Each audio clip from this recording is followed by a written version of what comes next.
Alright guys, welcome back to the channel. My name is Randall. This is the McClure's. We react, review, we make fun of, we laugh at stuff over here. Links are in the description if you want to help support the channel. We are trying to make this a permanent gig, so we're relying on your guys' support. If you're on Rumble, you can click subscribe or join, pay $5 a month, help keep us going. If you don't like to donate to old dudes with beards, or 40-year-old dudes with beards, then visit shopmcclures.com. That's a website I created. We sell quality American products over there. You can go check it out and see if we have anything that you want or need. But yeah, I appreciate it. I appreciate it. We're going to get into it today. We are going to be getting into it today. It says Rumble's not going. Let me check. There it is. Okay. Rumble's working. We're having a crazy beard day. We're having a crazy beard day. So that's good. But I've been wanting to get into these Andrew Tate interviews for a minute now. Since he's been out of jail, he's done an interview with BBC. He also did a very long interview with PBD podcast. And they did another interview with Andrew's brother. I forget his name. But I haven't watched these because I've been waiting to do it on stream with you guys. I was planning on making it a special stream on an off night. But I kind of want to see these. So we're just going to go ahead and start jumping into them today. You can see on the screen there, shopmcclures.com. So if you want to help out, go buy a jacket. Those are on sale right now. Not jacket season, but you'll be the first one ready for next season. You know what I mean?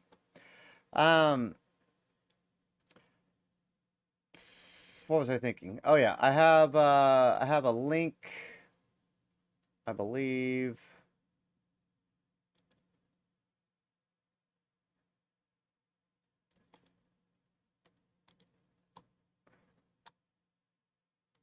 There it is.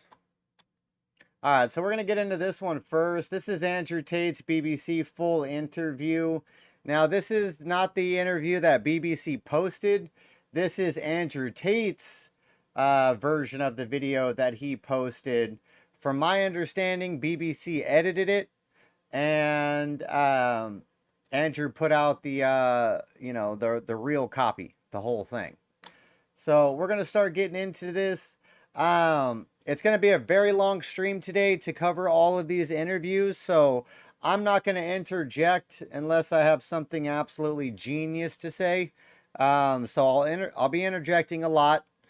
But we're gonna try to get through this and see what they're talking about with old Andrew Tate. And before we begin, let me know what you guys think of Andrew in the comments. I obviously don't agree with everything he says. His take on women is pretty horrible. Or some of his takes on women, I should say, are pretty horrible. But for the most part, he does speak nothing but facts, for the most part. So, if we're going to weigh, his good versus bad to society, I think his good outweighs the bad for sure. So, all right, I'll shut up. Let's get into this, see what they're talking about.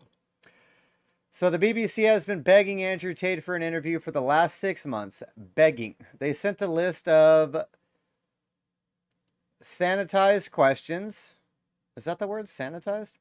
And promised a fair and balanced interview. Tate finally agreed to do their begging. Tate finally agreed to their begging, and they ignored all of their promised questions and attempted a hit job. This is what happened. Okay. I can't even read today. What's wrong with me?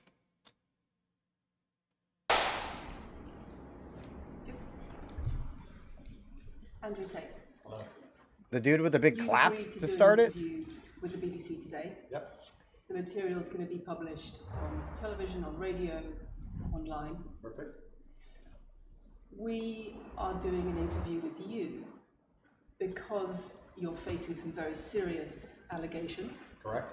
Rape, human trafficking. Yep. And also because there's a great deal of concern about the things you say and the impact just a sound check. I turned up the volume on the interview a little bit. Let me know if you guys can hear it okay, or if I need to try to squeak some more volume out of this little mouse girl whispering in the corner. That they have on young people, on women. I don't think the concern's about the things I say. I think the concern is for the level of influence I have and the reach I have. I would argue that a lot of the things that are already out there inside of the legacy media and the matrix as a whole are far more damaging than the things I say. It's the concern about the influence you have being a harmful influence, but let's start with the allegations. Not necessarily a harmful influence. The fact that I'm massively influential over the youth, and I understand that, but it's my influence as a whole which people are afraid of. Not Like I said, I'm going to try not to pause this too much, so this is my last pause for a while, I promise. But I think that's why they are targeting Andrew Tate. It's not because he has a bad, he's not a bad role model to young men. He's the scariest kind of role model to young men as far as totalitarian governments go, or people trying to control people, because he tells men that they're strong, powerful, and capable on their own, and that they can do whatever they want. The government does not want a bunch of men, strong, powerful, and self-reliant, to live in their country. Let's see if we can bump up the volume just a tad bit more. On there and on there. Okay, here we go, guys. Let's start with the allegations. Have you raped anybody? Absolutely not. Have you trafficked anybody? Absolutely not. Exploited any women for Absolutely money? not. But you have admitted using emotional manipulation to get women to work in the webcam industry for you. No. No. Firstly, let's begin at the. That's not what he admitted to. I'm facing charges. The first one you mentioned, the rape one's already been thrown out by a judge because there's no evidence of it. Secondly, it's very difficult for me to sit here and have a very frank and honest conversation with you while we're in the territory of Romania about a legal case that's going on within Romania. I have to protect myself. I've agreed to do an interview with you, and I want to be as honest with you as possible. But I can't incriminate myself in any way, and I have to be very careful with what I talk about. There are no charges yet. Correct. There are no charges. There are no charges, and I've agreed to speak to you. But I have to be as honest and frank as I can, while also protecting myself and following my legal counsel. So let's talk about what you've said yourself then. You have said on the website, for your original website for the Hustlers University, that you emotionally manipulated women to fall in love with you so that you could get them working in the sex industry for your financial gain. As I said, I have to be very careful with what I say, but let's put it this way. No women are coming out against me and accusing me of doing it. Yes, they are. No, they're not. Yes, they are. No, they're not. No, they're not. Who? There's testimony from the current investigation. The current investigation, which I cannot discuss, which I know intimately and you don't, I can tell you right now that the women who are in this case file, there are 2 American women who have been caught already admitting they're lying, and then nobody else is accusing me of anything. To begin with, it's very common in cases like this that the alleged victims do not always see themselves as victims. Well, that's very interesting.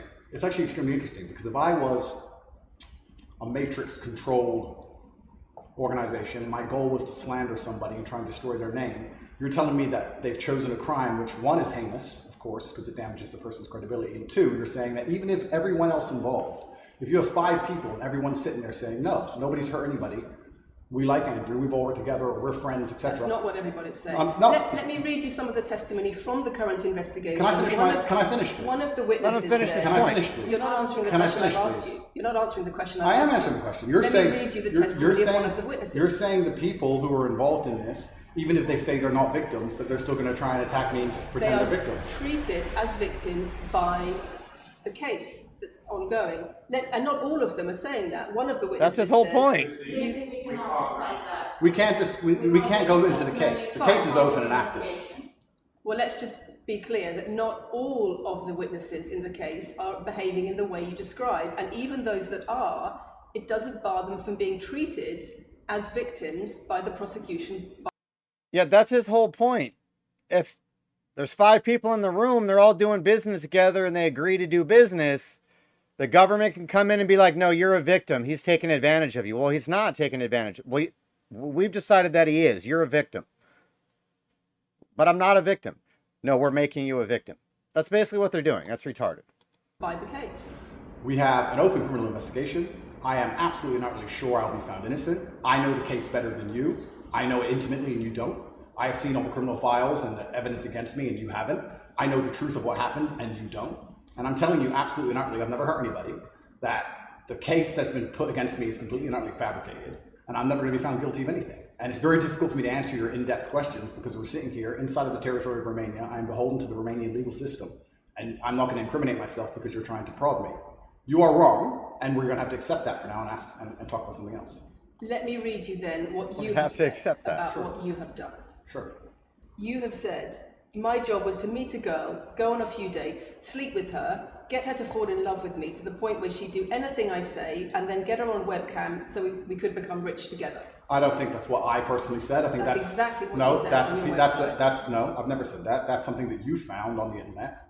Doesn't mean I've said it. In And your and again, once again, if any female on the planet has a problem with me, I strongly recommend her to go to the police and try and pursue me for criminal charges. It's actually very interesting that me, one of the most famous people in the world, who's been vilified by the legacy media and places all over the internet, while everyone has attacked me from every single angle, while federal agencies from multiple countries have called over 2,000 women who know me, we stand here with 0 new accusations since my arrest. 0. If you took any famous person, any man of substantial wealth, and you called 2,000 women who knew him, you'd find an ex-girlfriend is upset, somebody who wants money who's upset. They called 2,000 people who knew me and could not find a single woman to make a new complaint. The only complaints they have against me are the initial complaints, which we can prove are lies, and that's where it stands. So I'm not going to sit here and allow you to pretend that I'm some kind of evil predator, when actually I'd argue the fact that people who've been investigated to the level I've been investigated to, if you were to take the average man on the street and investigate his entire life for 14 months, call everyone who's ever known him, and vilify him in the media, and encourage people to come forward for money, and you try to contact every ex-girlfriend he's ever had. Would come forward and accuse those people of rape and accuse those I people think that of you would have a lot more. manipulation. I think you would have a lot more flack than I've got. I'm actually such a nice person that The I've BBC never had has anyone come spoken at me. to somebody since your arrest who says exactly those things. That with you, it's all manipulation. There's an ulterior. Is this motive Sophie? to everything. Is this you've Sophie? done. Oh, it's Sophie, the fake name, no face, no I one, was so the story intent that was on wanting invented. to please him and wanting him to be happy that I was just kind of, yeah, okay, do whatever Is you this want. fake And what has Sophie? she accused me of a crime? This imaginary Sophie? She's making the point that there is Has she accused me of a crime? emotional or psychological manipulation. I've asked you a question and I've allowed you into my house. I'm asking you a question. Correct, but you're not the boss here because I've allowed you into my house I'm asking you the question. correctly, and I'm telling you. You get to decide the answers. No, we're equal here. I've allowed you into my house. You don't come here with a position of authority. I'm doing you the favor as legacy media, giving you relevance by speaking to you. And I'm telling you now, this Sophie, which the BBC has invented, which there's no face of, nobody knows who she is. The and BBC did not invent. of course not. And because you never invent anything. And she's not filed criminal charges against me. What are we talking about here? What is she We're saying talking about? about emotional manipulation. Has It's she- the sex industry for your She financial. said he's a Absolute meanie. garbage. She has not filed criminal. This person, if they exist, has not filed criminal charges against me. I welcome anybody who believes I've harmed them, male or female, any point in the past, to file criminal charges against me. I will fight them. I know who I am, and I know what I've done, and I know the truth, and I know that I'll be found innocent of this attack. The reason I'm being attacked is because of my massive influence, not because I've ever hurt anybody. And for you to sit here and say that everybody around you is saying you're innocent, but that doesn't matter because the state will say they're victims, and they're just going to grab everybody you know and call everybody victims, even if they say they're not, and try and put you in jail. You are describing a matrix attack. You're not describing human trafficking. I'm describing women who are going to court to accuse you of rape and human trafficking. We and will see what women excuse go. me, can I We will finish, see please? what women go to court at Can the I end of this finish, trial. please? We'll see which women go Can to I court. finish, please? We'll see which None women of go them. to court. None of them. I'm describing women who are going to court to accuse you of rape and human Sophie hasn't trafficking. gone to court. Sophie doesn't and exist. I'm describing women who have spoken to the BBC at length Sophie doesn't exist. and other media organisations about what they say is emotional manipulation and coercion. And I'm quoting back to you your own words where you describe They're not my words. coercion They're words and you emotional found. They're manipulation. words you found on the internet, and Sophie doesn't exist. On your So let's move on to website, the next in subject. your voice. Move on to the next subject. No, I think I'll stick on this one for a minute. So there's other places in that same website where you say you get girls to fall in love with you and they do it because they love you, because they want to do what you say. Convincing women to take part in some kind of business arrangement doesn't work long term because they're emotional. You've got to get them to fall in love with you. Once That's again, coercion, that's emotional manipulation, that's abuse. what you've found are clips from the internet some text from the internet, and you're going to sit here and tell me that that's the reason I should be Your website, your words. It's not my website. Yes, it is. No, it's not. Check my website. Next. It's the website you've taken down, and I wonder why those comments have been taken down. No website's been taken down. My website is the same. It's been the same for a very long time. The comments on this website, on the original website, have been taken down, and I wonder why. You are accusing me, I'm guessing, what you're trying to say is you're accusing me, and you're trying to say that I'm guilty of the things I'm accused of, and that I'm emotionally manipulating people. I'm saying that you have said you emotionally manipulated people here for your own financial gain. No, absolutely not. And I'm asking you about that. Absolutely not is the answer. I look forward to the end of this trial. I look forward to clearing my name. I look forward to the BBC and the legacy media having to say not guilty and having to tell the truth. As I've said before, the only other person who's been found, despite absolute rigorous, destructive levels of investigation and prodding into my life, is this imaginary Sophie by the BBC who doesn't exist. And if you were to find any single other man on earth and try and analyze his life forensically to the level they've done mine, you would find genuine damage to people. I don't hurt people. It's not just thousands of women have come out in my defense. Thousands of women have come out in my defense. That's and true. Not mentioned that. That is true. Thousands of women come out in my defense. Because the problem is when women accuse. The only really bad video that they have of him like beating on a chick, like that was the chick's thing, I guess. She came out later and said that no, she was good with it. The one video doesn't look very good, honestly. I'm like, the girl's like kind of crying at the end of it. So it definitely doesn't look good, that's for sure. But does it mean that he's a horrible person and a human trafficker and should be stripped of all his money, influence, and be put in jail? I'm going to go no. We're going to go no with that one. I honestly think the Romanian government got the push by Biden administration to do this. I really do. You of serious crimes. Okay. And emotional Well, manipulation. let's agree that That's thousands of the women. problem. Let's agree that It's thousands. not the problem that some people say you haven't done it. It's a problem that some people say you have. Thousands of women come out in my defense, and as we stand right now, we have an open criminal investigation. People who are involved in the criminal investigation are saying that we're not victims of anything. Andrew's fine, he's never hurt us. You're saying, no, I have the opposite to that. I have to counter that. I have someone called Sophie with no face, a fake name, who we've invented, and she's not accusing you of anything criminal. So I don't see the whole point you're trying to make here. You say you manipulate women, they say you manipulate women. Why wouldn't people think you do? I'm not here. Do you think I'm manipulating you? I'm asking you about the testimony you've given on your website and the testimony women have given You've about printed it. something off that you found on Reddit, and you're going to sit here and say that that makes me a bad person. And I'm saying that you should know better as a journalist and do some proper journalism. Let's investigate the fact that I thousands... think you should answer my questions I am. properly. I already have, and we should move on. She's just trying to start an argument. It's not only about the criminal allegations. It's a much bigger issue. You've got children's organisations in the UK, you've got rape organisations in the UK, you've got the police naming you by name as someone who has a harmful influence on children and on women in the UK and elsewhere because of the things you say, because of the way... So, because he's being publicly smeared because he tells men to actually be men, he's like, no, everybody agrees you're a piece of shit. So, if everybody's saying you're a piece of shit, you're clearly a piece of shit. Now just admit you're a piece of shit. And he's like, no, I'm actually pretty great and everybody loves me. She's like, well, no, actually, people have said you're a piece of shit, so we need you to admit you're a piece of shit. Can you do that? Where you present Crazy. gender relations, the way you say men should treat women. That's very upsetting. And the reason that's very upsetting is because I know that's not true. I'm genuinely a good person. I believe my impact on the world is positive. In fact, if you were to read the comment section of nearly any video I post, especially by the legacy media, 95% of the population agree with me. Most people know that the things I say are positive. Legacy media as a whole has lost all its credibility in the last 3 to 4 years. Nobody believes it. And it's a shame, it's a massive shame that the BBC come here and try and push and purport this idea that I'm a dangerous person. I'm anti-drugs. I've never pushed drugs or any... I'm anti-drugs. I'm anti-violence. The UK is facing a knife crime epidemic, and they're going to sit here and say that I'm the most dangerous man in the UK. You have said you're the most dangerous man in the world.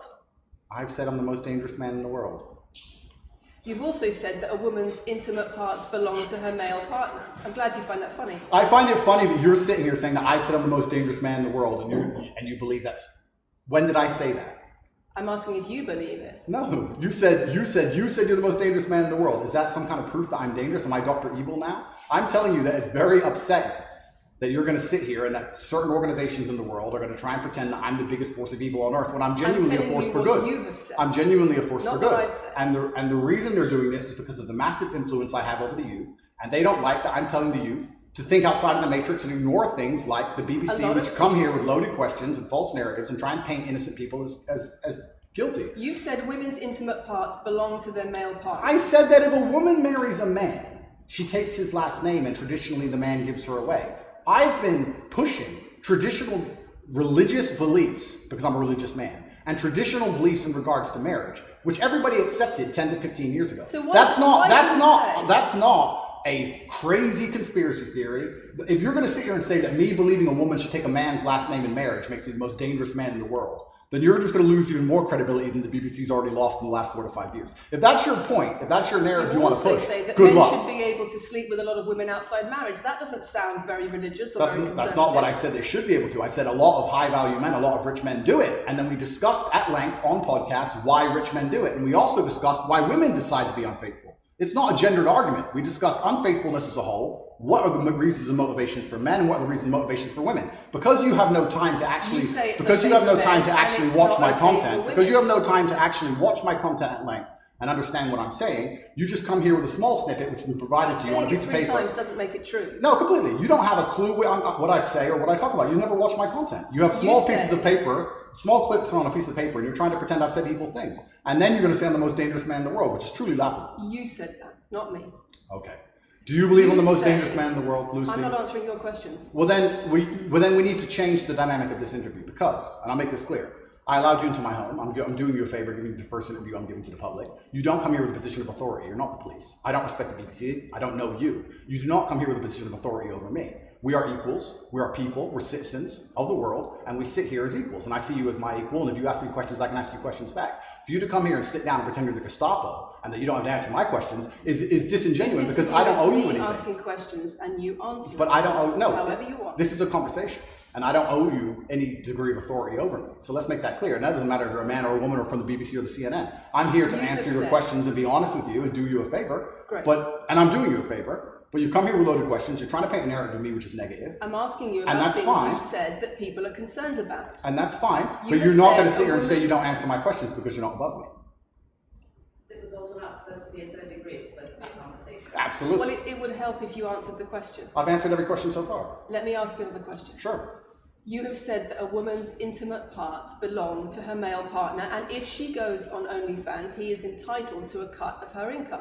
You are extremely, it's very confusing to me why you're going to sit here, take long format podcasts I've done, which are 3 or 4 hours long, in context where I've sat with OnlyFans girls, 10 or 15 OnlyFans girls, where we've been joking back and forth, ignore every comment and satirical comment and sarcastic comment that the females have made, and then come along and say, you said this and that, and you're the most evil man in the world. I don't know if you understand what sarcasm is. I don't know if you understand what sarcasm is. I don't know if you understand what context is. I don't know if you understand what satirical comments are. So you're saying it was sarcastic? I'm saying it was a very interesting talk show. And for you to sit here and say that that is my true core beliefs and that makes me a bad person is disingenuous. Is it? Of course not. Was it sarcasm? Absolutely. You should watch the show. You were being sarcastic when you said, let me just clarify. You should watch the show. Let me clarify for the audience. You were being sarcastic when you said a woman's intimate parts belong to her male partner. No. You didn't believe that. No, it's not that. It's that you haven't watched the show at length, and you should have, because the woman was saying, my man's car belongs to me because he's my man.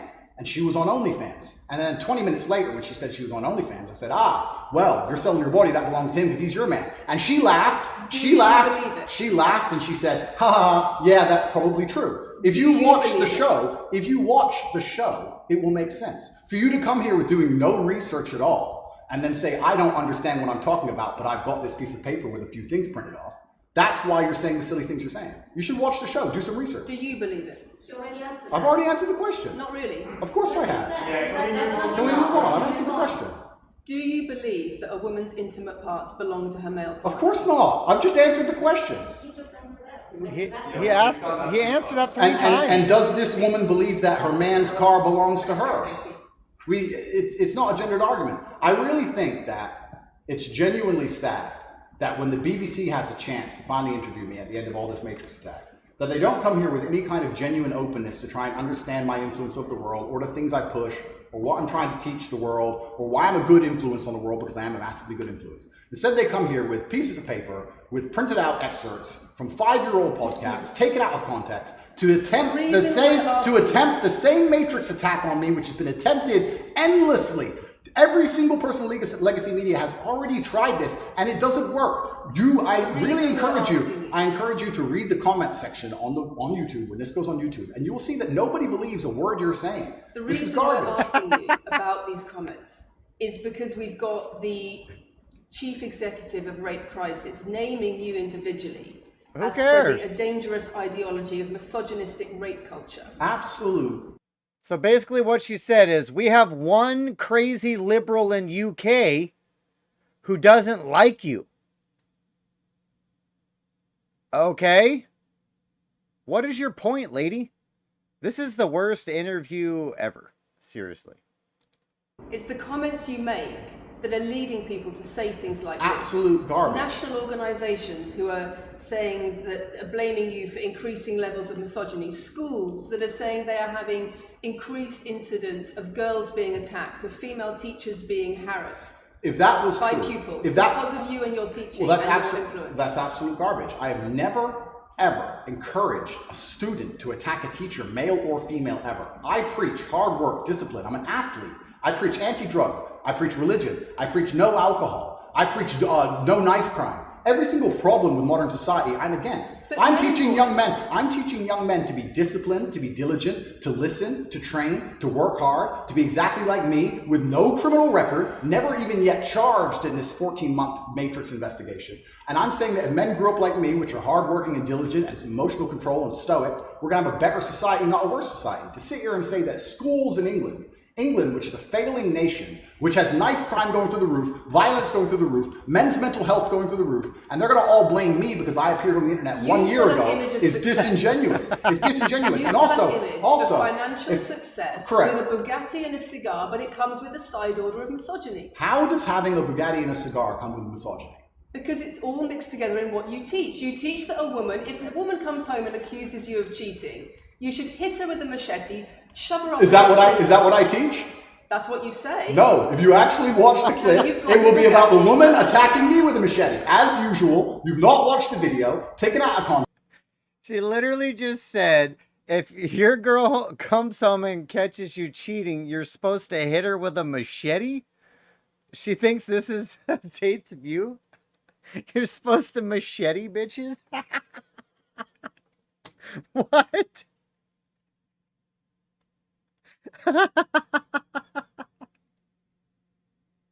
I can't. What is wrong with this lady? Context, flipped it, and attempted to attack me with a small excerpt. Let me tell you something, Lucy. I'm sure you're a very nice person. I'm sure you're a fantastic person. But if I were to take everything you've ever said online and just take small excerpts out of context, I could make you look like a misogynist. I guarantee it. In fact, I might actually do that. And then you're going to sit here and say, oh shit, I'm a misogynist because my clips have been taken out of context. If you refuse to watch anything at length and understand it, then that's what's going to happen. The National Police Chiefs Lead for Violence Against Women, the NSPCC, Rape Crisis, Safer Schools, they are all naming you as being behind an epidemic of misogyny, even amongst primary school children. The idea that I made primary school children misogynistic because I own a nice car. Is that your argument? It's the misogyny that comes along with it. Oh, owning a nice car is misogynist. No, it's the misogyny that comes along with it. How does misogyny come along with owning a nice car? Because you have an image of financial I'm glad you're answering my questions now. We finally got the dynamic. You have an image of financial success. She's answering my questions, as she should. Excuse me. You have an image of financial success, but it comes along with attitudes towards women that are really problematic. My attitudes towards women is that women should be protected and provided for, and I've said that at length. In fact, I've said that over 50 times online, you never mention it. I say that my girlfriend doesn't have to work unless she wants to, I take care of her, I die to protect a woman. I've talked about how I've stood up and faced a knife to protect a woman. And in return, you want authority over her in the way you have over a child or a dog. Absolutely not. I've said that women should be protected and provided for. And in return, you want authority over her, because if you have responsibility for someone like... I think goofy is the right word. Via the Twitch chat. This chick is goofy. Like a child or a dog, you say, you have authority over them. If you want to go down this argument, we'll go down this nuanced argument. I said that if I have responsibility for her safety, I should have a degree of authority over her safety. Meaning, and let me explain my point. If I'm the one who has to fight and die to protect her, I'm the one who decides how we walk home. I'm the one who decides the route we take. Because it's unfair for her to say, I want to walk through the most dangerous neighborhood in the world, but you have to face the knives. That's what I've said. And then you're going to sit here and pretend I'm trying to treat women like dogs, which is garbage.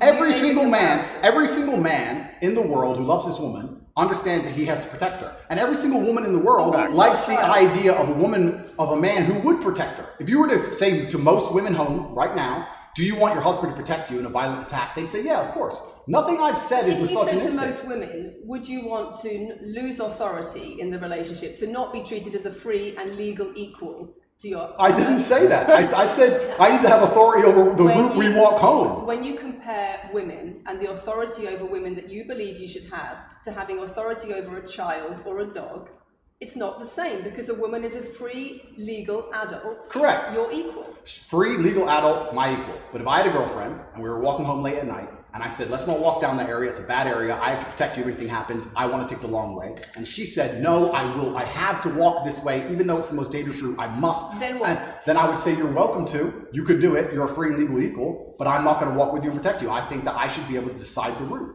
because I have an obligation. And my obligation as a man is to protect and provide for females. Everything I'm talking about is traditional gender roles, which 10 years ago, less than 10 years ago, would not be considered outlandish, would not be considered crazy, would not be considered dangerous or misogynistic. The world has changed, and a lot of people haven't changed with the world. Please understand there's a lot of women at home watching this right now who like the idea of their man sticking up for them, protecting them, and providing for them. And just because the world has gone crazy and the legacy media has gone crazy, most people at home are still relatively sane. And these are the people who are going to write on the comments that Andrew isn't saying anything that's outlandish. What's wrong with this? Sorry, Matthew changed the camera. These are the two values that Antonio agreed. It's the whole world believes these things. I don't know why you do this. I don't know why you do this. I told you. Say this twice. I told you. They come in, they smile, they shake their hands, and then they read one on line excerpts from Black Roll. It's fine. It's fine. It goes like that. Yeah, that's fine. I'm having a nice conversation with you, so I'm enjoying it. So it's no problem. It's been fun so far. These people are our own camera roll this time. People are animals. Told you today. It's fine.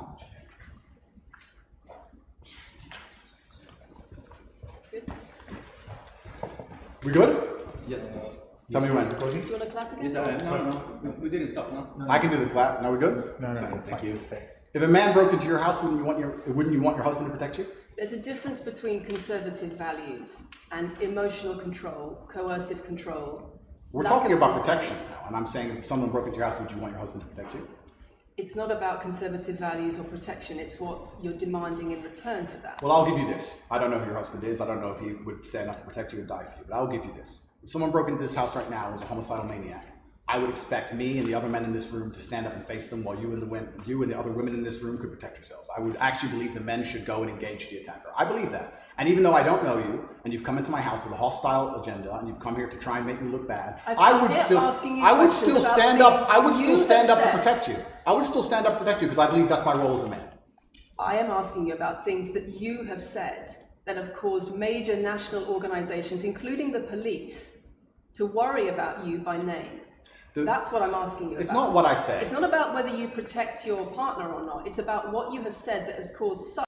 This is all she keeps going back to. I have a list of 5 people in the UK who head very liberal social justice organizations, and they all hate you. So clearly, if these 5 fucking psycho liberals who run organizations in UK don't like you, you're clearly a piece of shit. So I need you to tell me you're a piece of shit. Okay? Can you just do that already? Can we get to it?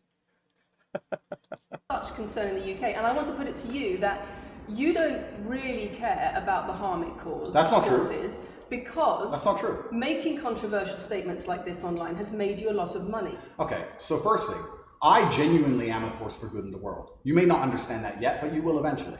And I genuinely believe I'm acting under the instruction of God to do good things, and I want to make the world a better place. I genuinely believe my legacy is a good legacy.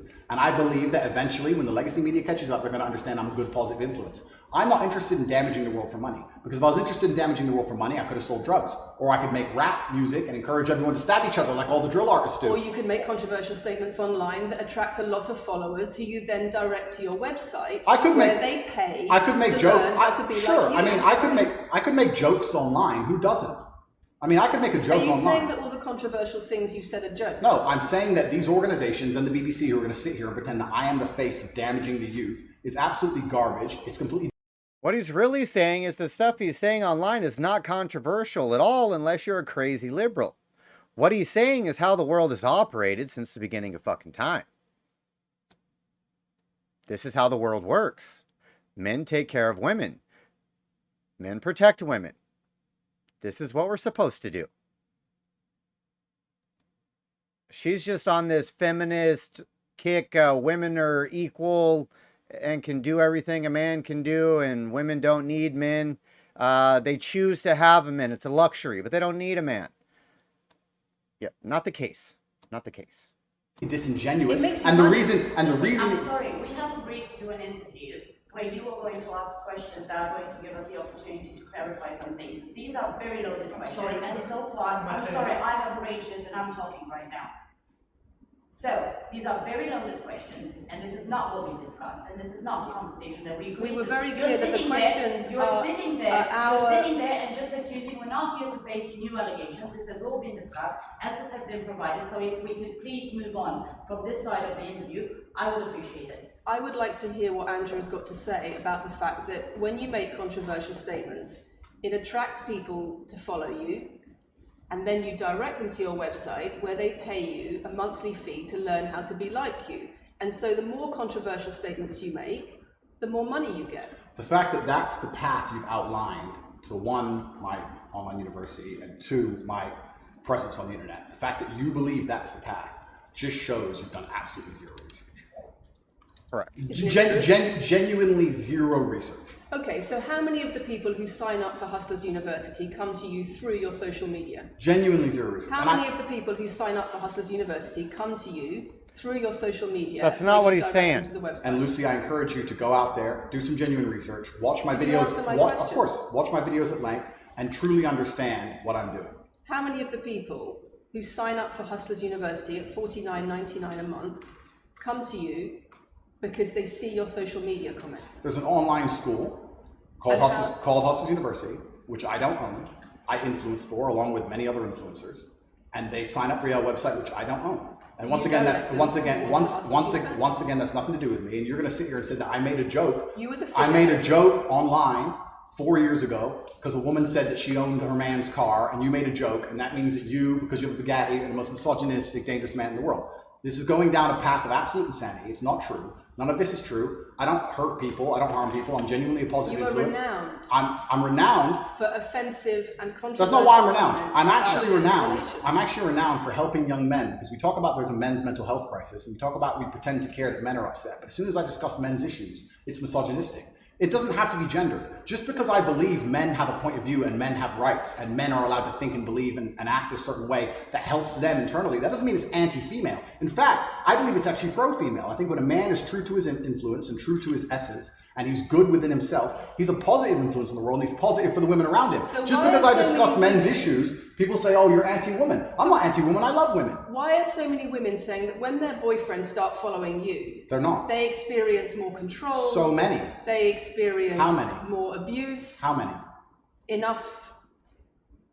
Enough. Well, that's the first time I've heard of it. So, in fact... One is too many. Oh, of course, yeah. So, in fact, I've seen thousands and thousands of comments and have endless emails from women praising Doesn't the it worry you? fact, praising the fact that their sons are listening to me, Does it not praising worry the you? fact that their The husbands things are I'm listening to me. saying, does it not worry you? It would worry. It would You're worry. not concerned about It your would. influence. It would worry me if I was genuinely damaging the world. But for you to sit here and say, Andrew, you've become the most Googled man in the world. You have billions of views, and one woman, is now saying that her husband is I not the have same man she presented wants him to you. be. When thousands and thousands of people are saying the opposite, well, then I would say I've that that's. presented you with case after case after case, with quote after quote after quote of people who are genuinely concerned about the impact you're having, and you brush it off as if it's nothing. No, what you have done is come here with an agenda. You've come here with loaded questions. You've come here with things taken out of context. You come here with things that you don't understand are satirical. And then you're going to also sit and say that one woman said that her boyfriend changed when he watched one of your videos. And then I don't know what you expect me to say to that. That's sarcastic and jokes. No. That's how you explain the comments you made. For you to sit down. Would you like to apologise for any of that? For you to sit down. For you to sit down. It's fine. No, it's fine. It's easy. For you to sit down and say that one woman said that her boyfriend watched an Andrew Tate video and now he won't do the dishes, or whatever your argument is, and that I'm somehow the worst, most dangerous man in the world because I have a car. It's just disingenuous, and I'm enjoying this interview very much because this shows the world. It's great. It shows the world the truth about the legacy media because they beg me for interviews. They beg me. You have been begging me for months. Please, we need to be relevant. And then you come here with loaded questions trying to paint a picture of me, which is completely and utterly false. I am a good positive influence for the world. The things I teach men are stoicism, discipline, self-respect, hard work, obeying authority, listening to your fight coach, working hard in school, making as much money as possible in your job. If you actually watch the things I say, if you actually watch my comments about women, I've done long podcasts for hours long about females, talking about protecting for them, providing for them, how I believe women should be treated in a relationship. I've done all of this, but you don't watch any of it, and then you come here and ask me to answer questions I've answered at length thousands of times. Since you came out of custody, there seems to have been a lot about your charity work. Correct. On your social media. I've always done the charity work, but now I'm promoting it. There seems to be a real shift. Yeah. I wonder what's behind that. Well, I've always done the charity work. I've been doing the charity work for years. I believe that it's my legacy to leave a positive influence on the world, and I've been doing charity work for over 5 years. Post my incarceration, my unfair, unjust incarceration, may I add. Post that, I've made it more clear the charity work I'm doing. But this is, once again, very interesting. I spend $25 million a year feeding children, men, male children, and female children in Turkey, in Syria, in Iran, and Iraq. I literally spend $25 million a year feeding children, and I'm still the worst man in the world because 4 years ago I made a sarcastic comment? Because some people would look at that and say, okay, so before you got money from attracting people to your website by making controversial comments, but that might have got you into trouble, and so now you're looking for a new market. You're looking for a new market of followers who are attracted by a different sort of persona. I've always done the charity work, so that is obviously incorrect. And I have proof that I've always done the charity work, so you're wrong, firstly. I believe that if you have a lot of wealth, you should help people, and I'm helping people. I also think it's very, very interesting that you could not find another celebrity in the UK or anywhere else who's spending £25 million a year feeding children in war-torn countries. I'm doing that, and I've been doing that for a long time without even mentioning it. I never even said it. And now that I've said it, people are going to attack me for it and say that it's disingenuous. The person in Sudan who's eating the meal, do you think they believe it's disingenuous? No, I think they feel pretty good that Andrew Tate fed them. And to sit here and say that I'm a bad person now because I'm manipulating charity, because I'm using charity, I'm just trying to... The people getting the free meal probably enjoy the rice and beans. They probably don't give a shit who it came from. ...do good in the world. That's all I've ever been trying to do. When women speak out against you online, disagree with what you say, they describe being bombarded with rape threats, with death threats, trolling by your followers. Would you like to say anything to your followers about how to behave in that situation? Absolutely, correct. I would love to do that. First things first, I've yet to see a female stand up and argue with me online. I don't ever see hardly any, although only women who message me agree with it.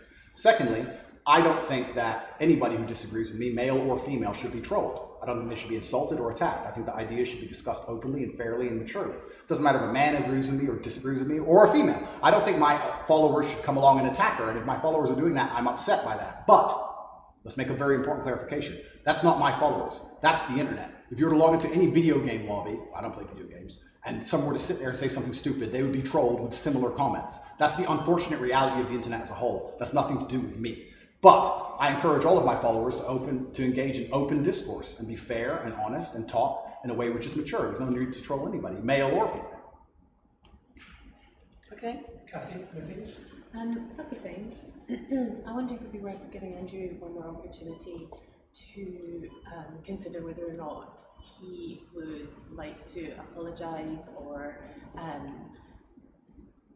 give an indication of how he feels about the allegations that he has negatively influenced young people in the UK.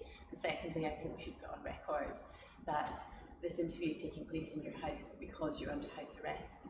If it were not for that, then we would have chosen another location, I'm sure. We would have negotiated that between us.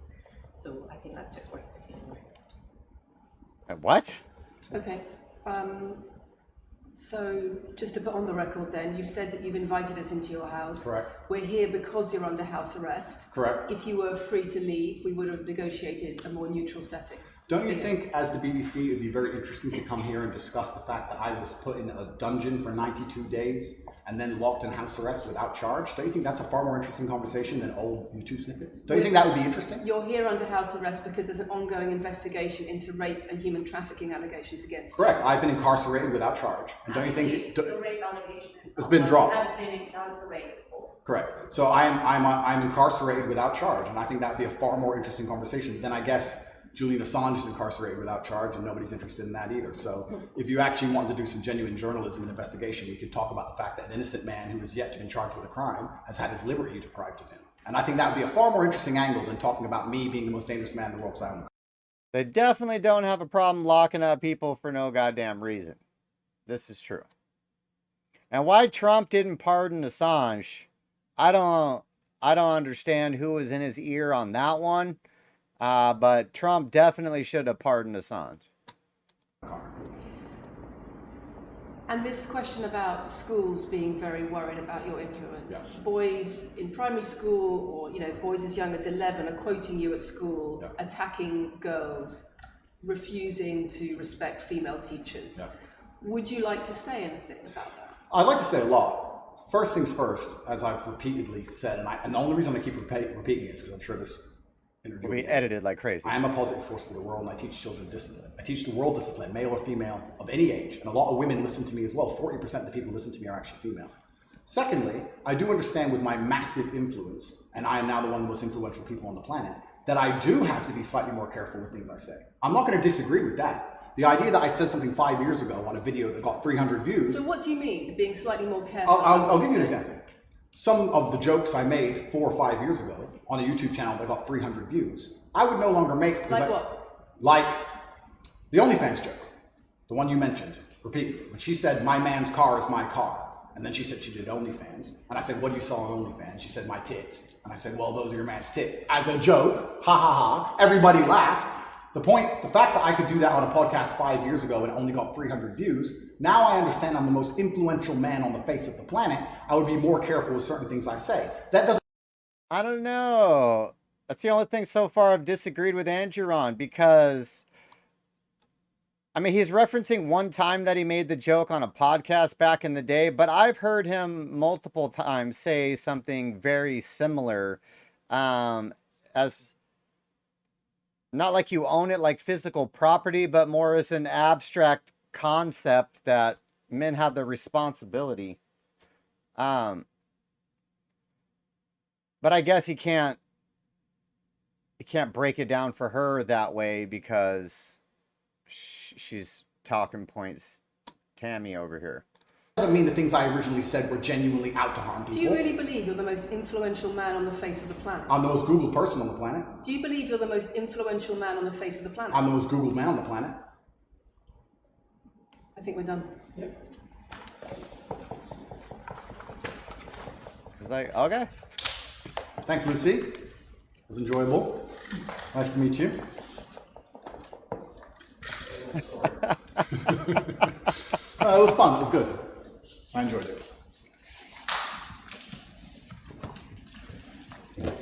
De-mic me. I don't want to damage anything. Thank you.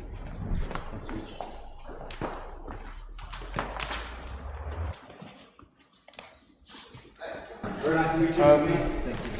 Thank you. Very nice to meet you. Goodbye. It's a very polite staff. Richard, do you want to go with them? Get them started out.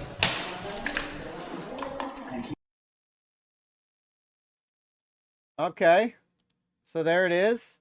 That was Andrew Tate's first interview after being put on house arrest for his fictitious charges.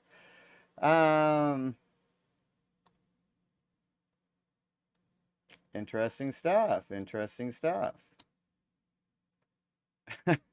That's funny.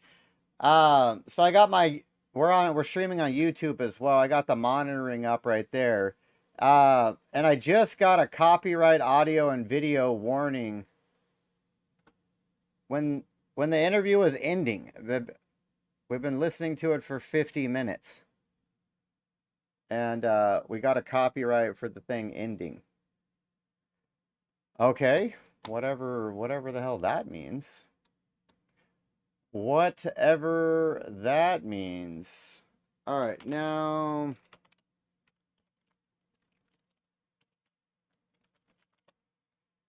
there's another interview that he did with the PBD podcast. Should we watch his video of it, or should we watch the PBD podcast video on it? I wonder which way we should do it.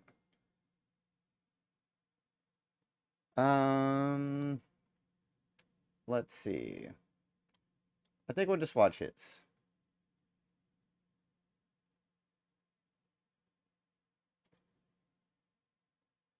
I don't know. Hopefully there's nothing missing from his. Before you watch this exclusive interview with Andrew Tate, there are a few things you need to know. Andrew is taking a massive risk agreeing to do this 5-hour and 20-minute interview because he is still under house arrest and under investigation, which means anything he says can and will be held against him. Now, what did we talk about in this interview? We talked about his experience in jail with Tristan. Untold stories, religion, how this impacted his life. How emotional was it? Was he scared? You're going to see a side of him you've never seen before. We definitely talked about BBC.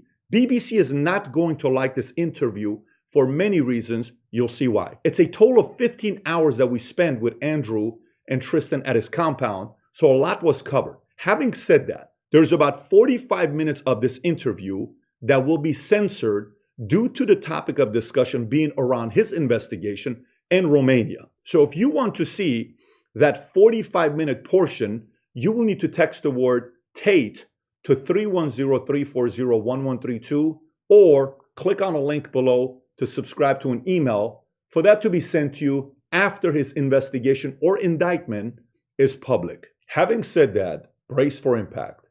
You're about to be value-tamed by the one and only Andrew Tate. I'm winning too well. I'm scared by the incompetence of these clowns.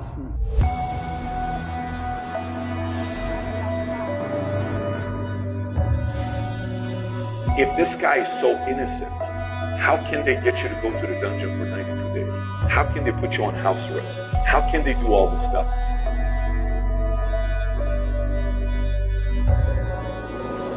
They could do this to you. They could do this to anyone. They could do it to you or me or any man watching this. Any man watching this. I wake up instinctually at 5 a.m. because that's when they raid your house. I wake up at like 4:59. I just fucking shoot up. Empires have fallen so many times because they thought they could get away with murder, and then eventually people said, "Listen, stop. You're not gonna do this to me anymore. We're not gonna take a stand." When I destroyed the BBC, my brother was celebrating. I knew. I said, Tristan, no. You don't beat the British Broadcasting Corporation and make fools of them like this without some new bullshit. This is where their argument has leaks in it. I'm genuinely looking for guidance here. Am I supposed to roll over and fucking lose? You sincerely don't know what the right thing is. I sincerely have decided that the best thing I can do is stay true to my faith and stay true to God and tell the truth and fight.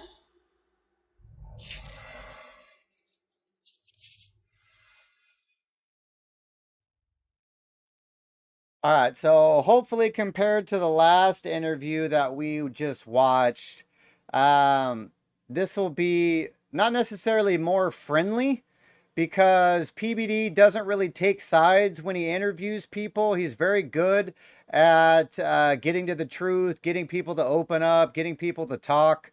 But he's not going to do it in a way like she did where it's a, it's a gotcha type interview.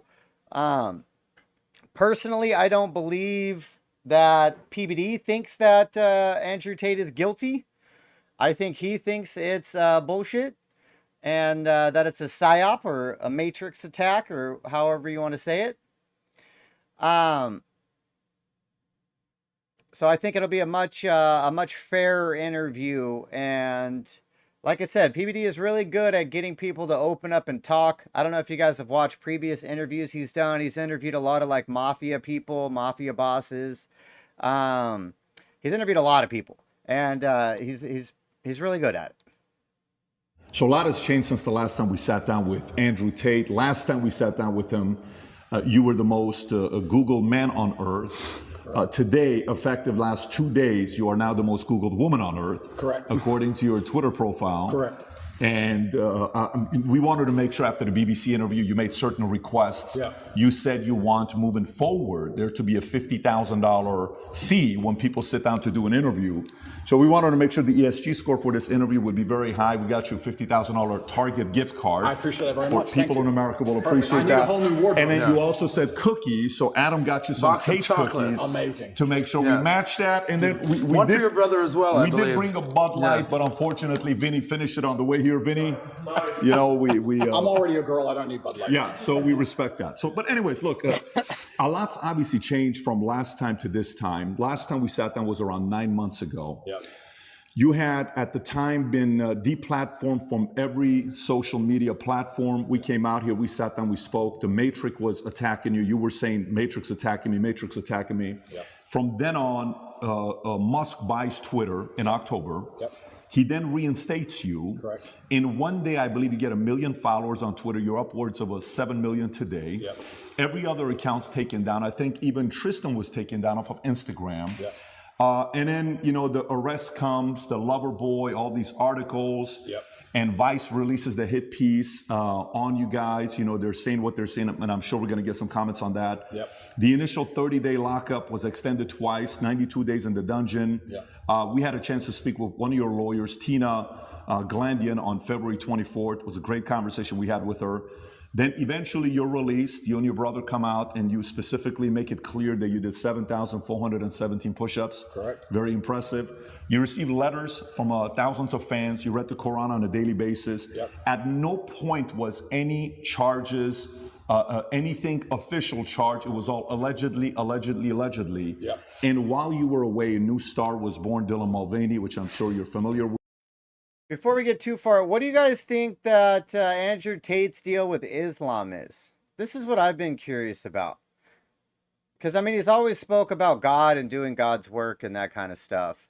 From my understanding, he always, I assumed was, or maybe it's not an assumption. He said before that he was Christian. And that he recently converted over to Islam. And this is after he's been targeted by Western countries.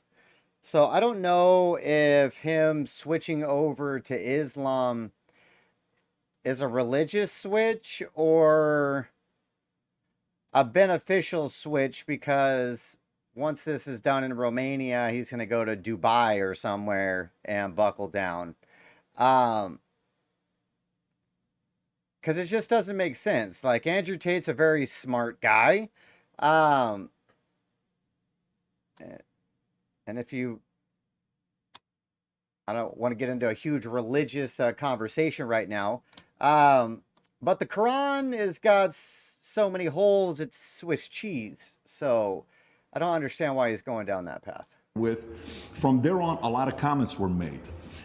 Comments of people that supported you, comments of people that didn't support you. Yep. Logan Paul said by 2023, he will not have a sliver of relevance, is what he said. KSI said Andrew Tate snitched on himself after getting racial by Greta Thunberg. Yeah. Destiny said Andrew Tate has been arrested for rape charges in a country he specifically lives in to avoid rape charges because he was beefing with a autistic child on the internet. I think he's referencing the great Greta. Yeah. Matt Bernstein advocated to get you kicked off of Instagram. Sure. And he's part of the Blue Pill community, a big famous makeup artist. Yeah. Ethan Klein said, and that's why I call him Andrew, the human trafficker. He sent me a cease and desist threatening to sue me for defamation for saying he's a human trafficker. Yeah. What else am I supposed to call someone that buys and sells human beings after their will? Tate, the human trafficker. NBC in January 2023 said Andrew Tate said he broke a woman's jaw and that his business was a scam ahead of Romanian charges. Yeah. Rolling Stone said, meet Andrew Tate, ex-kickboxer, red-pilling the angry young men of America. These are people that didn't support you. Now, these are the people that supported you. Tucker Carlson, he comes out and he says on Full Send podcast, First of all, he's really smart. Yeah. The spirit that animates Andrew Tate is very clear and very obvious, and it's not a malicious spirit at all. Andrew Tate's core message is respect for yourself, act like you're worth something, achieve something, do something, get the fuck off the couch, put down the porn, go do something with your life. That's the greatest message that anyone could give. It's a good it tells message. you everything about It the is a people good in message. charge who say that's threatening. What is that threatening? The same people who live on the pedo island with Epstein and the same people that were friends with Harvey Weinstein were claiming to protect women by rebuking Tate. That's Tucker Carlson.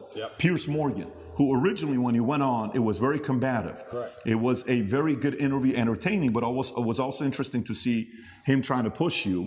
And then he flips and he says, this is getting ridiculous. Romanian authorities must either charge him and his brother if they have actual evidence of crimes or release them.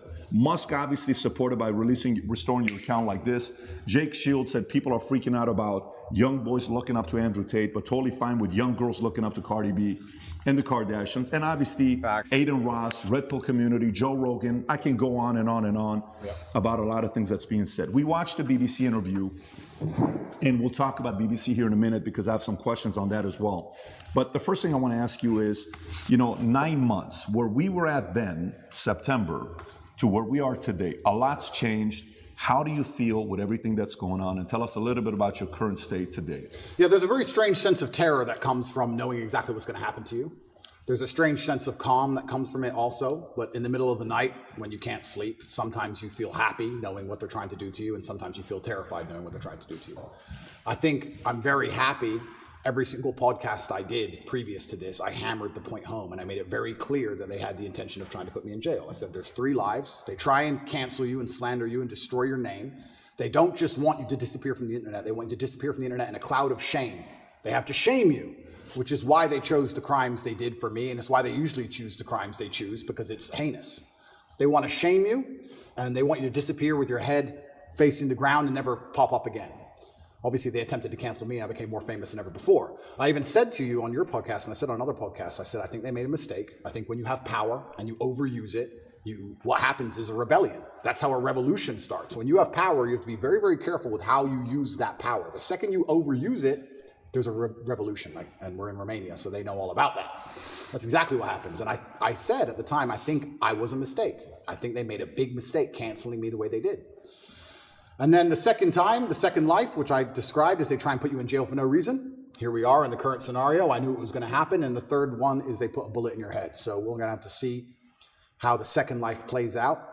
And yeah, I mean, when this is all over and I win the court case and I get the not guilty, I won't be smiling. I'll be walking out the courtroom with my head on a swivel. That's the kind of life I'm living now. I'm going to be thinking, oh, okay, so their second attempt failed. Now what? Like, do I want to fly private anymore? Do I want to go that place anymore? You start to think about these things. Like, do I want to do these things? A lot of billionaires dying in plane crashes. It's strange. So it's scary, regardless of how it plays out.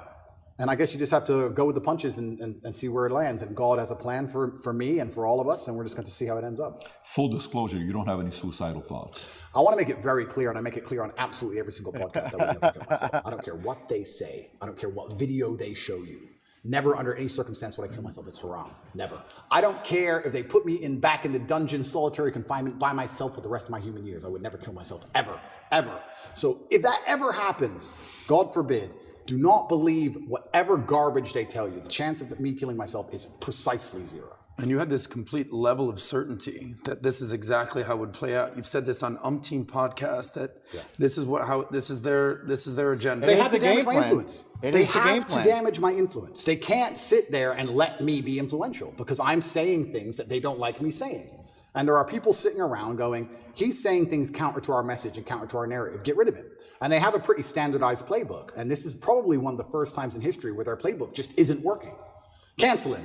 Well, he's still around. Oh, well, lie about him in the news. Just say he touches chicks. Well, no one believes it. Oh, all the comments are on his side. Everyone's calling us liars. Okay, then do it again. Then do it again. Make up a new girl. Then do it again. Find someone else. Yeah. And they keep attacking me with the same weapons, but the bullets are bouncing off. And that doesn't give me a sense of calm. That doesn't make me think, ha, ha, ha, I'm invincible. It makes me think, uh-oh. What are they going to do next? It makes next? me think, uh-oh, because human life is cheap at the top. It's very cheap. Does it make you want to sit on the sidelines and be quiet and just kind of live a life with your family, your kids? Does it make you want to do that? Maybe all these attention is actually not a good thing. It's interesting because sometimes I analyze myself and think, why don't I just do that? Why don't I just disappear? You know, I don't need money. I don't need fame. Why don't I just disappear? And then you have to, I was saying this to my brother, and he was like, well, Genghis Khan didn't need Vienna. Some people are just wired that way. Like, Vienna's a long way from Kathmandu. Sometimes that's just the way it is, or Ulaanbaatar, I apologize, the capital of Mongolia. That's just the way some people are. If I see injustice, and if I see things which I believe to be false, I feel like I am obligated to say the truth. I can't explain why, even if at my own detriment. What am I doing this for? Like, it's to the detriment of my life. And I've had these conversations at length with the people close to me, and we're all saying the same thing. It's always been the same way. Humanity's always been the same way. There's been a select, small, few good men up against evil, and evil always outnumbers you. Evil always has more money than you. They always have more power and more influence than you. If you play any video game, when you get to the end boss, he always has more life than you. He always has more hit points, but you're the good guy. And it's kind of like, it's never been any different. At any point in human history, there's been the good guys up against the forces of evil, whatever they were of the time. And you've always been outnumbered, and you've always been supposed to lose. So you consider yourself the good guy in this situation? I think that truth is instilled by God in all of us, and I think if you tell the truth, you're a good person. So who do you think is the bad guy? You know, everyone uses they, them, they're after me. Who's they? Who's the bad guy? Well, instead of saying who, I will say, what I will start by saying is what they do. And what they do is they control information. And we now live in an information society, and by controlling information, they control how people think and act and react to things. That's all they have to do. They have to control information, and they have to be very selective with what they allow you to talk about and what they allow you to discuss and what they don't. Now, once they can do that, they can keep you bickering about garbage, and they can control the sensitive information, and then they run the world. So having all the information controlled and having this hard barrier on what can be discussed, that's how they can purport absolute fallacies. I think now it's been a couple years, we can probably talk about it. They psyoped the world into believing they should be afraid of the common cold. They psyoped the world into this. Facts. And if you think about how difficult that would be to do, how difficult would it be to psyop the entire population of Earth? Well, what you do is you just lie on repeat, and you don't allow anyone to say anything counter to it without hurting them the same way I've been hurt. And you just psyop them. It's actually amazing because now I use that exact same psyop on people. I love it. I love it. So when I sit with someone who's not matrix-minded, when I sit with someone who is matrix-minded, like when the BBC walked in here, I'm like, do you all have your vaccinations? Social distancing. Did you actually? 100%. Social distancing, please. And they look at me like I'm crazy. Well, how am I crazy? 2 years ago, you were telling me to do this. Now when I repeat your own worldview to you, I'm crazy. Well, if I'm crazy, guess what? You're a fucking liar because you lied the whole time. So either you're a liar or I'm not. You know, how can I be nuts? Put your fucking mask on. If I ever talk to any of these clowns again, they're going to be fully masked up. And I refuse. I don't care if you've had 2 booster jabs. No, I want all 6 injections. I want paperwork. Or get fucked. You're not coming in the house. Get fucked. I'm scared of COVID. It's dangerous. I believe the mainstream media. I'm scared. This word you keep using, PSYOP, I've never heard this word. It's short for psychological operations. Correct. Break that down. What exactly is a PSYOP? Yeah, a PSYOP is the matrix as a whole. To say psychological operations are constant. They constantly decide how they want you to think and what they can do to make you believe that, right? There's a whole bunch of them they do. But it starts with tolerance. That's what I don't like about this whole guise of tolerance. It's not that I'm an intolerant person. It's not that I'm a bad person. It's not that I want to hurt other people. But when they keep pushing tolerance, what they're trying to say is have no standards or barriers or parameters for anything. That's what they want. You have to be tolerant. Tolerant of what? Tolerant of having your shop set on fire, tolerant of your kids being taught things you don't want, tolerant of crime, tolerant of your house being broken into. Like, tolerant of what? You're not allowed any hard barrier or any hard parameters as a man anymore. That's why they push tolerance. That's the beginning of it. That's the first stage. Once you accept absolute tolerance, well, then it's the end, isn't it? I'm tolerant of everything. I'll eat the bugs. Sure. You'll tolerate everything. I'll tolerate everything. I'm tolerant. Sure. So when I say things like I'm intolerant of certain things and people think that's bad, no, you need to have standards and parameters. And that's one of the reasons they also attack me. I say that men should be allowed to have standards and parameters in a relationship and in their lives. We should be allowed to decide who we want to marry, and we should have standards for her. They have standards for us. We should allow ourselves to have standards for her. We should have standards in what we'll accept from a government and standards in what we'll accept from a police force. We should have standards as men.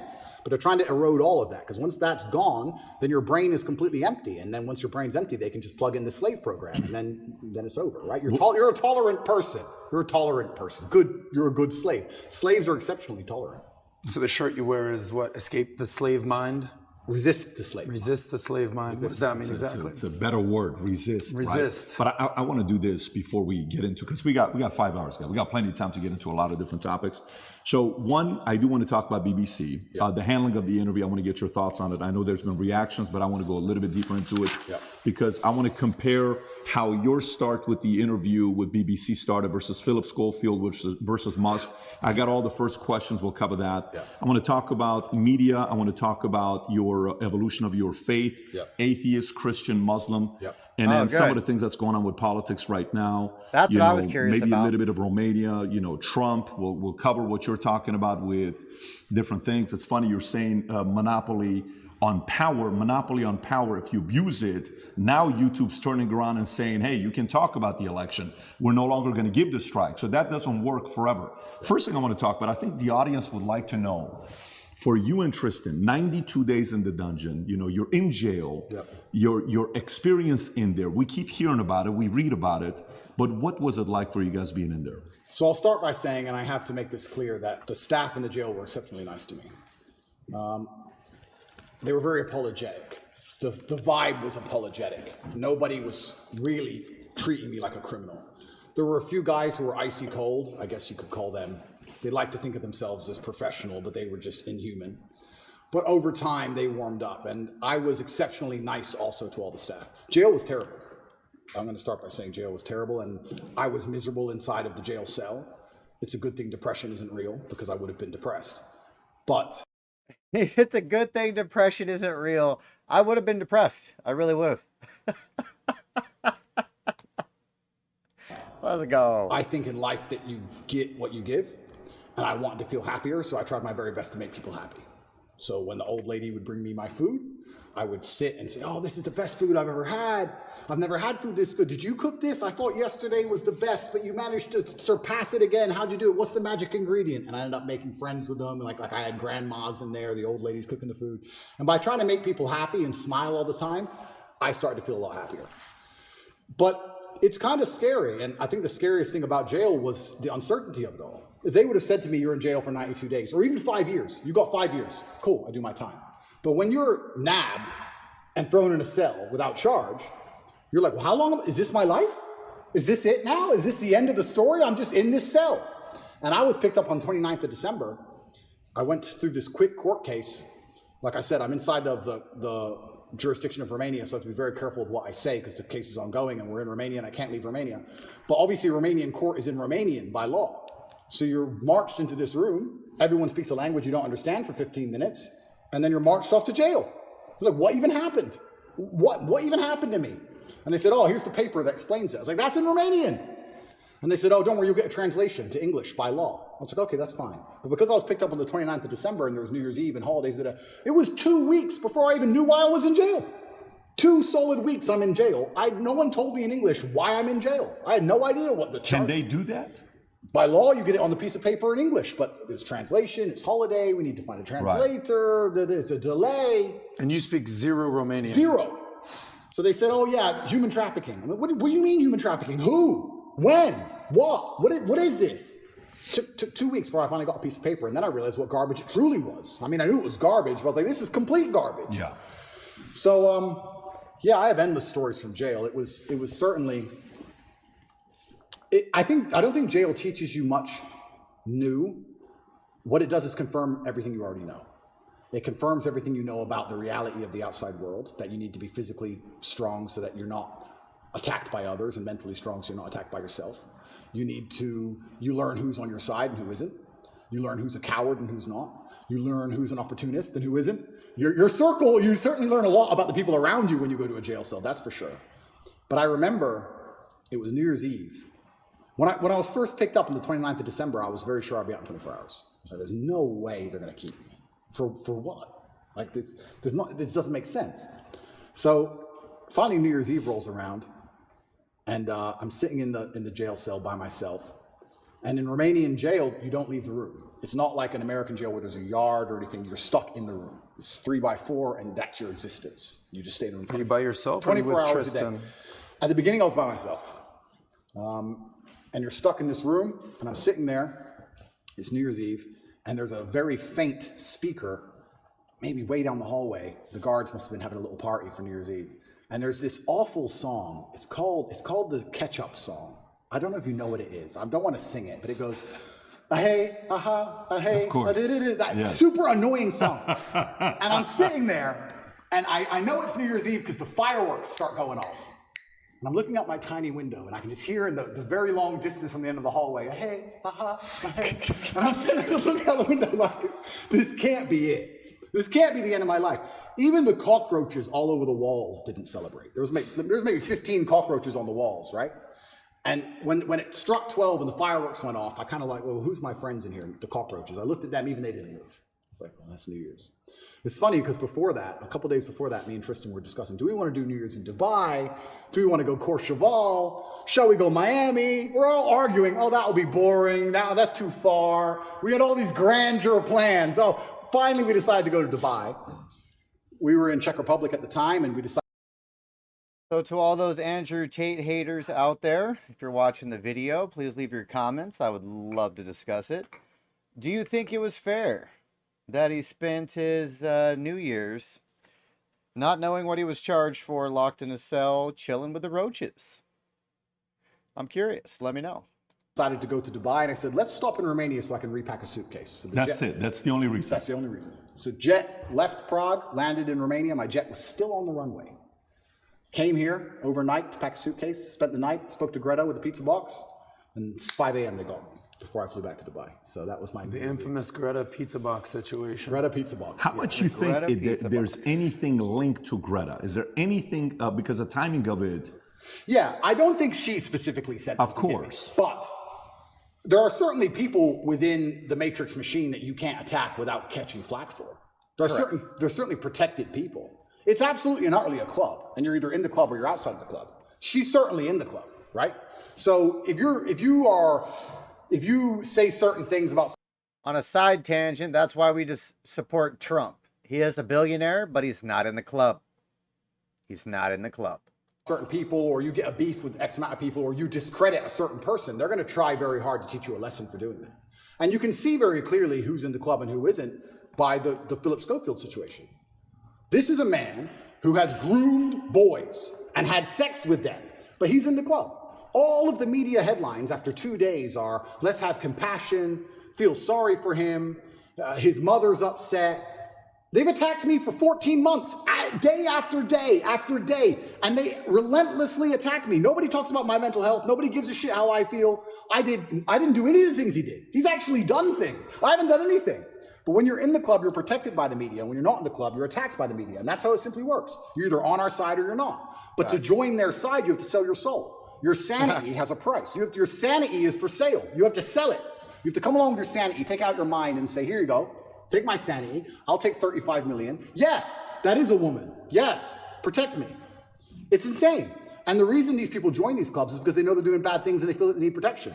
The reason I stand up and argue against all this shit is because I know I don't have skeletons in my closet. You think I'd be on the internet talking like I talk and fighting the Matrix if I had skeletons in my closet, if I was actually a bad person? I've been investigated as deeply as a person can be investigated by multiple federal agencies for 14 months. I was locked in a jail cell, and 2,000 people I know was called. My barber, my old housekeeper from when I lived in England 9 years ago, my gardener I used to have in another country I lived in. Everybody was called. And people were offered bribes effectively. The media are calling girls saying, if you have a bad story to tell about Andrew, we can pay you $30,000 if you have a bad story. That's a bribe. That's a bribe. And they still couldn't find anyone. Still, I've been investigated to a deeper level than 99.9% of people you'll cross on the street. And they're saying I'm guilty and I'm a bad person? You go get 20 men off the street and put them through what I've been through. You'll find more crimes than you've ever found with me.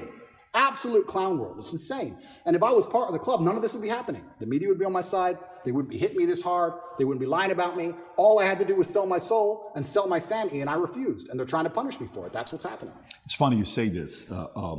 when we watched the BBC interview with Musk, right? And he goes up and the guy opens up the question with, why'd you agree to do this interview?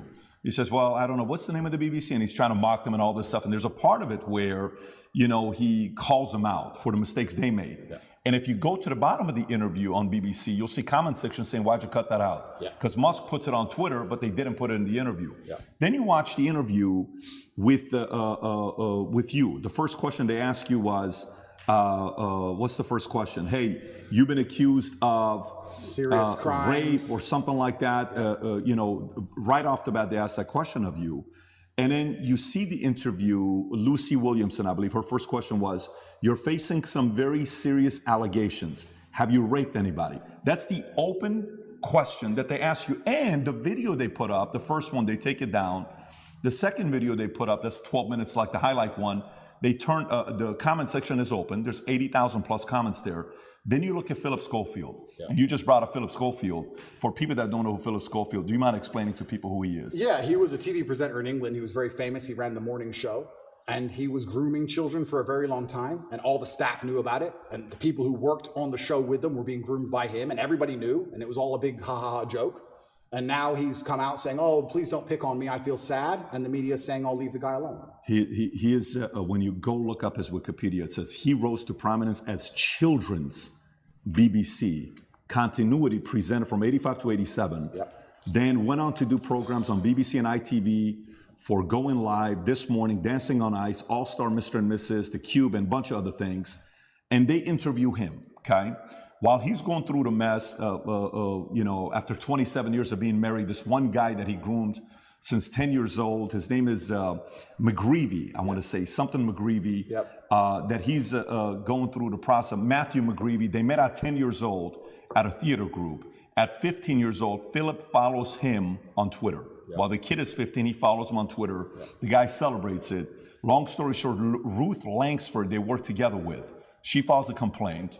Then right after filing the complaint, McGreevy gets fired. Then he has to take a break. Then he comes out after 27 years telling his wife, you know, and hey, I'm gay, I'm coming out of the closet. He's got 2 daughters. But there's a part of it where Matthew calls his wife and says, hey, your husband and I had an affair together when I was 19 the first time and 20 and all. Nobody knows if it was before or not. The interesting thing about him is his brother, Timothy Schofield, I don't know if you know about his brother. Oh, what, the one who's in jail for being a pedophile? Was convicted of 11 sexual offenses involving a child between October 2016 and 2019, including 2 sexual activity with a child. Here's how the interview started. First question, the guy. Now, when they were talking earlier about you're either in the club or you're not in the club, this is the club. It's the pedo club. Really is. It really is. If you can get on board with the pedo agenda, you can be in the club. The centrist is in the house. What's good, bro? I asked him. He says, you've had quite a week. How are you? Opening question. Versus the question they ask you on the opening, right? And then he turns around and says, the media's interest in the affair was motivated partly because of homophobia, alleging that an affair with a much younger woman would have not generated such a scandal. So he gets protected. And he says, all those people who write those stuff, do they ever think that there's actually a person on the other end, right? This is proven. By the way, this is the part where even when somebody's watching you and saying, why are they taking him to court? Maybe he did something. Why are they taking Trump to court? Maybe he did something. Why are they taking this guy? He must have done something. There must have been something there, right? It's stuff like this BBC does. If BBC are watching this right now, I want to kind of remind you of your mission statement that you have on your website. We're going to put the link below to your mission statement. You can go find it. Here's what your mission statement is, BBC. This is why you've lost some credibility the last couple of years. To act in public interest, serving all audiences through the provision of impartial, keyword impartial, high quality and distinctive output and services which inform, educate, and entertain. You say you inform, educate, you entertain. Yeah, so let me ask you guys, we just watched the BBC interview. Do you think that she was impartial? Was there any impartiality as part of that interview? Like she said, we watched the whole thing because we watched Andrew Tate's version of it, not the BBC edited version that they put out.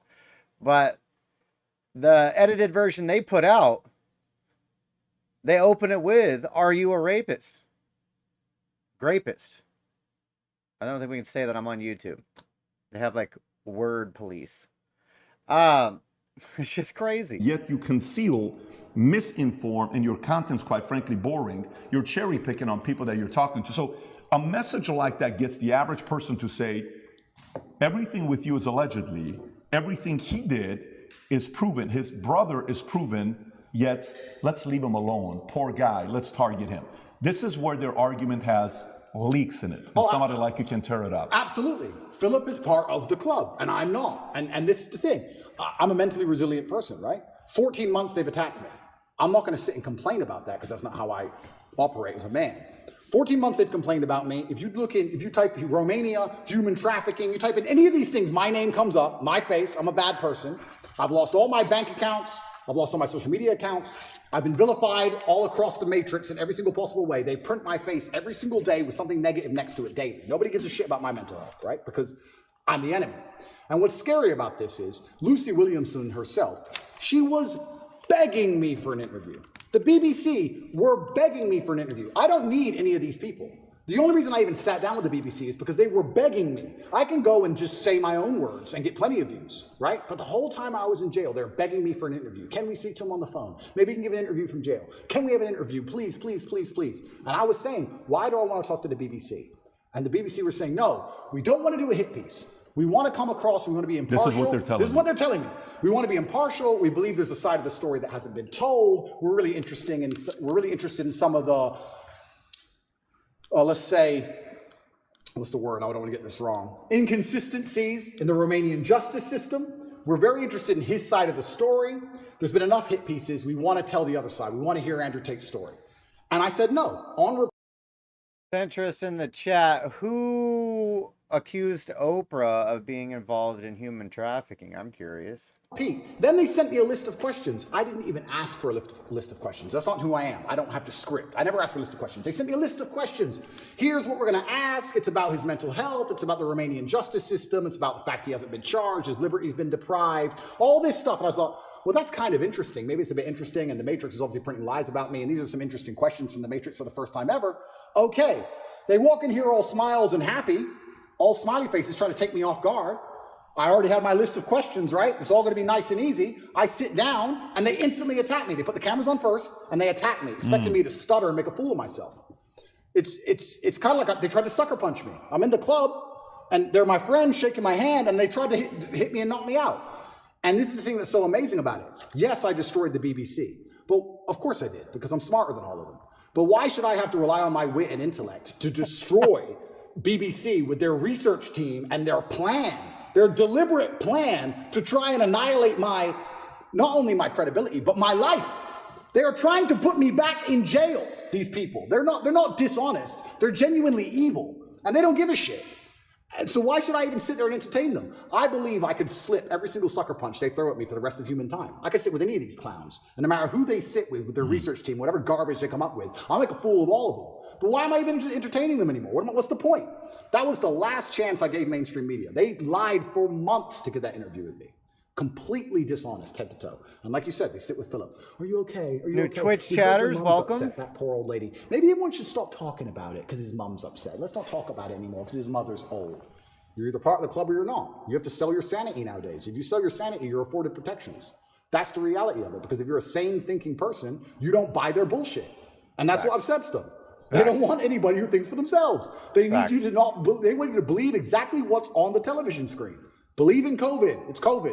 If you didn't get in line, get your 6 boosters and wear your mask. You're definitely on a list, bro, of potential issues. Now it's COVID now. Oh, Putin's invaded Ukraine. Putin's cured COVID now. Now it's Ukraine. It's insane. Till the next thing comes. It's absolutely asinine. Did any of the questions that they sent you ahead of time? Zero. By the way, we didn't. There was no. No, that's not how we operate. Asked us ahead of time Of course not. whatsoever. Did they ask you any of the questions they Zero. said they were going to ask you? Zero. They start with an attack and it became a battle instantly. Did they ask you at any point what jail was like? Zero. What your mental health was like? Zero. How, like, you completely missed the mark when everyone wants to know what was jail like. Well, and they don't even ask you that question. But this is what's so interesting about it. These people are so detached They don't from care. reality. because they are Yeah, they don't genuinely care. detached from reality. They think that finding a video I made 8 years ago, a 4-hour speech I made 8 years ago, and finding one line of it without context that can be misconstrued, they think that sitting down with me and saying that to me is an aha moment. Nobody cares. Because you're taking out of context, one.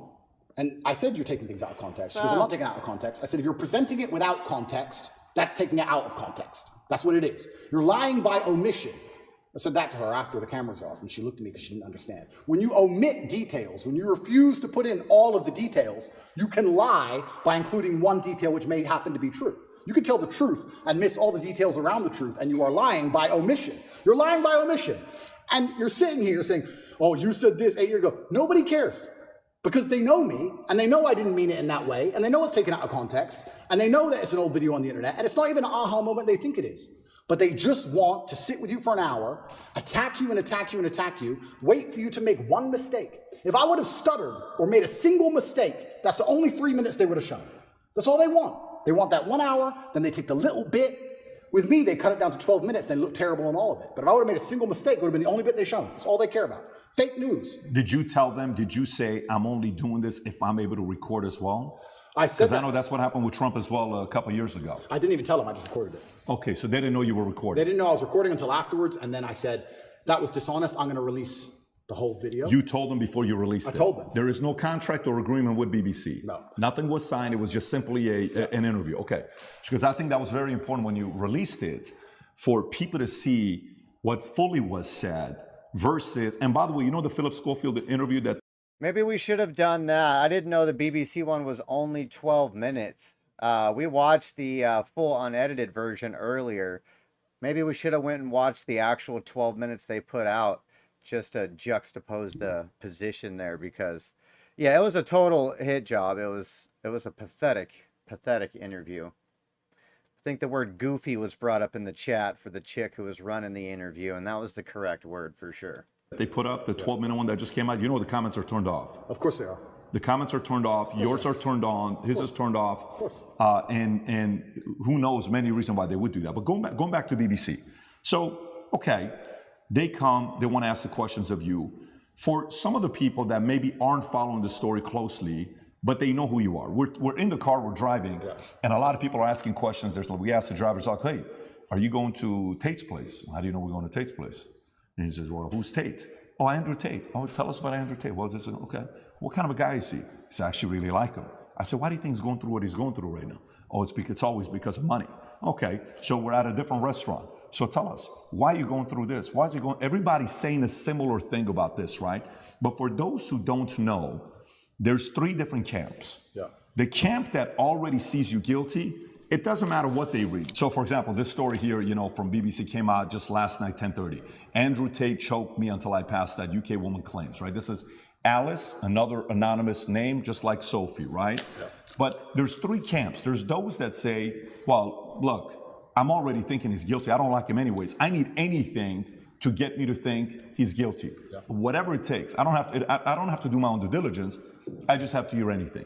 Then there's the camp that's a diehard fan. There's nothing you can do that they did wrong. You can, in their eyes, it's going to be wrong.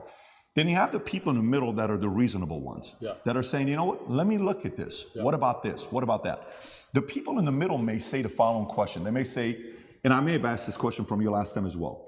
They may say, Andrew, okay, if this guy is so innocent, how can they get you to go to the dungeon for 92 days? How can they put you on house arrest? How can they do all this stuff? Yeah. If you're somebody that was born in US, you lived in UK, how come somebody else isn't coming to bail you out? You got different lawyers. How is it that they can keep doing this to you if you're not guilty? What do you say to those people? Yeah, and once again, I have to be careful what I say because of the court case, but Romania has a law, or the law in Romania is basically, if you can prove to a judge that it might have happened, they're allowed to hold you up to 6 months during the investigation stage. If I was guilty of anything, I would have been charged long ago. And we're going to talk about charges soon because I still believe they're going to attempt to charge me. But we're now approaching the end of the 6 months they can keep me under a form of arrest for without charge. Typically in Romania, when I was first arrested, the guard said, within 2 weeks, you'll have your indictment. I was like, 2 weeks? He goes, yeah, everyone gets charged quickly. Nobody waits 6 months for a charge. If they arrest you, they charge you, like every other country, right? The fact they've waited 6 months and gone into my entire life and attempted to find something shows they don't have a case. They don't got it. Why I believe it happened is because they didn't have a case when they were trying to hit me with this garbage, and they thought, you know what? If we put him all over the news, if we slander his name completely, there was a hotline set up. If you're a girl who's been hurt by Andrew Tate, call this number in the UK. A hotline. So they were attempting to use the media to find what they wanted. Months go by, months go by, months go by, case file's empty, nothing's happening. My lawyer's saying, when are we gonna close this case file? Like, yeah, we're just waiting for some papers, we're gonna close it, we're gonna close it, we're gonna close it. Around the time I was canceled, things started appearing in the case file again. They started spying on me again. Very interesting that it happened around that time. I don't know if they understood that I wasn't protected by the political class of the USA. I don't know what happened. They started to build this case, and they spied on me for all of these months, spending millions of euros, spying on me everywhere I went, trying to find evidence of a crime. Eventually, they get to the end of their legal limit to spy on me, and they don't have any crime. They don't have anything. So in my current court case, we have two Americans who lied, the ones who we have the conversations between them saying they're going to get an Oscar for lying to the police. We have the CCTV of them coming and going. We have their Uber records showing they can travel the country freely. We have their phone calls with their mother where they're saying, yeah, he didn't hurt me, and my boyfriend caught me. We have all of it. We have all the evidence. We have those two, and then there's nobody else who could possibly even take the stand. I don't believe, as high level as this Matrix attack is, I still don't believe a Romanian judge is going to put me in jail with the dossiers. I've seen it. It's garbage. I don't think I'm going to end up in jail. But it's just taking years of my life, damaging my influence, having bad things to say about me, keeping me under control, keeping me locked in a house. That's all they want to do. They have no interest in the truth. There's no victims. There's no one to take the stand. Do you know who Sophie is or Alice is or no? Yeah, so the BBC, Ali? That's really interesting. So then the BBC says, well, we found victims, because the BBC have done enough investigative journalism to understand that the case is garbage and there's no victims. So they said, well, we found victims. They found one called Sophie first. That was a few months ago. I think I was still in jail when Sophie appeared. Is that her real name? No, that's her fake name. So they have a girl with a fake name called Sophie. They don't show her face. They ask me, what do you think about Sophie? How can I comment on Sophie when Sophie isn't real? Firstly, you've made her up. Secondly, I don't know who you're talking about. You're saying that 9 years ago, I was emotionally controlling? That is the most subjective garbage accusation. What does that mean? 9 years ago, I said you shouldn't party with those guys in the club. Is that what I said? I don't know what I said. I don't know who she is, if she exists at all. And they're saying 9 years ago, you were emotionally controlling. Sophie said so. Who's Sophie? We're not telling you. What's emotionally controlling mean? We're not telling you. What comment do you want me to? If this person even exists, which they don't, then I destroy the BBC, make it very clear to them that Sophie doesn't exist, on repeat, because she doesn't. And 2 days later, Alice appears. What's interesting about this is that DCAUT, the federal agency inside of Romania, along with help from international partners, have tried so hard, spending millions of euros with federal level tools to find a victim so they can put me in jail. And they can't find anyone. But the BBC just pulls them out whenever they want. The BBC does. Where do these people come from? And I say this every single time. If anybody believes they've been wronged, male or female, by me, go to the police. Go to the police. I encourage you to go to the police. All these people say, we don't want to go to the police. We just want to stay on the news. What, is that because you're not real? Is that why? That's pretty convenient. I mean, I thought I was a bad person. Why don't you go to the cops? Oh, because you have no evidence and it doesn't exist? That's why. Are all these accusers in the UK, not even in Romania? Not even in Romania. So Sophie and Alice are supposedly both from the UK. And Alice's story To correct, it's not Alice. I said Alice, it's Evie. Evie or Evie or something like that. Evie. It's all made up names. It's all made up names. Yes. So Evie, we could call whatever name we want. But yeah, Evie is saying 13 years ago I choked her or something. Yeah. By the way, when is the 6-month time limit? End of this month. Okay. And can we reference the tweet you just posted a couple days ago? I want to stay on this. She was commenting on Evie. You were going to say something about Evie, what she said 10. So she's claiming 10 years ago or 13 years ago, you guys had the consensual sex the first time. She comes back for the second time around. According to the story, she says she was being, your hand was on her throat, strangled me. She was passed out for a minute. And then she came back and she said, I did not approve of the second time having sex after she was passed out. So these stories they're making, and then she says, the guy asked a question saying, how come you didn't do any police report back then? She says, well, because it's not fully rape and it's not that, because it was consensual. I kind of wanted to be there. And I didn't tell anybody about it 6 years later. There's way too many things that doesn't give it credibility for somebody to say, I didn't do anything about it then, but 6 years later, I told my friends, 3 or 6 years later. Yeah. And this is the thing that's scary. If you say to any red-blooded male, 13 years ago, you had sex with a woman consensually and she's now unhappy about how that sex happened. You can get, any man on earth can get screwed with that. If this person exists at all. And like you said, she refused to go to the police if she exists. And she's saying it was consensual. I think last night they aired it on Newsnight, and she literally, they said, why are you coming forward now? And I think this actor, the person literally said, because now he's rich and famous. They literally said those words. That's what they said. Oh, because now he's rich and famous, I think it's unfair. It's asinine. I don't understand. It only matters if they're Genuinely rich. how a man can protect himself in the Western world anymore. How can you even exist anymore? If this is what they're going to hit you with as soon as you get to a certain level of influence, there's no man on earth who's safe from this. I said this to my judges. I had a few male judges. I said, they could do this to you. They could do this to anyone. They can do it to you or me or any man watching this. Any man watching this. They can put in the BBC 9 years ago you did something. They won't tell you her name. They won't give you any chance to defend yourself because you have no idea what they're fucking talking about. And they will print it on repeat until you lose your job and lose your bank and lose your social media. And then you're going to sit there bankrupt and depressed. And then they're just going to move on from you. And if you don't die, if you're like me, a cockroach who refuses to die, if you sit around and refuse to go away, they're going to make up a new one. It's crazy. And it's genuinely scary. And you're not safe from it anywhere anymore. I will say right now on this podcast, I encourage absolutely anybody who believes I've harmed them, male or female, to go to the police with evidence, and we'll go to court. Let's do it. I don't harm people. If I was harming people, I wouldn't be out here as open as I was. The biggest criminals and the biggest gangsters and the most heinous people on earth don't have social media. You know this. If I see a guy with an Instagram pretending he's a gangster, he's not a gangster. The real gangster hasn't got Instagram. But that's the reality of it. You think I'm going to become the most Googled man in the world if I've been running around hurting people? It's absolutely insane. And I think there has been a shift in the consciousness. I think, especially because of COVID and a few other things, people are starting to understand that all these people do is lie. I think people are starting to understand that. And the harder they try and hurt me with these lies, the less people believe it. Yeah, when he describes it as a matrix attack, he is correct. He is correct. You're right, centrist. New World Order. That's the club that he's not in. The New World Order, One World Government group, pedo-controlled group. That's the group he's not in. And that's the group that his ideology of men being strong and independent and capable, that's the worst fear of a government. Is a mass populace of strong, independent, capable men. That's not really ideal if you're trying to control a populace. And this is what his ideology teaches. They thought they were doing a pretty good job of pussifying everybody. And here Andrew Tate comes around and says, no, stop being a pussy, everybody. Stop being a pussy. And they're like, no, we can't have a guy out there doing this. We need everybody to be pussies. We need them to wear their mask and take their boosters. Yeah, it's a matrix attack for sure. Which is scary for me. Like I said earlier, it's scary.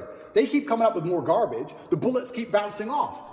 So now they're sitting around going, we can't convince the world this person is a bad person. How do we get rid of him? That's the scary part.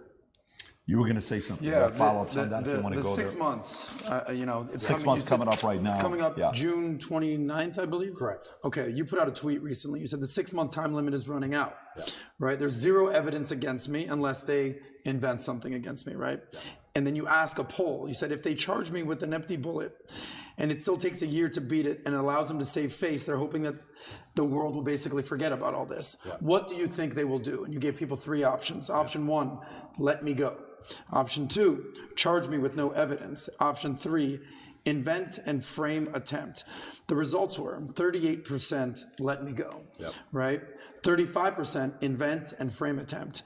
And option 2, in third place, charge me with no evidence, 27%. 38%, 35%, 27%.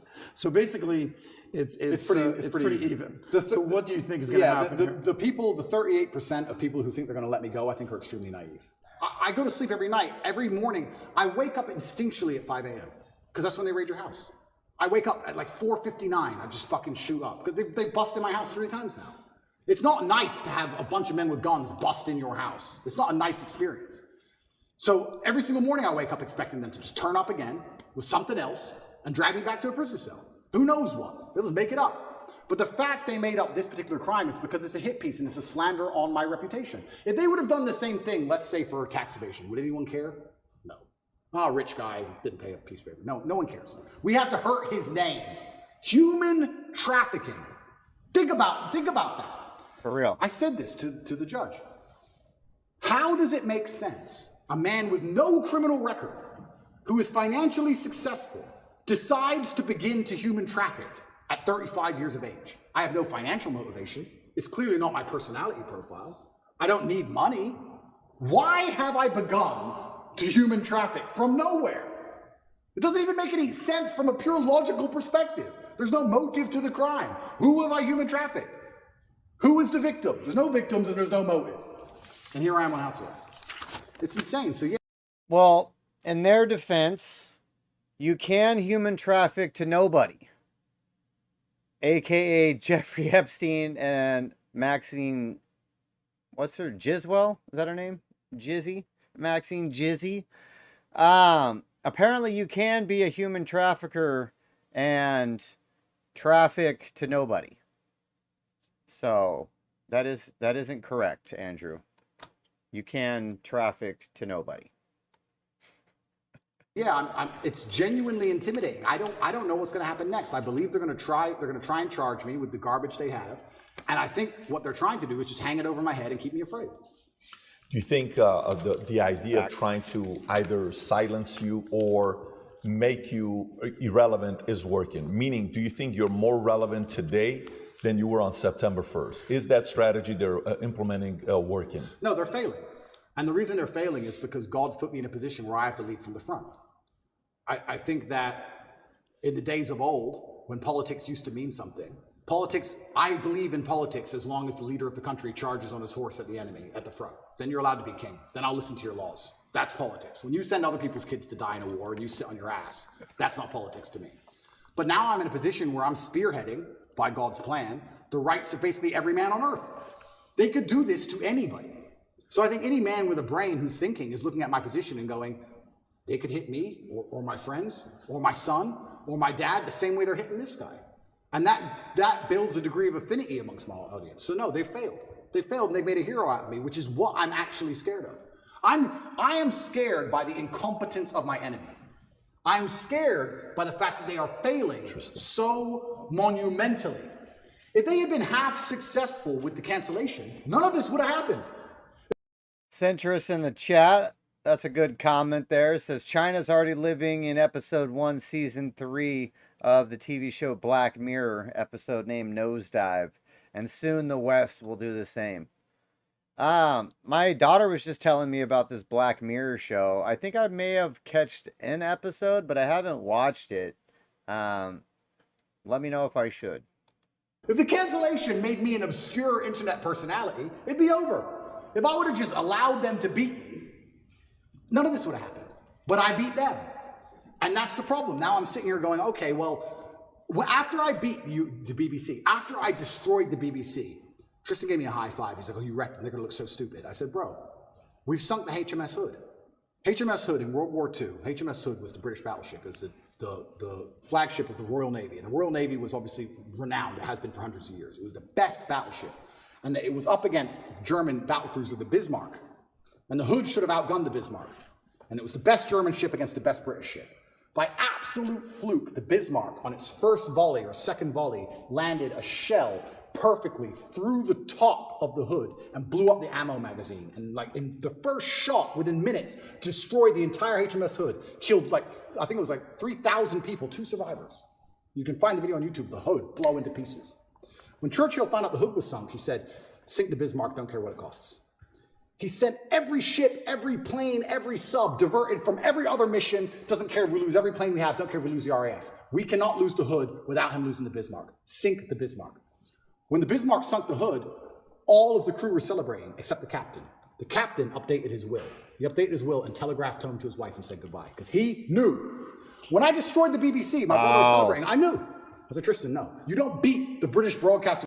That's a fucking statement right there. So the crew's celebrating they won. The captain updates his will, calls his wife, and says goodbye. I'm not coming home. Because he really knows what victory means. That's deep. That's poetry right there. That's poetic. It's a corporation to make fools of them like this without some new bullshit. Shit. We sucked the hood. And he's like, oh, we'll see. Oh, who's this? Evie? Evie. I will watch that fucking knew episode, though. I'm winning too well. I'm scared by the incompetence of these clowns. But I don't know what else I'm supposed to do. Am I supposed to lose? I'm genuinely looking for guidance here. Am I supposed to roll over and fucking lose? When they're lying about me and slandering my name and trying to put me back in a fucking dungeon? Back with the cockroaches? All I could do is protest my innocence, but they're such idiots, I make them look so stupid, and then there's egos involved. You think Lucy Williamson hasn't been called into a meeting room with some BBC producer saying, you made a fool of us?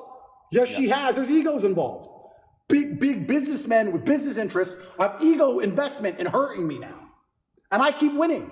So I don't know, I'm in a very precarious scenario. Do I continue to win? Do I let them win a bit? Do I just roll over and shut up? What am I supposed to do? I don't know what the right move is. Keep winning, bro. Always keep winning. You sincerely don't know what the right move is. Always keep winning, bro. Always keep winning. That's always the goal. I sincerely have decided that the best thing I can do is stay true to my faith and stay true to God and tell the truth and fight. The right move for me, I believe, is to fight. And fight to the end, because I think that suicide is always the wrong option. That's always the right move, if you're put in a bad position, the best thing you should possibly do is fight to the best of your ability, which is what I'm going to do. However, if I was looking at it purely logically without any kind of ideological motivations, perhaps if I would have shut up when they wanted me to, I wouldn't be in this scenario. But that's just not who I am. You know, Alexander the Great didn't have to keep conquering. Genghis Khan didn't need to take Vienna. He could have just chilled. He kept going. So I feel like when I'm in a position where I don't know what I'm supposed to do, the best thing I can do is just look to God and tell the truth. And that's what I'm doing. I want to ask you one more question regarding human trafficking, because this is a heinous charge, or allegedly. Absolutely. I mean, this is not lightweight stuff. You famously ran a webcam business. Correct. Perfectly legal. Yep. Nothing wrong with that. I mean, I can't tell you how many women are doing OnlyFans these days. Yep. Webcam business. Yep. How much of a reason was that a correlation for the human trafficking, the sex trafficking, the webcam business? How much did they correlate that? So, well, he must be human trafficking. He's running a webcam business. There's no correlation. Zero correlation. So they haven't even charged any of the webcam business to any of this. Zero. And what's crazy is... It's crazy. His people assume that, right? It's crazy because, one, it's not illegal. And two... I assumed that. I thought they were getting him for human trafficking because of the girls he was bringing to work for the webcam business. It's not any of the girls from the business? What the? Yeah, I didn't even know that. You can go drive down the high street of Romania. There's webcam studios it's one of the most popular businesses in the country. It's not even illegal. And that was a past life. You're talking about something that happened 10 years ago. It was that long ago? It was about 10 years ago, yeah. It was at the very beginning of it. The very beginning of the whole idea of that industry. Connect is an application which allows you to take a minute to connect with influencers from all around the world. My name is Andrew Tate, and I'm available to speak directly to you on Connect. I think it's just perception. I understand I have this perception. Mm-hmm. And I think a lot of people who are also dislike me, a lot of the reason they dislike me so much is my perception. I've had people who say, I hate what you say. I say, what do I say? And after talking to them a while, they say, it's not what you say, it's how you say it. Of course. Right. It's the perception of aggression. It's the perception of masculinity that they're afraid of. It's not even the words. They might like the words. Mm-hmm. It's my delivery. So I understand perception can be reality to a degree. I accepted that maybe the first month I was in jail. I understand when you have a message which is complicated, and masculinity as a whole is a very complicated tapestry, that the best way to instill it and teach it is to break it down to its core beliefs. So I've evolved way beyond Lamborghinis and chicks, right? But masculinity as a whole is a very complicated tapestry. You need to have the emotionality. You need to have the times you feel like crying and you don't. You need to have the times you can be aggressive. You need to have the times that you can be violent to protect your family. It's very complicated. And you can't teach that, especially to the young generation, in spite of the constant propaganda they have coming in their ears, very easily. So I break it down to a very core message. And the core message is that I have financial freedom, so it's hard to tell me what to do. And I have sexual access because I'm respected by women. Keep it simple, stupid. And I have a good network because I'm respected by men. I break it down to those core things. And those core things are what I build that's how you build the tapestry of masculinity. Because if you don't have those three core things, you can never build the rest of it. That's the beginning of it. If you don't have those three things, it's hard to build the rest. So anybody who doesn't look into my message properly, I mean, I'm sure these people who are after me have never listened to me speak at length, ever. Ever. They just look at a picture. He's on a boat. There's 3 girls on the boat. There's no way those girls are happy with that, because my wife hates me. And there's 3 of them. So he has to go to jail. And that's what's happening. It's that baseline. I truly believe it's that baseline. But how else can I teach my message, as complicated as it is, without first breaking down and proving you have success in the most core levels of it, right? Before you learn to box, you jab and you cross. Before you do all the complicated stuff, you do the basic stuff. So a lot of it is people looking at my message, not understanding how detailed it is, not understanding how positive it is, looking at the baseline instincts which I teach and which I use to advertise my success as a whole to people to show and say, look, I clearly know what I'm talking about to a degree because I have things that you want. And you're a man, so you can't tell me you don't want them. Every man wants this. Every man wants one of these. And they take all this and they try and weaponize it and use it against me. And you're right. It's feminism as a whole that has this idea that if a man is a man unapologetically, and he doesn't apologize for being a man, that he's a bad person, which we've discussed at length and I've discussed a bunch of times, but it's truly the most crazy thing about all of it. I don't know if every man wants a Bugatti. Even if I had $100 million, I would not buy a Bugatti.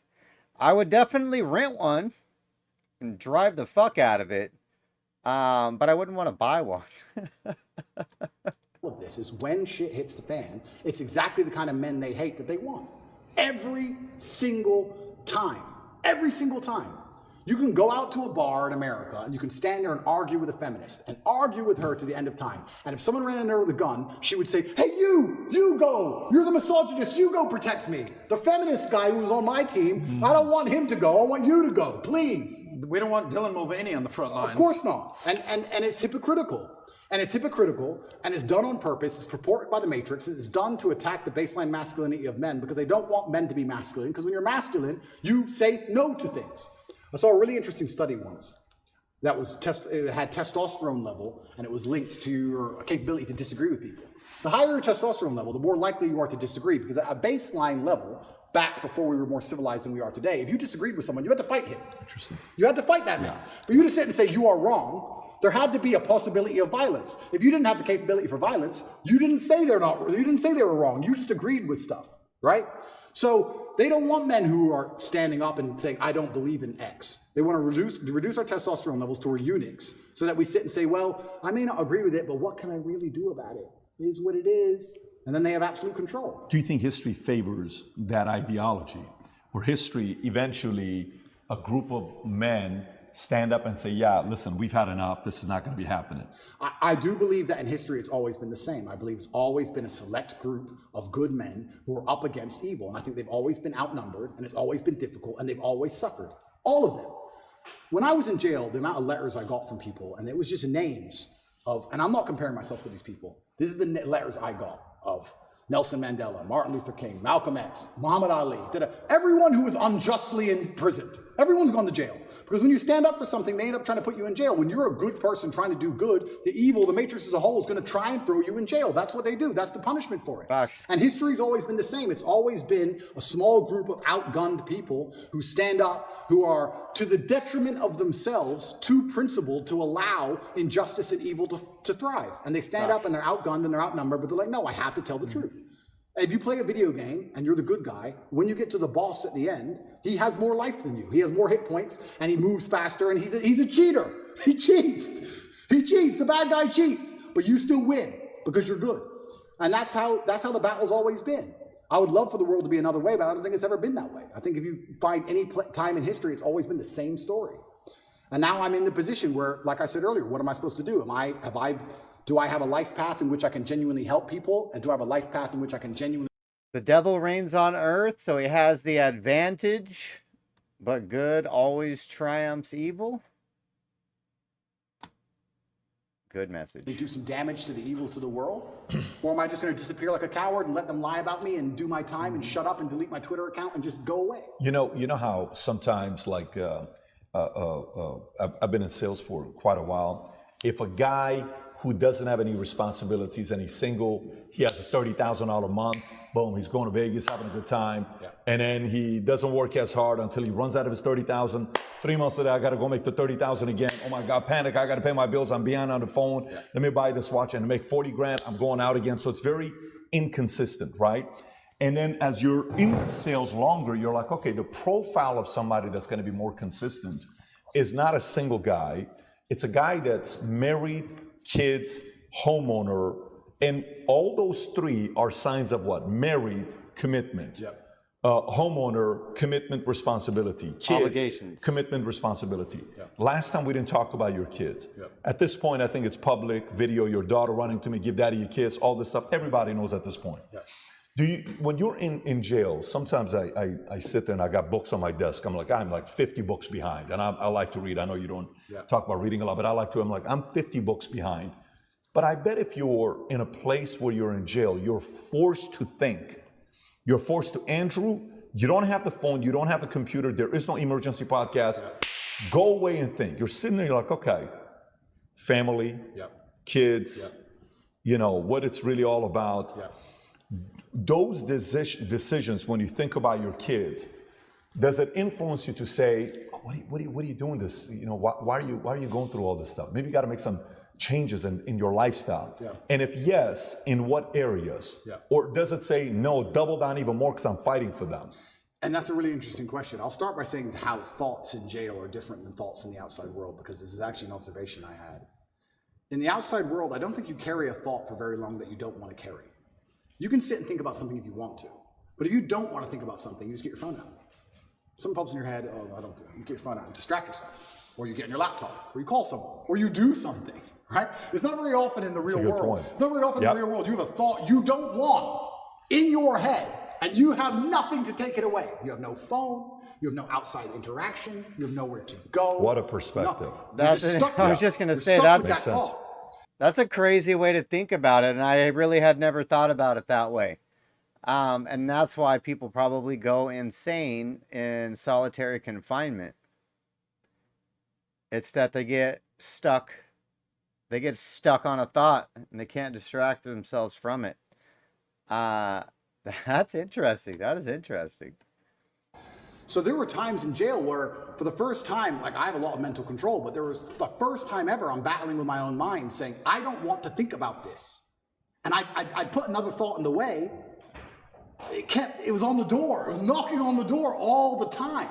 And this is for weeks. Because every day is the same. You never get the outside interaction. And you also, what made it worse is, you never get the answer. You know, like the open loop. If you ever say to somebody, I'm gonna tell you something, I'll tell you later. And it bothers them.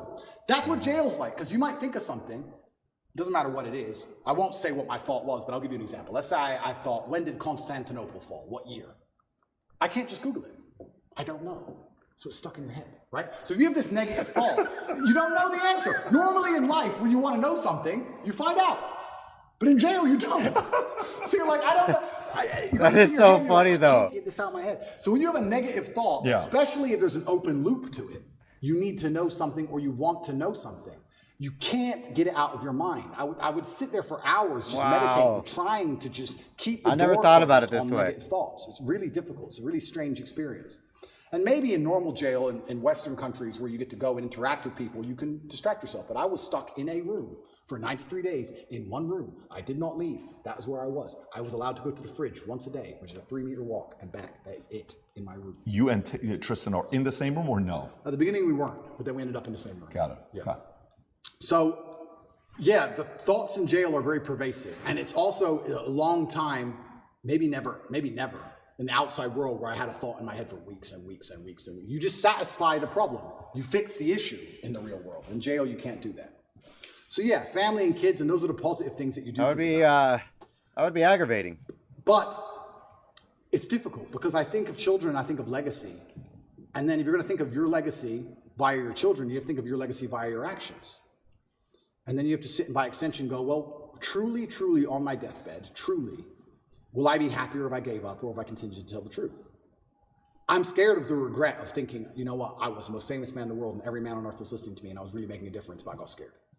I don't think I can live with that. I don't think I can live as a coward. I'd feel like a pussy. You can't, can't puss out, bro. And can't puss out. Inside of men, that's all it takes for us to do the most stupid things there is. The idea of feeling like a coward. A man will run into a burning building to not be a coward.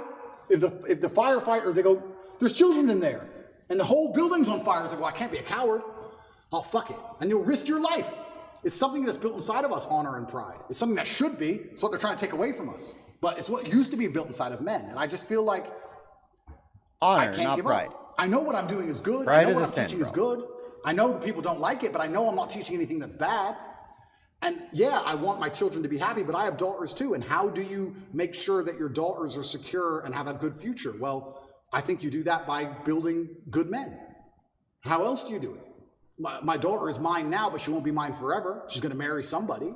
I like the idea of her marrying a good man with honor and principle, a man like me. I don't want to marry some idiot. So they call me a misogynist and I'm anti-woman. I'm pro-woman.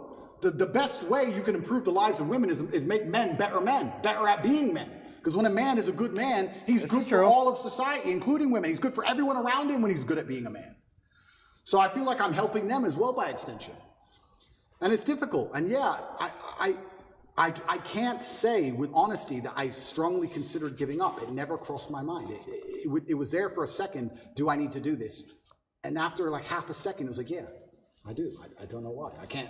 It doesn't make logical sense. So kids didn't influence it one way or another? That's what I want. Kids made me want to do it more. Kids made you want to do it more? Kids made me want to do it more. Got it. I look up to my father as a hero, and I would hate for my sons to look up at me and not see me as a hero. Because that's how I believe you should see your dad, as a hero. And I feel like and you're not a hero without an enemy, and you're not a hero without a fight. Did they ever try to, and by the way, I don't see this working effectively at all, but did they at all try to come in between you and Tristan, or you and the two girls, or the two of you and them? Was there any manipulation and divisiveness going on there? What about these stories that came out that you've got cancer and lung cancer, and then you were poisoned, and these matrix attacks? Yeah, so are you planting these stories? No. Are they making these things up? No, so the cancer thing is interesting, because by Romanian law, every 30 days to extend the arrest, there has to be new information. They can't extend the arrest based on the previous information. So they put together all this garbage case and arrested me for 30 days. To keep me another 30 days, they have to find something during that 30-day arrest period to keep me for the second month. But of course, there's nothing to find. So when I was having medical scans in Dubai, a dark spot was identified on my lung. And I had follow-up tests booked for February. So after the first 30 days, I called up my PA and she said, "Are you coming to Dubai?" I said, "Well, yeah, if they let me go at the end of these 30 days, I'll come to Dubai for my medical tests." They took that conversation and shown it and used it in court, saying I'm trying to flee the country and trying to escape the judicial system as motivation for the second month's arrest. And the judge agreed and locked me in jail because I said I would go to a medical appointment if I was free. And they used that as proof I'm trying to run, because they had nothing else, and the judge agreed it for some reason and kept me in jail. Then everything in Romania leaks. So it leaked that I had this medical thing in Dubai, I had a problem with my lungs, and then there's a hospital here, and I decided to go to the hospital here and have it looked at, because although I was not concerned, I thought, you know what, although it's difficult to do procedures in jail, I have time for once in my life. So I decided to go to the hospital here in Romania, and Romania does have some private healthcare, which is actually very high quality. It's not as poor as people think it is. And I went to a private hospital, and I knew it wasn't cancer. I knew it wasn't. I sat down with the doctor and said, "We're really concerned about this dark spot in your lung." I said, "It's not cancer." He said, "How do you know?" I said, "That's just not my life path. It's not my story." You told him that? Yeah. The doctor was like, "Okay, but we have to investigate." I said, "We can investigate." I'm not a cancer guy. I don't know what to tell you. It's not cancer. When bro. BBC came, did you have guys like watching every move they were making? You had to almost put like one-on-one, right? Somebody's watching everything they're doing. Everything. You have to do it, right? You can't be, you have to be overly paranoid and skeptical with these If they guys. want to hear about, Ricky Tang's crime lord, if they want to hear more about the crime syndicate in Hong Kong, I can tell them all about it, because Carter Lee is going to get it under control. Yeah, I mean, this is the thing. This is actually a really interesting point, which I'll go into before I finish the lung story. So I went to the doctors here. In Romania, everything leaks. It leaked out to the press. I had this mark on my lungs. I was supposed to go to Dubai. They denied me going to Dubai. They said that's enough reason to hold me and keep me.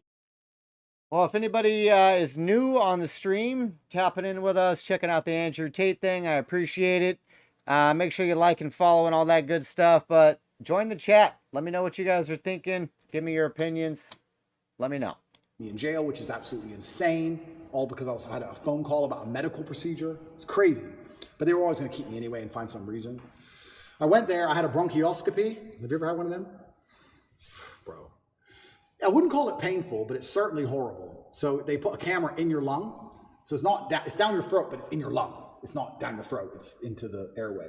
So you're trying to vomit and you're trying to cough, and you can barely do either, and they're moving this camera around inside. It's extremely unpleasant. It sucks. I had it 3 years ago in Dallas for the whole allergy thing. Did you have a bronchioscopy? Yeah, they have to knock you out. It's terrible. Yeah. You've had the Yeah, same absolutely. procedure. Were you awake or asleep? No, they gave me anesthesia, so I was asleep. Oh, bro, here. What were you? I was awake, Yeah. wide awake. Yeah. Oh, I was wide awake. Sounds exciting. Yeah. It was. They gave me this. They tried to numb your throat a bit, and then they gave it to me.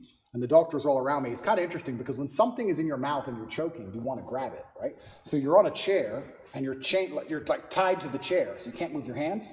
So you're like tied to the chair and you're like this, and they put this thing down your throat, this camera, and you're trying to vomit and you're trying to cough, but they can't move the camera when you're coughing.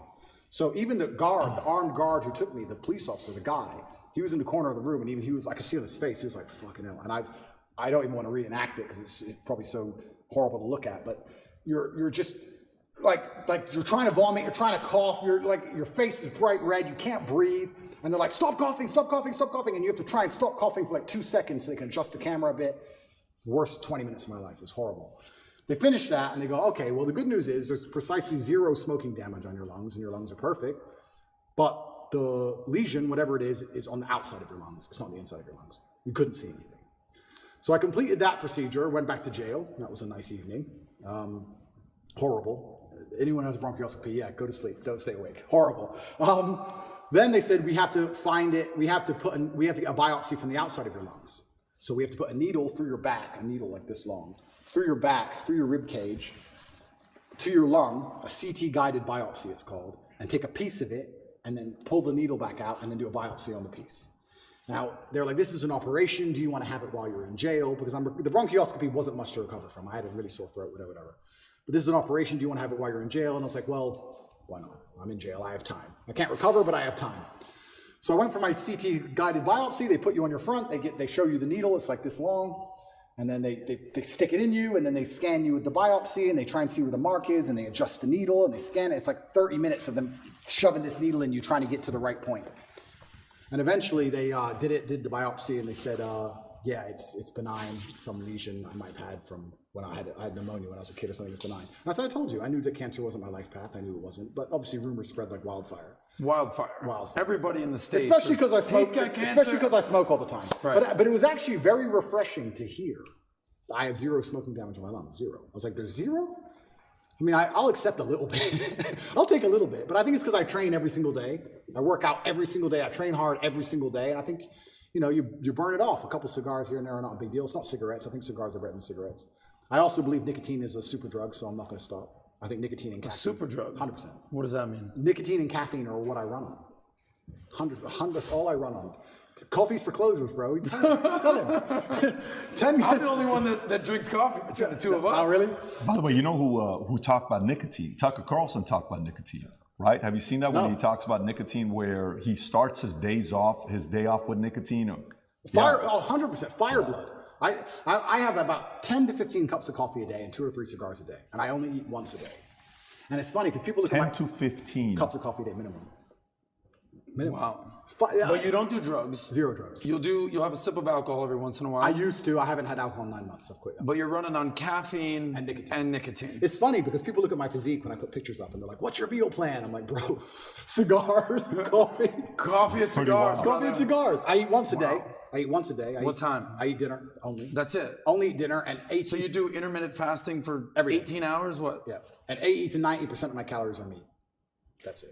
I'll just have like 3 steaks for dinner. Now, how much of that is genetics? How much is that I'm not sure if it's genetics, but that's just how I feel best. I feel best when, if I smoke and drink coffee all the time, I feel hungry, which motivates me, and I feel energetic. It's energetic hungry. That's how I like to feel when I'm working. I want to be hungry. If I eat, I'm tired. Life's too good if I eat. I'm in my mansion, I've just eaten. She's beautiful, I'm going to bed. No, but if I don't, but if I don't eat, I'm like, maybe I wouldn't say angry, but I like to have that tinge of irritableness. Does that make sense? I don't know. Maybe I sound crazy. It's how I get things done. It's how I get life done. It's just how 12 cups of coffee a day, 3 cigars, and you eat once a day. That's right. Yeah. And you train every day. I train every day. And it's working. Well, working for you. It's how I feel best. I don't know if you wrote a book on Tate's diet, if that book would do well. Well, this is interesting because I had a blood test when I was in hospital for all these things, and my testosterone level, I'm not going to pretend to be an expert on. I don't know if it would do good. I don't understand them. I don't know what measurement. But if it works for him, it works. Between 9 and 27 is the testosterone level, the mark. It can be between 9 and 27, the normal range. I've never taken a steroid in my life. I don't inject anything. I don't take any pills, nothing. And I was 32. I was above the normal scale, and I'm 36 years old. It's supposed to be going down. So whatever I'm doing, I'm sticking to. What was your diet and your regimen while in jail? There was no coffee? I had coffee and cigarettes. Don't worry, bro. I had those. Really? I spent my commissary money on coffee and cigarettes. I had coffee and cigarettes and 1 meal a day, same. So there was commissary money? Yeah, so we had... Who gave you that? Yeah, so a friend of mine put money on my account. So I was a rich guy in jail, because in Romanian jail, most people haven't got money, right? I was rich. I was rich. There's a limit to how much you can buy, but I was spending the maximum. So I had plenty of cigarettes, coffee. I actually quit coffee. Now we're talking about coffee, and then I want to go back to the point you made earlier, but I quit coffee for the first 30 days in jail because I've never not been caffeinated. My experience of life is caffeinated. I'm a caffeinated human, right? If I'm awake, it's caffeinated. Me too. So I'm like, I don't need energy now. I'm in jail. Me too. I don't drink coffee because I don't like coffee. I don't even like the smell of coffee. I try to avoid the coffee aisle at the store. I don't like coffee. But I do drink Dr. Pepper religiously. And I probably could not function without it. Like, I was in a panic a few years ago when they thought Dr. Pepper was going to go out of business. Yeah, not good. We need our caffeine over here. So I quit caffeine and all coffee for 30 days to see if there's any tangible benefits. And I can confirm to the world that there are none. Zero. I did not sleep any better. I did not go to sleep any easier. I did not dream anymore. Nothing, absolutely nothing good happened except I was tired. It was garbage. I was like, give me my coffee back. I went back to my 15 cups of coffee a day. Reaffirmed your Wild coffee. to have that much coffee. The last time I drank coffee, I was 25. We have one friend. Literally. We have one friend that drinks almost as much Mario coffee. drinks Mario. as much as Shout you. out to And by the way, Mario. everybody around me loves coffee, Yeah. including my 11-year-old son, Tico. Yeah. Him and his mom got into an argument the other day because she didn't want to take him to Starbucks. He's like, what do you mean? It's like, I want some coffee. He's like, you're not having coffee at 11 years old. Anyways, but it's working for you. It's working for your body. Correct. Sometimes when you find a diet or a combination that hits your body well, you'll know it, you'll feel it. And you have to know your body the best. Correct. I think there's no perfect diet for everybody. I agree. Everyone's slightly different. I agree. And that's just, and I think you are what you eat to a degree. So you think I'm addicted to sugar then, not the caffeine?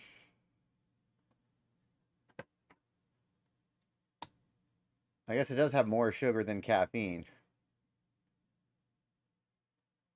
But coffee has more sugar than caffeine depending on how you take your coffee. Green also depends the mental model you want to operate under. If I wanted to operate under comfort, I certainly wouldn't eat the way I eat. I do it because I particularly want to operate under a degree of irritability and high energy and hunger. I like feeling hungry. I don't like feeling full. I like being hungry all the time. I love that. I mean, that's the quality of people where, you know, you can tell a lot from somebody how big they think after they make money and they have some success. Yeah. When they make money, that's when they slow down. That's when they get casual. The hunger goes away. Yeah. You'll really know if somebody's hungry when they made money and they're still going. What is this guy doing still going? Yeah. You've already made the money. You've already had the success. Yeah. Let's transition to a couple other stories here. Sure. So all of a sudden you put in your profile, obviously I joked about it, you're the most Googled women on earth. You know, that was based on your Twitter profile. You know, Nina Turner comes out and says, if somebody says they're a woman, not a tough concept. Your response is, I'm a woman, right? You do that. And you've left it on Twitter. Yeah. Tell us why. Because I am. You don't believe me? You're a woman? Are you misgendering me? I have to choose to agree with you, right? My pronouns are she, her. No, but the level of, it's all a joke, right? But there's actually a very sinister undertone to all of this garbage. And the sinister undertone is that your baseline instincts and your baseline... I wonder if it would be more healthy for me to try to find a coffee that I do like and drink coffee instead of Dr. Pepper. Because I know the sugar in Dr. Pepper is not good for you. But Dr. Pepper is so good. Speaking of which, I need a drink right now. Senses are how you've always perceived the world, right? They have to attack them at some level. And they did. I mean, it's fantastic with COVID. COVID, I know we can talk about it now. It was amazing. I used to say to people all the time, who have you seen die? Do you see a pandemic? Yeah, on the news. No. Do you see ambulances rushing back and forth everywhere? Do you see bodies on the street? Do you see lines outside of hospitals? Do you see a pandemic? How a pandemic would look? Do you see a pandemic? Oh, but my grandma, my friend's grandma, your friend's grandma was 96. Okay, so I'm not saying it's not sad. I'm saying she was 96. Do you see a pandemic? No, you don't. But they have just lied to you so many times that you're ignoring your own eyes. That's the final stage of the slave mind. It's the final stage of it. The final stage of the slave mind is when your eyes tell you this is green, but the news told you it was blue. So it has to be blue. So when they're doing these things, it's nothing to do with caring about the mental health, of gender ideology, none of this garbage. They're deliberately attacking you and saying, what your eyes tell you is wrong. Because if they can make you start They're attacking to admit truth. that your own eyes are wrong, then what other defense do you have against propaganda? If they're going to give you a lie, but your own eyes can't protect you, well then it's over, isn't it? So all of these things they're doing, all of these things are a deliberate assault on the senses. And they do it by controlling the language. If you control what someone says, over time, you'll control what they think. You don't think what you don't say. It's very hard to live a life for 8 years, if you're lucky, and think things and never say them ever. If you think it, you're going to say it sometimes. You're going to give the idea, get some feedback on the idea, build on the idea, change the idea, whatever it is, through discussion. If you never, ever, ever discuss it, you're not going to think it. So they say, this is the truth, ignore your eyes, and you have to say it's the truth. You can't say it's not the truth. And the people who are in charge of the world, they think generationally. They have time. Right now, it's a joke. 200 years from now, it won't be a joke. 200 years from now, it'll all be fucking standard operating protocol. The grandchildren, the people who are in charge now, that's what they want. They'll pull it off in the end. Slow, incremental damage. They do it with nearly everything. They'll take all your rights away. They'll take 100 of your rights away. They'll upset you. They'll give you 99 back. We're good again. Don't worry. And the grandchildren of the people in charge of the world get what they want in the end. They think generationally.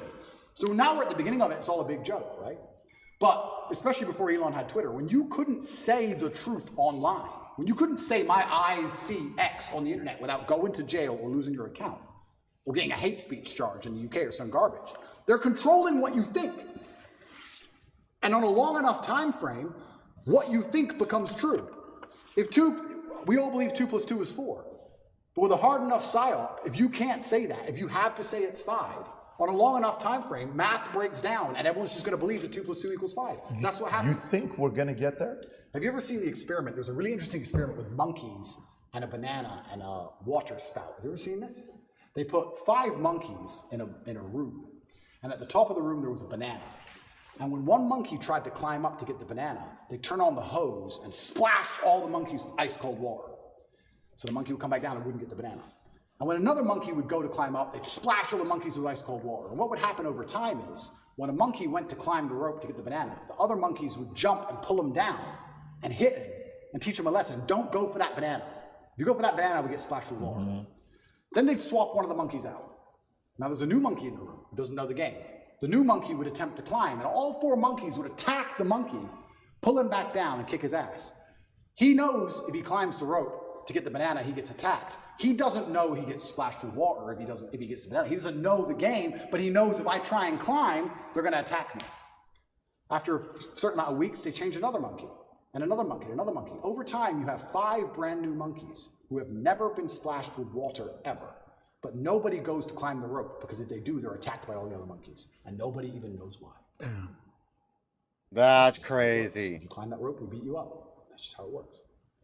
That's what they're doing on a long enough time scale to humanity. There are already X amount of people on the planet. There's already a population, X%, who knows what it is, who ignore their own eyes and repeat what they are told. You can't say that that's not what they're doing, because they're already successful with X amount of the population. They've begun.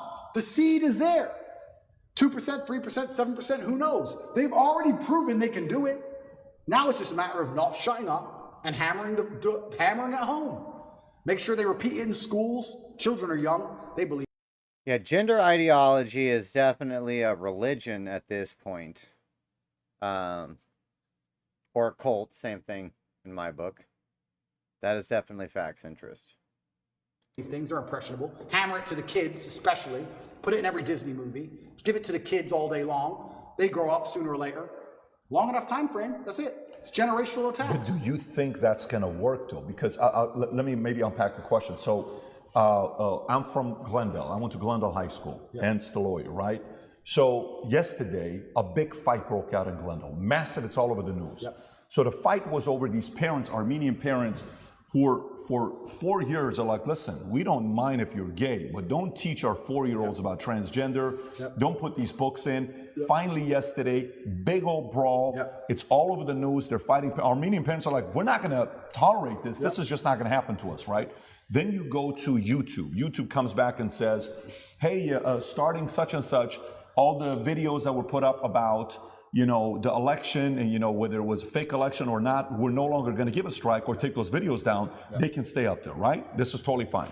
Then you see the Surgeon General comes out, the attorney, I don't know if you saw this one here, he comes out with an article saying new Surgeon General advisory raises alarm about the devastating impact of the epidemic of loneliness and isolation in the United States. This is the same guy that was part of the camp, is now saying, hey, our epidemic of loneliness and isolation has been an underappreciated public health crisis that has harmed individuals and social health, our relationship, our source of healing, et cetera, et cetera. This is the same guy that said, wait a minute, lockdown, you know, do this, do that. What? So the more and more arguments are coming out against even ESG. I don't know how close you follow ESG, where why are we doing this?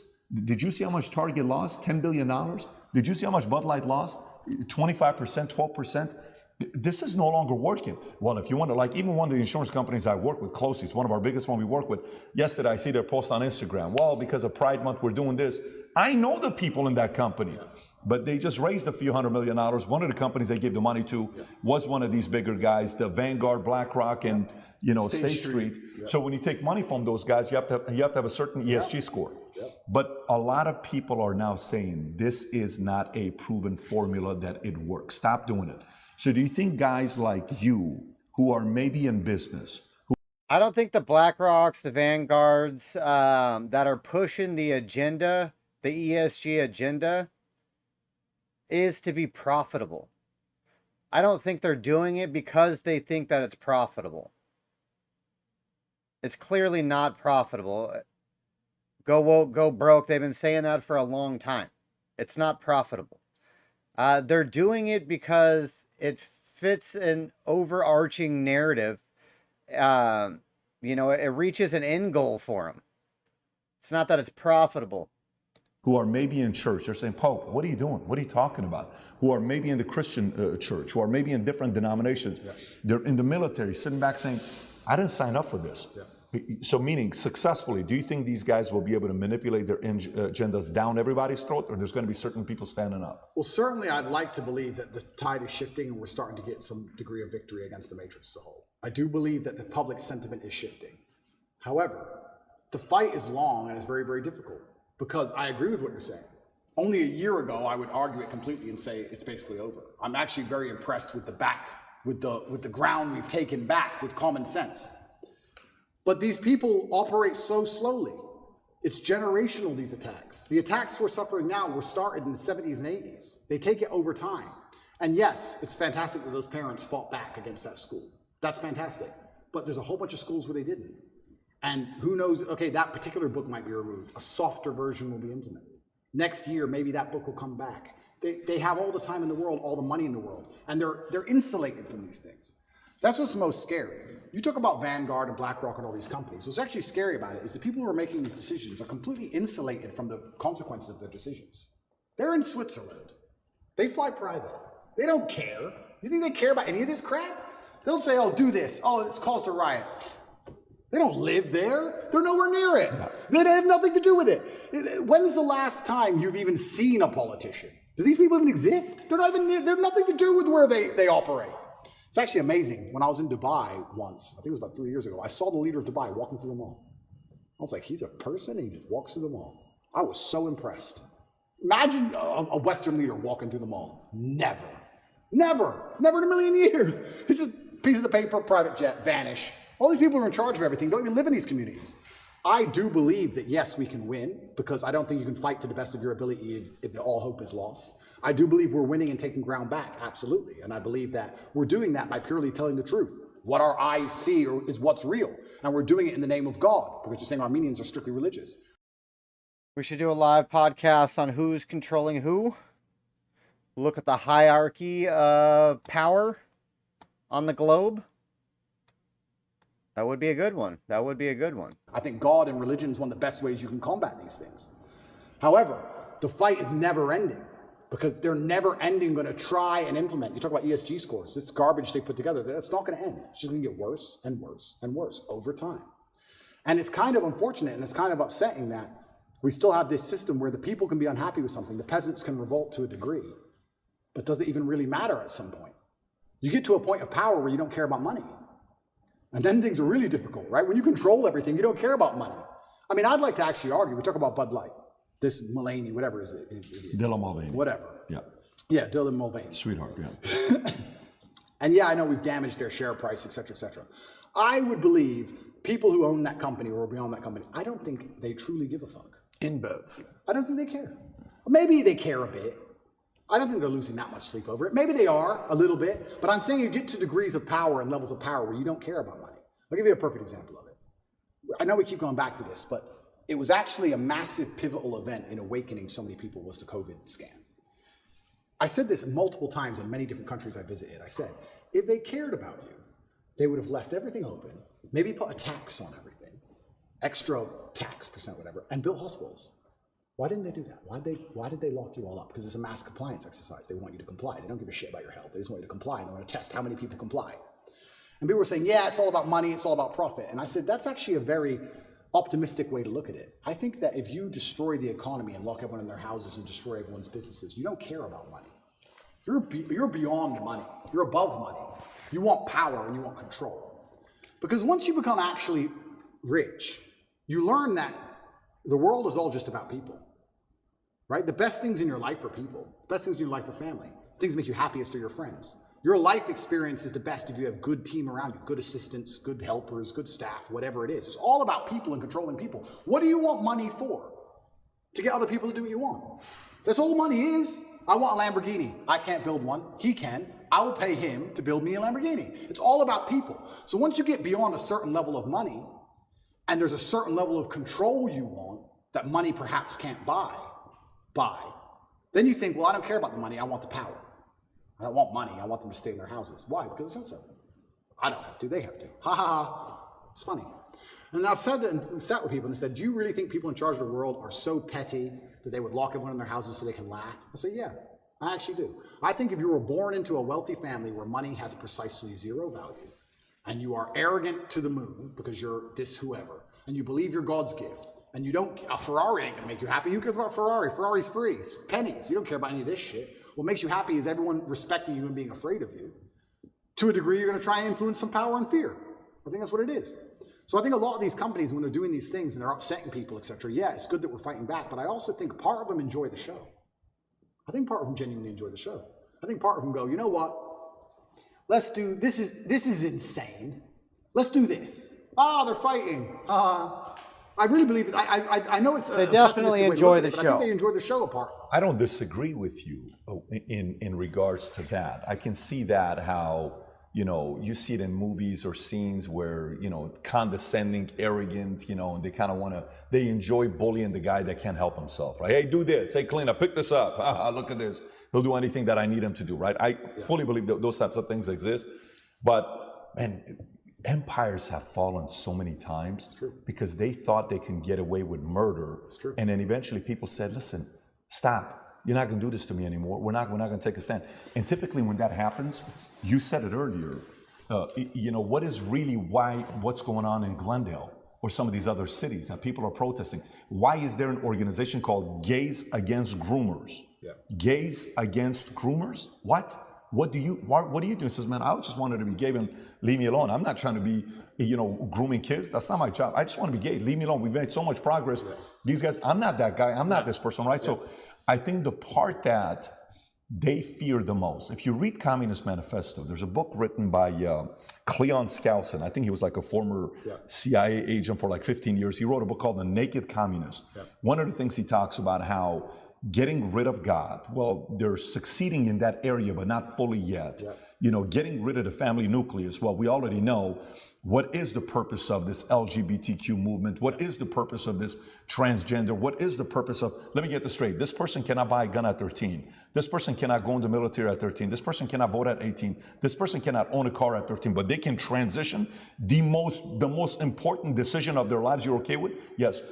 Now, that doesn't make sense to me. That doesn't make sense to me. I think you said something at the beginning, the concept of being tolerant. You know what? Yeah, it's okay. We can have gays. Oh, it's okay. We can have this. It's okay. Listen. In the Twitch chat, the only other Tristan I know is autistic. You're talking about Andrew's brother. Is he autistic? I don't know if he is. There's actually an interview with Tristan as well that PBD podcast did also while on their trip over there. If you guys want, maybe we'll check it out afterwards as well. Man, you've crossed the line a little bit. Yeah. I think faith, family, kids, values, principles, they fear the hell out of it. Absolutely. And I think that community is rising up. No, you're totally right. But you made a really interesting point there about empires falling. And this is where I kind of feel like we're entering a new stage of the world because it's never really done before. Because typically when empires fell, the world was far more polarized. If the empire fell, there was nowhere for the corrupt dictators of said empire to go. The empire's fallen, let's say England fell. You can't, it's very hard to get exile in France. You could do it a little bit. But let's say America fell today. Let's say it completely collapsed and it fell. The people who archetyped that downfall, do you think they'd be in America? Do you think they'd be sitting there waiting to get scooped up? Do you even know who they are? Can you recognize them? What's their name? Even if you could, do you think they're in America or do you think they're skiing in Switzerland? This globalism, the whole point of globalism is that they don't care when empires fall. When you globalize the world, then you have a chessboard. I lost the knight. Doesn't matter. Put the bishop. Sack the queen. Who cares? There's so many things I want to say, but I don't want to die. But there's truth. This can be proven and shown even with this current proxy war. Europe and all the gas prices and the inflation rate in Europe has gone to the moon to fund this proxy war in Ukraine. Why has this happened? Because America's in charge of everything, and America has decided that Europe has to bear the brunt of the bullshit for its proxy war. You're going to have higher gas prices, you're going to have inflation, you're going to have mass civil unrest, you're going to deal with it all. And we're going to sit over here and insulate ourselves because we have the global reserve currency, and the war is going to happen over there, and everyone's going to die, and we're in charge. So now you have this globalism. How can an empire fall when you have basically two camps? There's two teams now. There's two sides left. So I agree with you completely about empires falling, but I'm saying if the empires fell in days of old, the kings would be strung up. But now when the empire falls, nobody notices. It doesn't matter. We don't know who the kings are. We don't know who's in charge. We don't know where they are. They're not going to be anywhere near the trouble. That's for fucking sure. That is They're true. gonna be somewhere else. That is very true.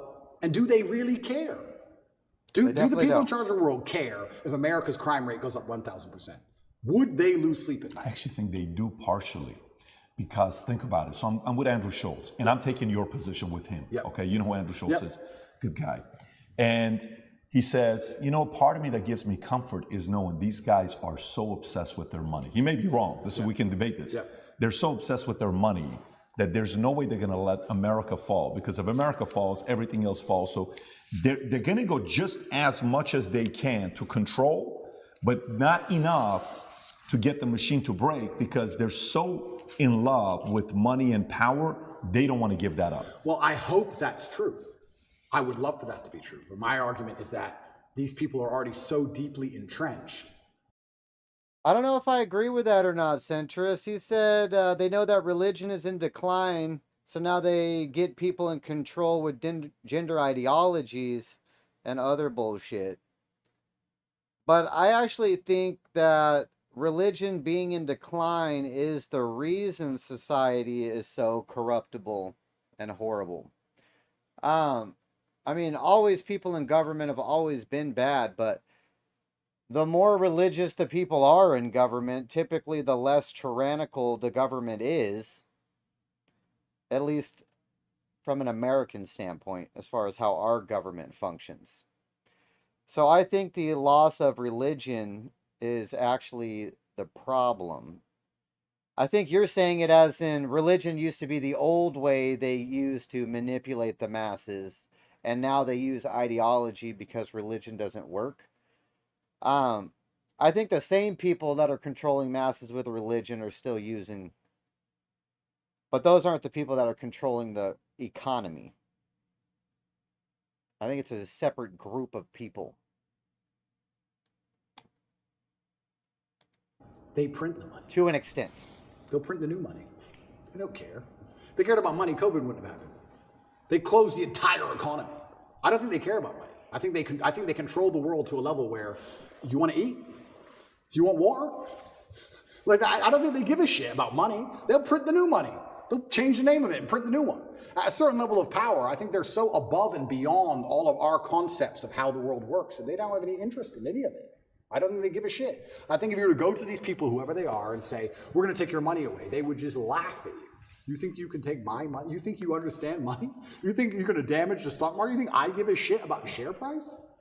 I think there's a level beyond all of this. And they're the ones who truly are running things, and they truly have no influence.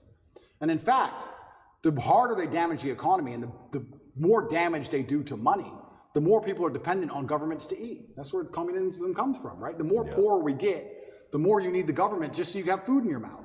How can you resist the government if they feed you? You can't. So yeah, and I sound pessimistic, and I'm not pessimistic. And I do believe the answer to all of these things is free thinking and truth and God and communities standing up for themselves and changing the general consensus. I do believe that.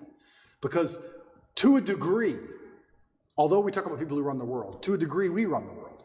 Because our tolerance level is what runs the world. There's more of us than them. So to a degree you say, who's in charge of the world? Well, I like to say, well, we are.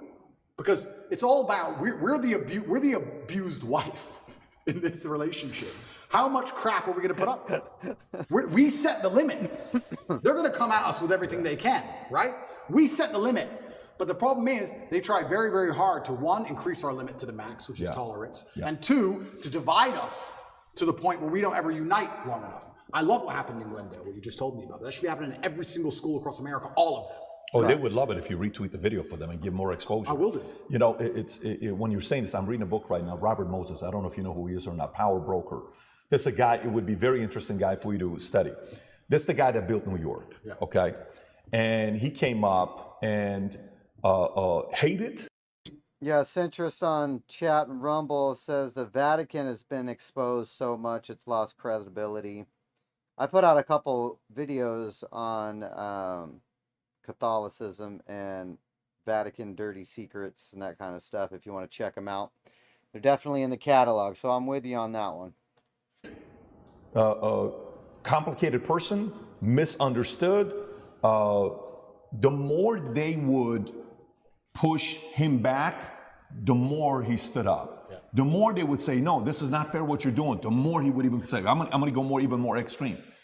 And so if in New York you mention the name Robert Moses, there's going to be a camp that's going to say scumbag, racist, white supremacist, all this stuff. And there's a side that's going to say, this guy built a bridge, this guy did this guy did that.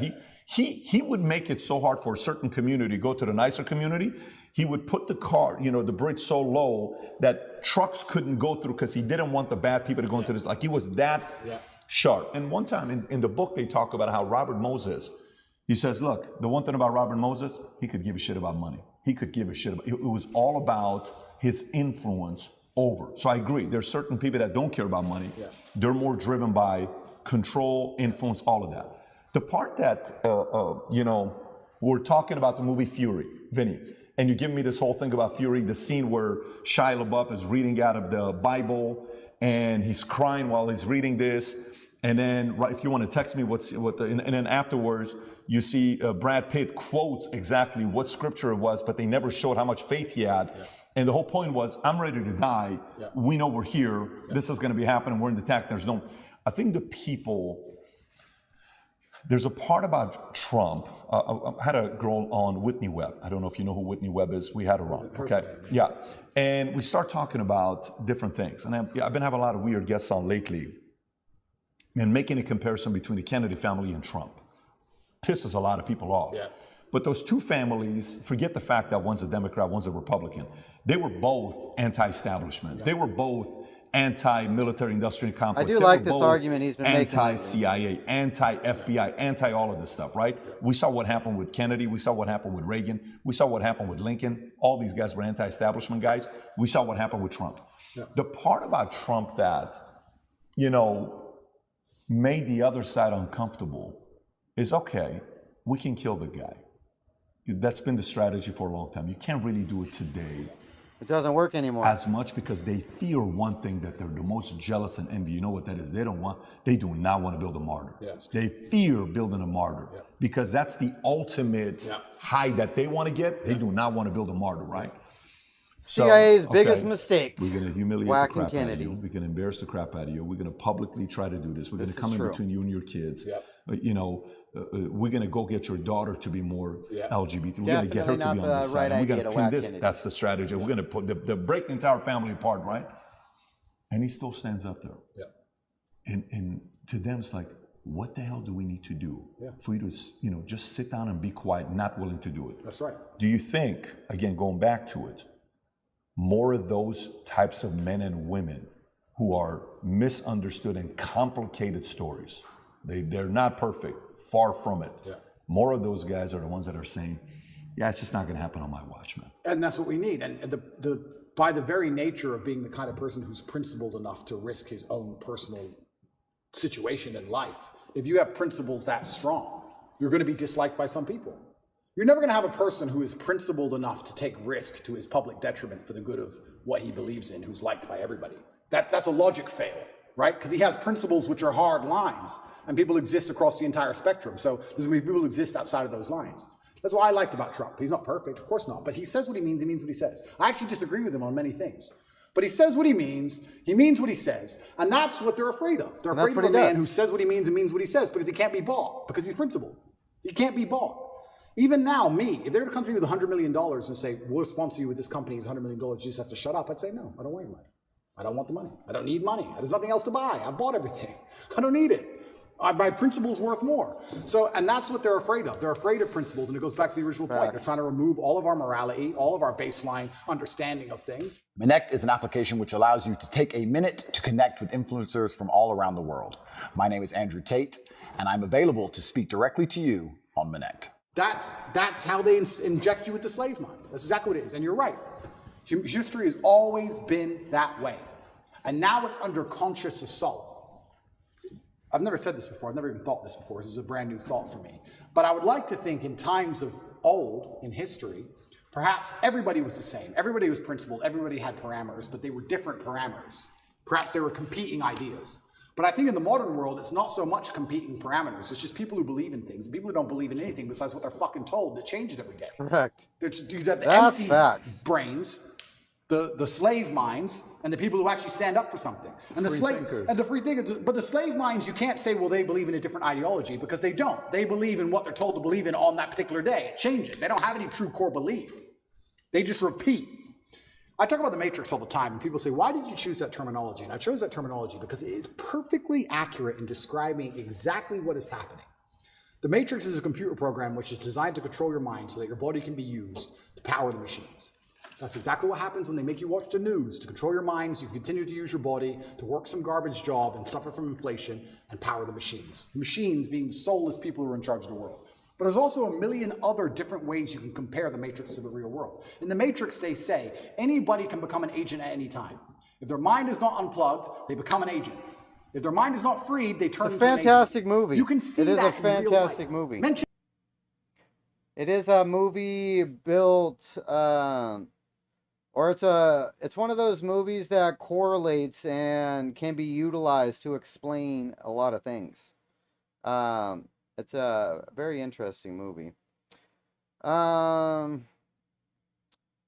says he's glad to see more people are coming to see the big picture and to focus less on individual problems in the society. We need to ask ourselves, why is this happening? Who is going to gain more power? Yeah, who's going to benefit from it? Why is this being done? Not is this being done correct or not, but why is it being done? These are true things. Mention COVID to an NPC. Mention Trump to an NPC. You can sit and have a perfectly cordial, normal conversation with somebody for an hour and be fine. And you can mention one of the particular subjects which they are programmed to hate by the Matrix itself, and they will turn into an agent in real time. And you will see them now start to genuinely, emotionally dislike you as a person. They were your friend for an hour. Yeah. Now they hate you. They will turn into an agent. COVID was perfect. I would sit with people and we'd all be friends until I mentioned that COVID's garbage. And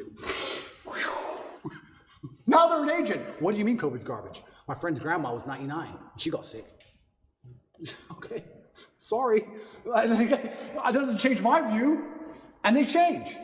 And the Matrix is actually a perfect, absolute explanation of what's happening. And Morpheus says it. If your mind's not freed, you can be one of them. And that's what's happening.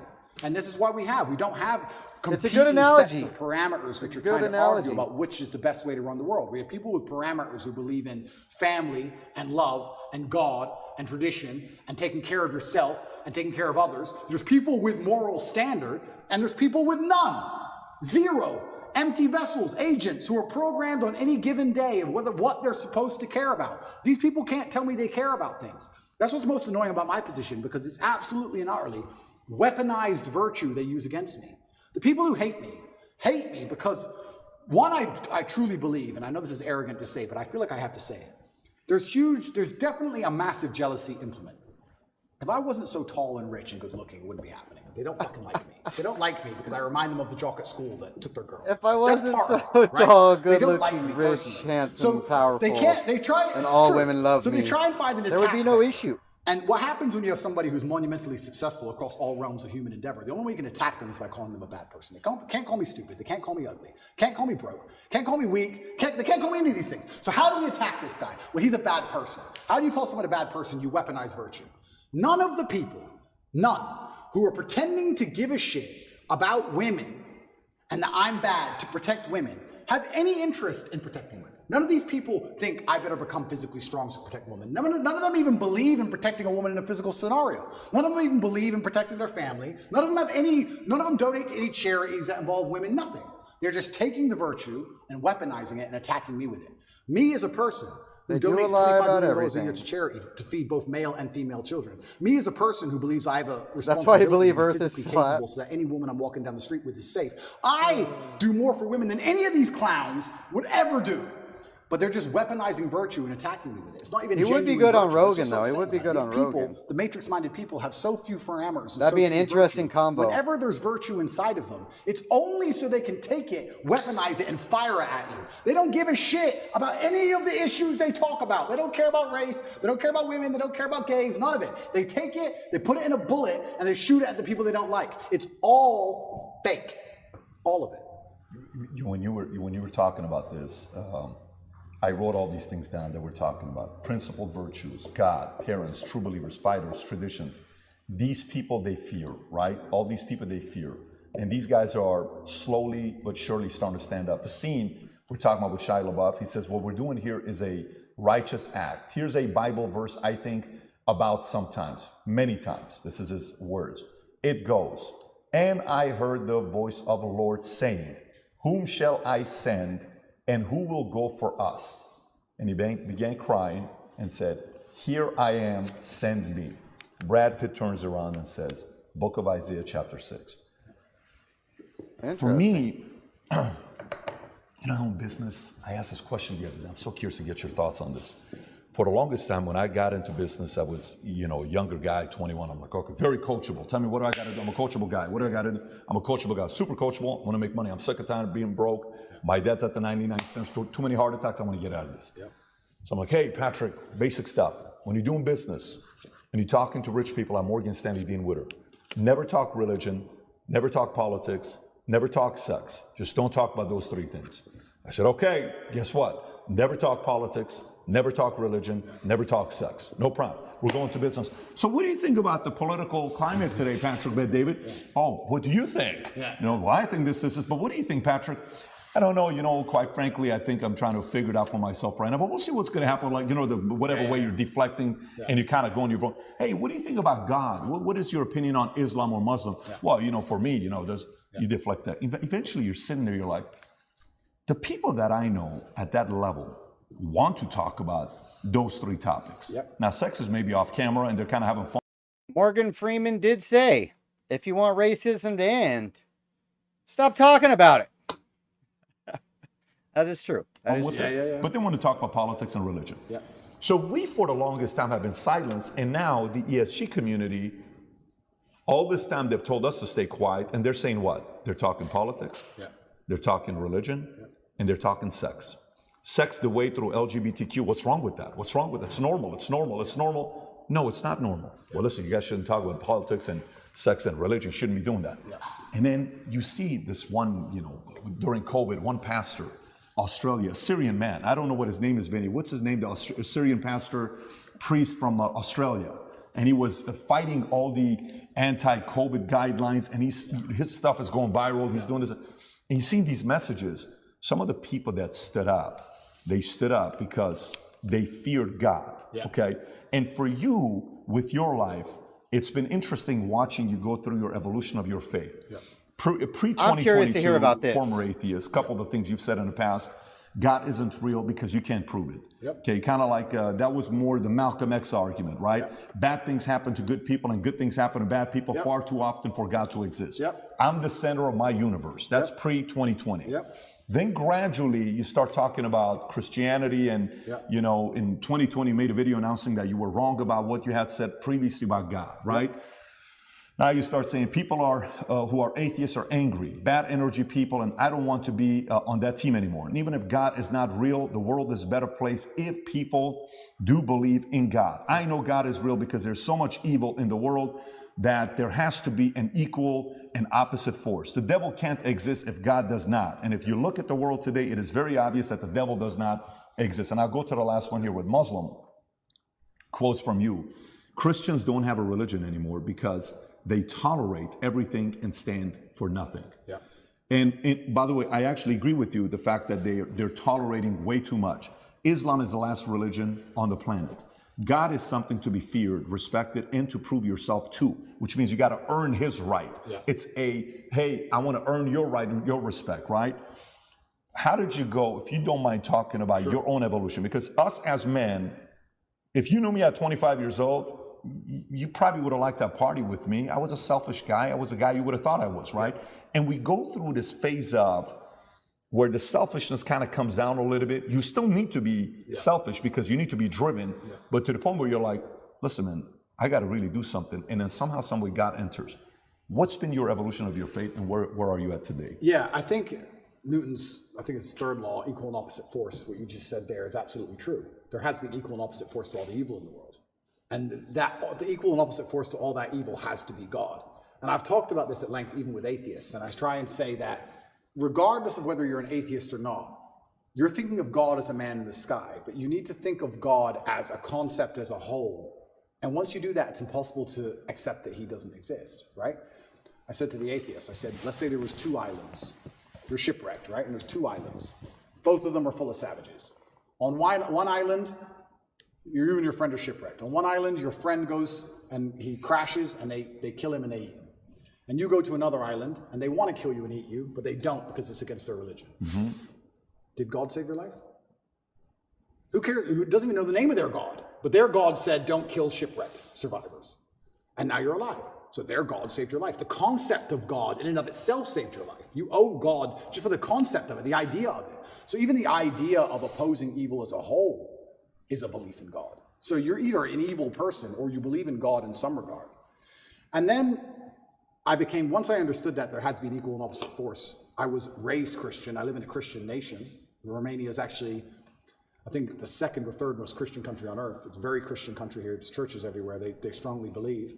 And that's where I began my journey. But I always had a very healthy respect for Islam because I understand that to a degree, to have a religion at all, you have to have an intolerance to a degree. Because without an intolerance, you don't have rules. You don't have laws. You don't have any, like you said, you have to earn God's respect. If you're a religion which is tolerant of everything, then you don't have to earn God's respect. You can be a bad person and do bad things. God loves me, so it's fine. Well, no, it's not, because that's not the point of the religion. So then you extrapolate that out, and I was sitting and thinking, well, what's the primary function of a religion? And the primary function of a religion, I don't believe is the religion exists so I can live forever. I mean, that's a nice thought. But I think on a macro level, the primary objective of a religion is to restore and contain some degree of traditional value within the society. All right, the centrist can prove God exists. You can prove the creator is real. We're here for it, bro. We're here for it. What's your proof? I'm always interested in the proof. How do you judge, let me change the way I worded that. How do you judge the success of a religion? I don't think you can judge it by the number of people who join it, because there's lots of people who are Catholic who don't act Catholic. They don't act in any way particularly Christian. Anyone can say they're something. You can walk into a strip club and everyone says they're Christian. It doesn't mean anything, right? So how do you judge the success of a religion? Well, I like to think the best way to judge the success of a religion is how successful is it at fighting evil? How successful is it at preserving the morality of a population? He thinks Islam is effective at fighting evil? He clearly hasn't read the Quran. In X parameter, in X geographical area. So when you look at it from that way, you can't say that Islam isn't the most successful religion on earth. It's the most successful in regards to opposing evil. It's the most successful in regards to opposing differing viewpoints. It's the most successful in regards to having people act within the limits and the confines of what it finds to be moral and good to go. It's definitely the most successful at controlling people within its religion to stick to the principles of the religion, because it's like a totalitarian, warlord cult. So obviously it's very successful at that. I don't know if that means it's the go-to religion, though. That's crazy. That is crazy, bro. Like, I mean, I was an atheist my whole life. My spiritual journey's probably been the last 5 years or so.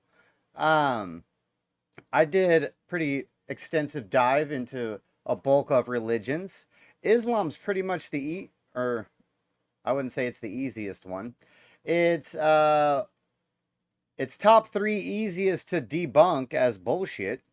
So I don't understand why he's going so hard. God. It's the most adhered to. It's the most feared. It's the most respected in most forms. And then also I'd like to think... I would say it's the most feared. Yeah, it's the most feared. But what is respect without fear? Do we respect men we don't fear? If there's a man who could do absolutely nothing to you on any level at all, you might be nice to him, sure, because we're not bad people. But would you really respect him? If you could take his chick in front of his face, set his car on fire, and he wouldn't do a thing, you wouldn't respect him. You might be nice to him because we're not bullies, but you wouldn't respect him. Respect and fear are linked. They're not always the same thing, and you can maybe have fear without respect, but it's very hard to have respect without fear. And also, I heard someone say once that we see the world as we see ourselves. If you're a thief, you think everyone's a thief. If you're a liar, you think everyone's a liar. And I kind of agree with that. I understood that. I also like to think we see religion as we see ourselves. I like to see myself as a person whose respect you have to earn. I like to see myself as a person who has strong, rigid boundaries. I like to see myself as a person who will stand up and say, no, that's wrong. I like to see myself as a person who's not afraid of being shamed by whatever community for saying, I don't agree with that particular ideal. I like seeing myself that way. So if I'm going to see myself that way... Those are all reasons to be Christian then, but like a real Christian. Not like the rainbow church community, Catholic, pedophilic religion. I'm talking about like a real Christian.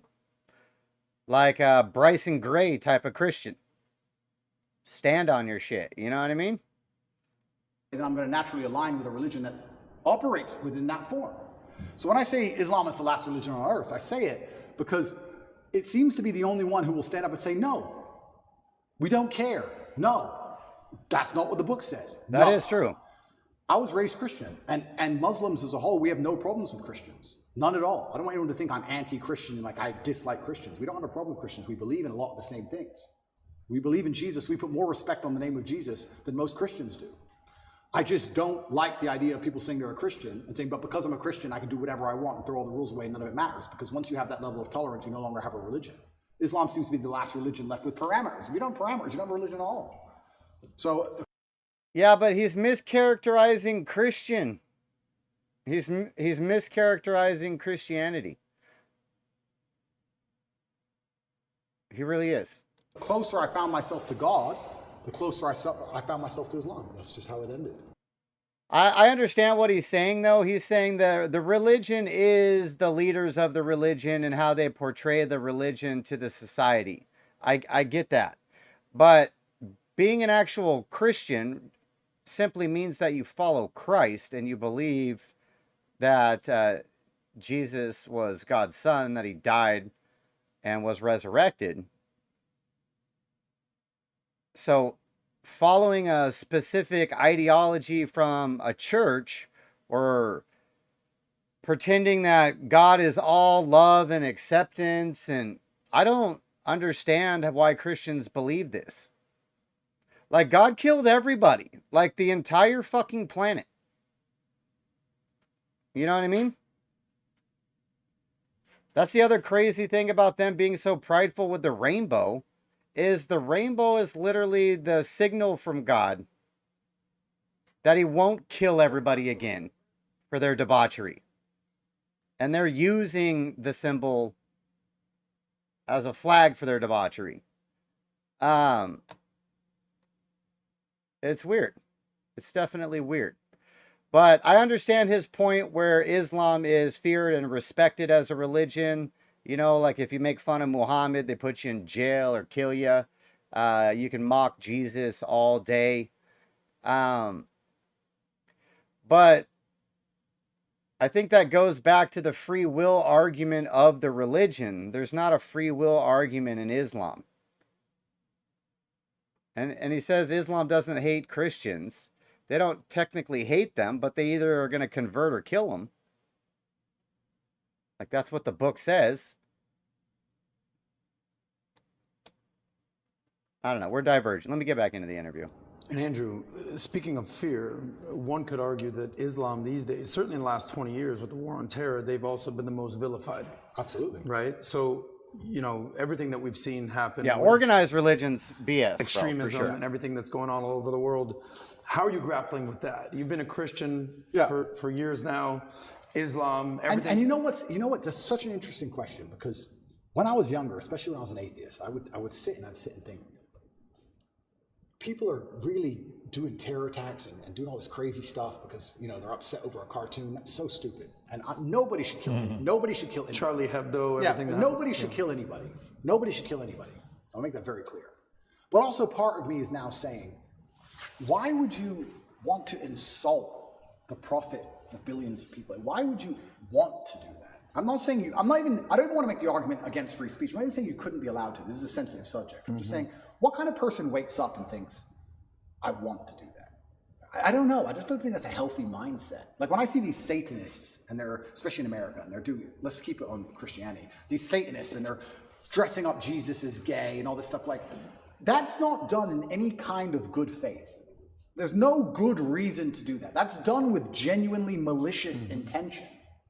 And what kind of people want to do that? And then the answer by extension is, I thought America was a Christian country. So how can you have a Christian country where the prophets of the religion are mocked to the highest possible levels within the confines of the country, and it's promoted? Is that a Christian country? Doesn't seem like a Christian country to me. I don't think the same thing would happen with Islam in Saudi Arabia. I can't imagine that happening. Yeah, but we're not a Christian country. I mean, our founding documents are inspired by Christian philosophy, I guess you could say.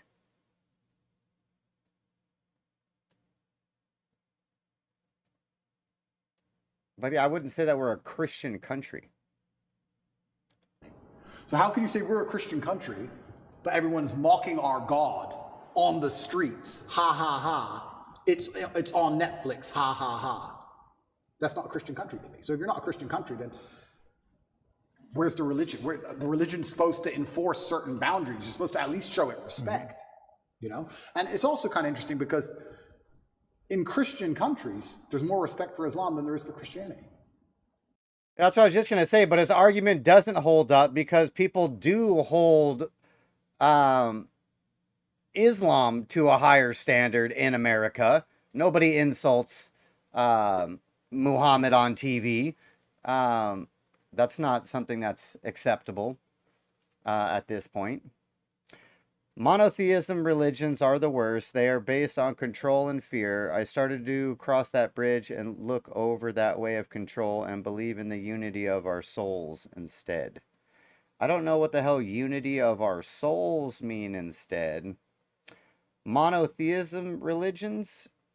So religions that only believe in one God are the worst? I don't know how you could believe in multiple gods.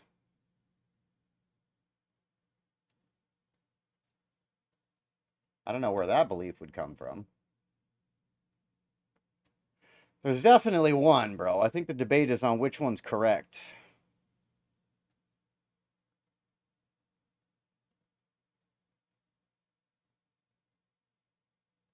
Respect is fear.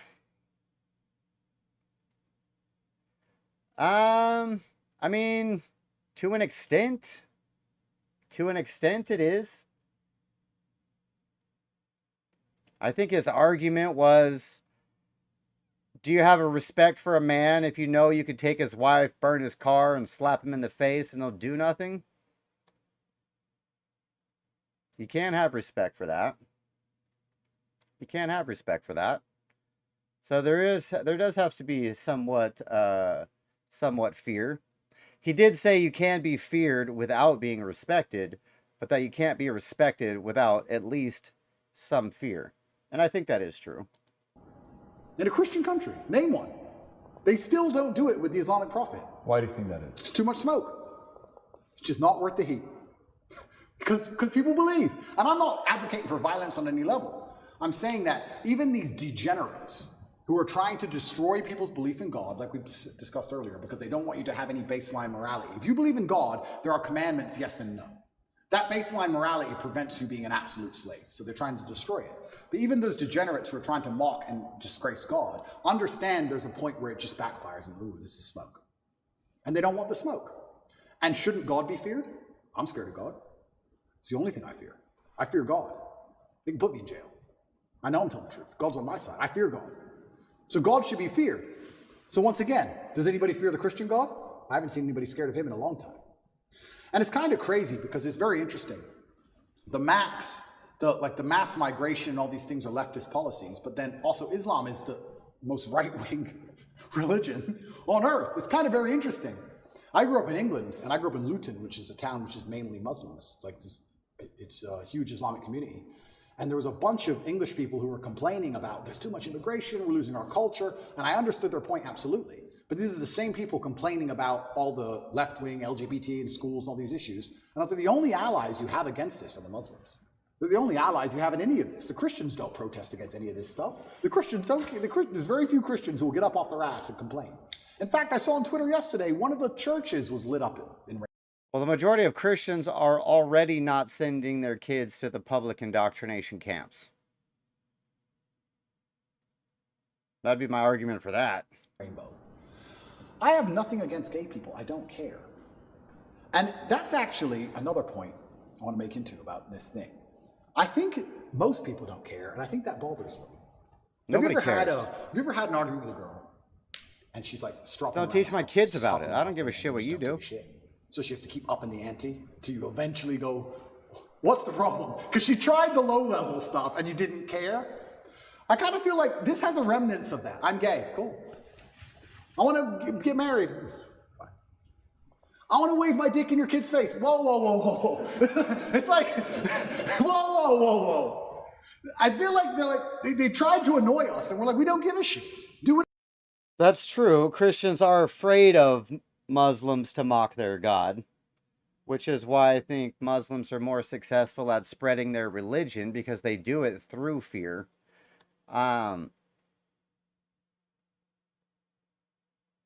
Which is also why you know it's not the correct religion. Whatever you want, be a person. We don't care. Point. And now they're like, okay, well, we have to get to a limit where they have to react. Yeah. We want attention now. We want them to care about What's the right move on that? Well, that's the point. You know, it's difficult because there comes a point where you simply have to address it, and now you have to oppose it. And this is sorry to interrupt you, but this is why they're so careful and so clever with what they do. They package it all together. LGBTQ. I would argue. I don't know what Q is. Firstly, sorry, I don't know what Q is. Questioning. Q. All right. I would argue that G and T are very different things. Beyond. A gay man and someone who's chopped the dick off are very different things. So they package it all together. So now, very different. Very Because different. the spectrum of your enemy is so large. You have people who are fully this way. You have people who we accept and are normal in society. We have no problem with gay people. And they put it all together. You're an enemy of all these people. And they complicate the argument and they mix it all together. And now you're a bigot. And really, you just want your kids to be left alone. Really, you just want to leave the children alone. Of course. All you want to do is leave your kids alone.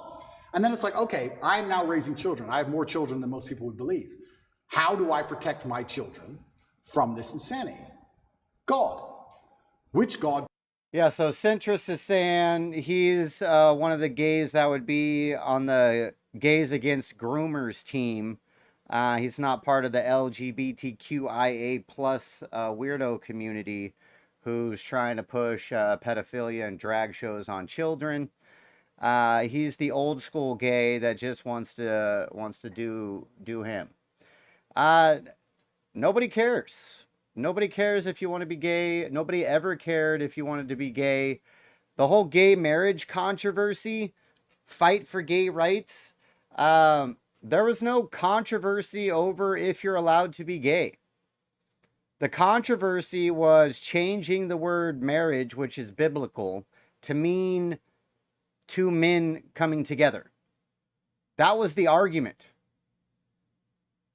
They were fighting against the left's constant changing of words and meanings of things that are important to people. So marriage was something very significant to biblical people, and that's what the fight was. Nobody cares if gay people had the right to file on their taxes or visit each other in hospitals or do all that. You could do the civil unions. You could do, they could have created some other kind of law where if you meet certain qualifications, you can, marriage link up legally, so to speak. The fight was with the actual word. I think that's what the actual issue was. But yeah, nobody cares what people do in their bedrooms at all. Do you? No one gives a shit. I don't care. Nobody cares. The problem is when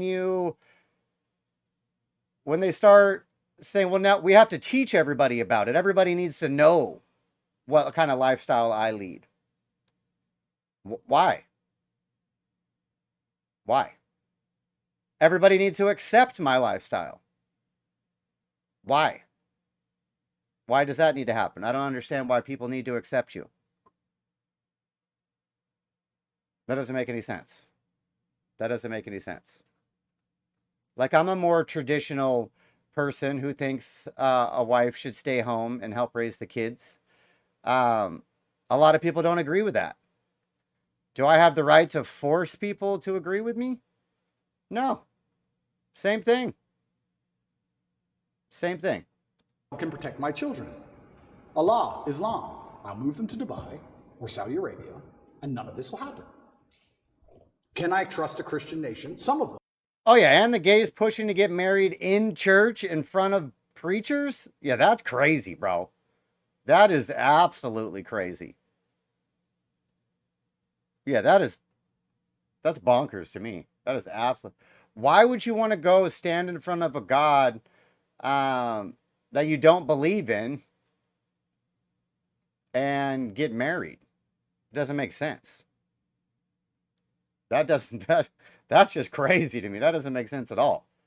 If you want like legal protections, to be able to link your finances with somebody permanently, with the ability to go visit them in the hospital or be their beneficiary in the life insurance, I get that. I get that. No issues with that. Do you? Do you? But yeah, I mean, when the whole gay marriage argument was going about, I was like, I don't care, let gay people get married. I wasn't religious at the time, so I didn't understand the argument. But that's the argument from the religious people. It's that you're changing what marriage is, and marriage is something significant to them based, like the word has meaning, it comes from a place, and you're trying to change the meaning and where it comes from on the guise of human rights, which is just weird. Weird. Romania is a Christian nation, and to a large degree, they oppose quite a lot of this stuff. But they're also NATO, and they're also EU, and they also rely on bailouts and grants and money. And on a long enough time frame, even in the 7 years I've lived here, I have watched certain attitudes change because money buys influence and power. So Andrew, not to cut you off, how much of you converting from Christianity to Islam is actually the belief in God versus the societal pressures that are facing children? Because it seems like it's a little bit of both. For you to believe in God, you have to respect him. How can I believe and put my life in the hands of someone I don't respect? And I'm going to respect a God which is feared. Yeah, but it's a vertical relationship, right? It's not a horizontal. If you base... Correct. That's what I don't understand with his argument. He's like, so I'm going to follow the most feared God, which makes sense. But you're following it based on the fear of man of that God. You know what I mean? Like, based on how the religion teaches its religious people. Yeah, they fear their God. Like, I don't get his argument. I mean, I do understand his argument, but I don't get why he's going with that argument. Like, it is the most feared God. They are the most strict with their religion. They do, 10 toes down on their religion more than Christians, for sure. But the relationship between you and God is supposed to be with you and the correct God, according to your beliefs. And he's saying, well, I just like the people that follow Allah more than I like the people that follow the Christian God. But it doesn't matter about the people following the God. So you're not making a good, he's making a weird argument. Why would you follow a feared God? Well, yeah, of course you should fear God. He created you, just like you fear your parents to an extent. They made you. You always fear your creator. To an extent. Not a fear as in you're scared of. A fear is in, I don't want to disappoint. I want to live up to. I want to honor. That is the type of fear I think he's referring to. If you base it horizontally, they're going to disappoint you. If you think about, if you're going to believe, let's go believe Prophet Muhammad, his teaching, and let's go believe the Bible, NIV, and Jesus, Father, for God so loved the world that he gave his, you gave your son for me. Let's say that's true. And you're doing it based on faith. Who would do such a thing for me? What a level of sacrifice for you to do that. Who am I for you to be so worried about me? If you look at it from that angle, it's not necessarily coming from a place of fear. It's coming from a place of grace. It's coming from a place of love. It's coming from a place of, absolutely, a different feel. Because I do believe the part that upsets me is the fear aspect, that they're allowing others to mock your God, to mock Jesus, to mock whatever religion it is you're a part of, and you're kind of like, oh, they're just funny, man. No, it's not funny. You just crossed the line. Like JC has that one line where he says, don't tell me why what the guy said about me. Tell me why he was so comfortable saying it to you. 100%. Tell me why he said comfortable to you. So I think that's the part about... Love does definitely come from God. But if you don't think wrath comes from God either, he's not just love. He is love. So I do believe in like the hierarchy. So God over man, man over woman, woman over children. And I do believe that love flows from the top down. This is something I've come to believe. But the fear of God comes from the fact, like I said, that you don't want to disappoint. And it's also you know, you either get in or you don't type of thing. So there's the fear that you don't want to get in. I didn't say that right, but you get it. You understand. Faith, I understand when you're saying the fear on the respect side. So that's the part where fear is needed. I totally agree. Yeah. But the part where you were making a point about LGBTQ, you're like, I don't even know what Q stands for, is questioning. And then you're like, well, gay, okay, cool. Yeah. Trans, listen, man, spectrum. And he said if we were to say which religion's the far right, it's going to be Muslim. Totally get it. They're on the far right. Christian today is kind of going center left today. Like they're kind of being soft right now. Okay. So if I want to raise my kids, I'm going to take my kids to, Dubai, and I'm going to take my kids to Saudi Arabia. Why? Because I'm defending against some of these immoral philosophies that they have. Yeah. I don't want to go there. I actually understand that argument. Yeah, and I truly, and I want to make one more point. I do believe there is one God, and I believe there's many different paths to God. And I'm not a religious scholar, and I'm not an expert on Islam. I'm doing my best, and I'm reading the Quran as often as I can. And it does say that Christians on the day of reckoning will see how close they were to the truth. And we are allies. We are not enemies in any regard, Christians and Muslims. And I do believe that the idea of Christians and Muslims— That's not true, according to Islam. All this garbage would be fantastic. I'm not anti-Christian in any regard. I just found myself, as I became more and more religious, seeking and looking for a faith which not only I could be proud of, but a faith which was guiding in regards to, I don't know what a Christian would answer to certain questions nowadays. What does a Christian answer to, I'm a transsexual and I want to show your kids my genitals? What's a Christian? Well, a Christian's supposed to say no, do they? I know what my Muslim friend. See, that's the thing though. Like, actual Christians, yes, they would say no. Lukewarm, fake Christians that just say they're Christian because they're in a Christian country, don't.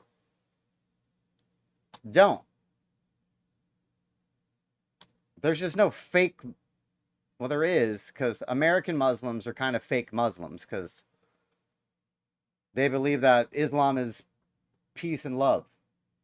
Friends would say, I don't know. If you're a Christian, I don't know how you're supposed to act. I don't know what you're supposed to adopt. I don't get it anymore. The true believer says the true believer. The true believer. Yeah. But how many are true believers? I don't know. I see all over Twitter, all these churches are losing their minds. It's just...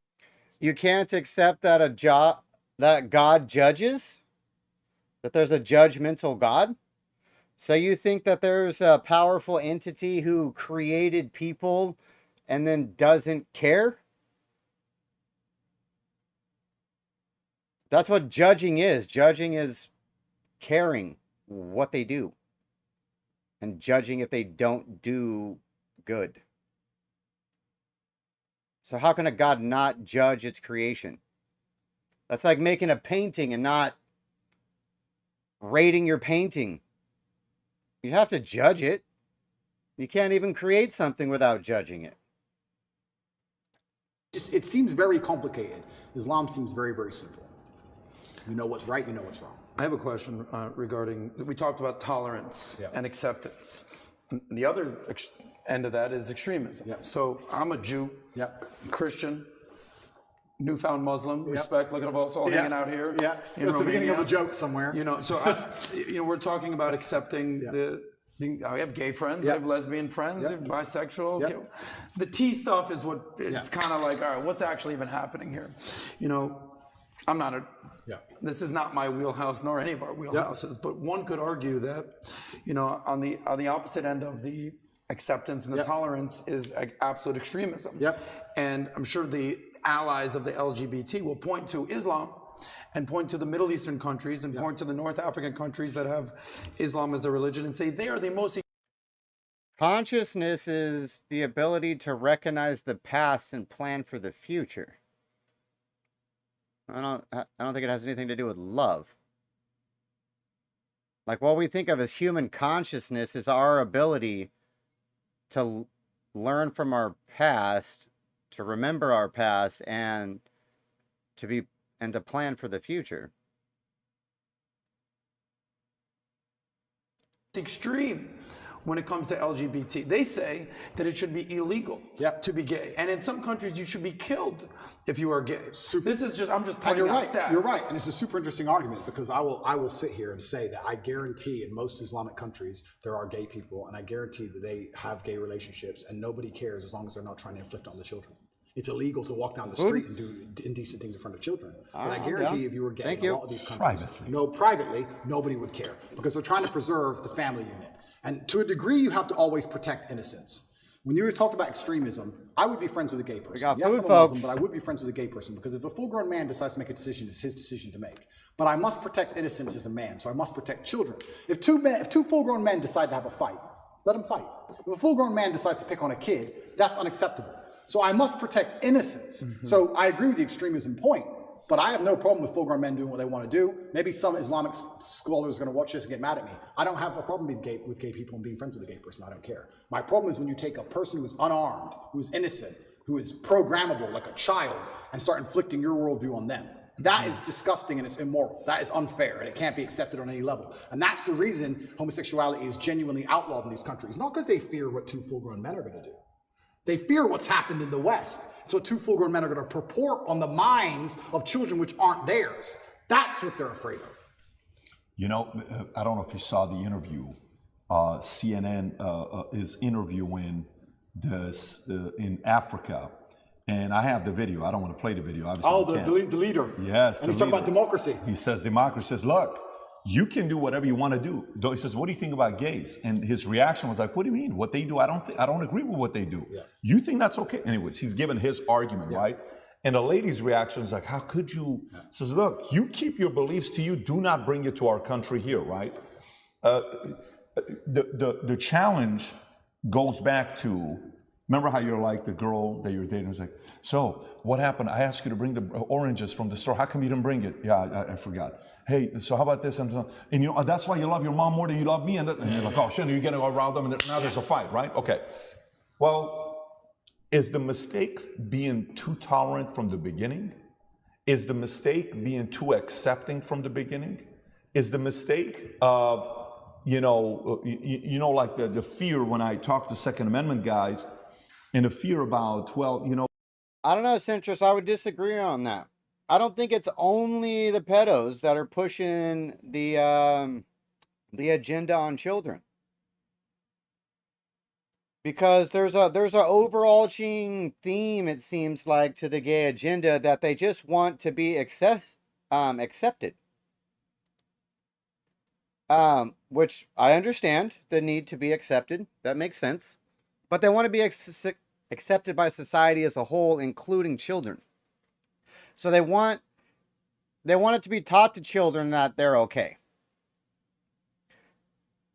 Now, I understand that you're gay, but being gay is unnatural, meaning it's not the norm.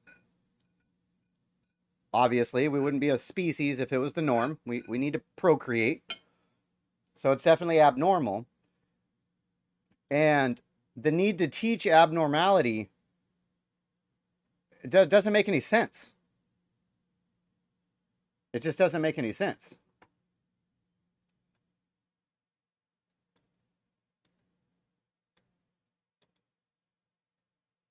That's what I don't understand. Especially for kids. Especially for kids. Like the fact that most kids, hopefully we can avoid it for my son, but yeah, comparing humans to animals is not going to win your argument, bro. And it's not natural because we can't procreate. You can't have children, dude. Therefore, it's not natural because our species would die. Natural meaning if everybody does it, we're good. If everybody was gay, we wouldn't be good.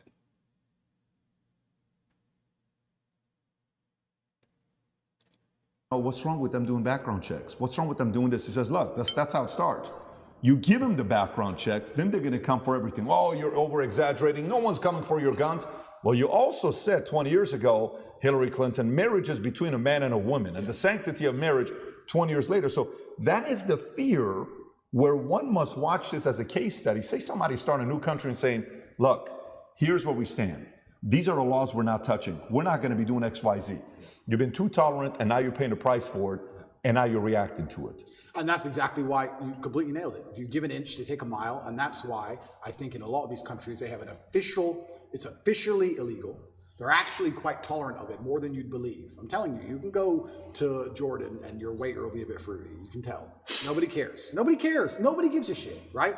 But they have it officially illegal to prevent it ever bleeding out into actually affecting the mindset of society. You can do what you want, you're a full-grown man, but society is based on family, traditional family values. That's how our society is based. That's how we show ourselves to the world, and that is not going to be affected or changed. I was going to say that's why you see you talk about the collapse of Western society, specifically America. You see a decline in values. Wall Street Journal came out with that article that said family values plummeting, religion plummeting, being a social, being a community organizer plummeting. Everything's plummeting in America other than money. People are focusing on money. Connect is an application which allows you to take a minute to connect with influencers from all around the world. Speaking of money, my name is Andrew Tate, and I'm available to speak directly to you on Connect. So it's interesting while you're talking about this whole religion thing, while you're in, who has reached out to want to support? We talked about this last time briefly. Yeah. Being a Muslim yourself, have some of the most powerful Muslims reached out, trying to help out, figuring out a way to get you out? Yeah, absolutely. They certainly have. And also the amount of mail I got from Muslims around the world was completely incredible. When I was in the cell with Tristan, he said, well, I'm Christian. Nobody's written to me. Yeah, so it was kind of amazing the support that you have from the Brotherhood, and you certainly feel part of the family, and I've had a lot of support from them as a whole. Sintra says, what about the balance for the human race not to overpopulate? Well, if you're going to talk about homosexuality in history, those were married men with children. Also just doing depraved shit on the side. And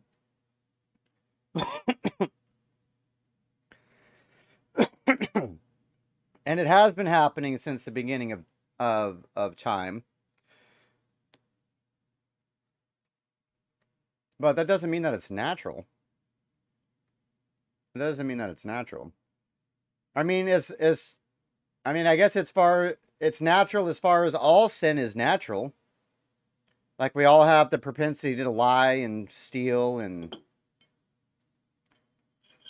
do all kinds of sins. And if you subscribe to the Christian narrative, that's because of the fall. And basically the curse that we're living under. And that's kind of what our job is here, is to overcome the curse, knowing right and wrong, using our consciousness to be able to make the call, and if we should or shouldn't do something, to choose to do correctly.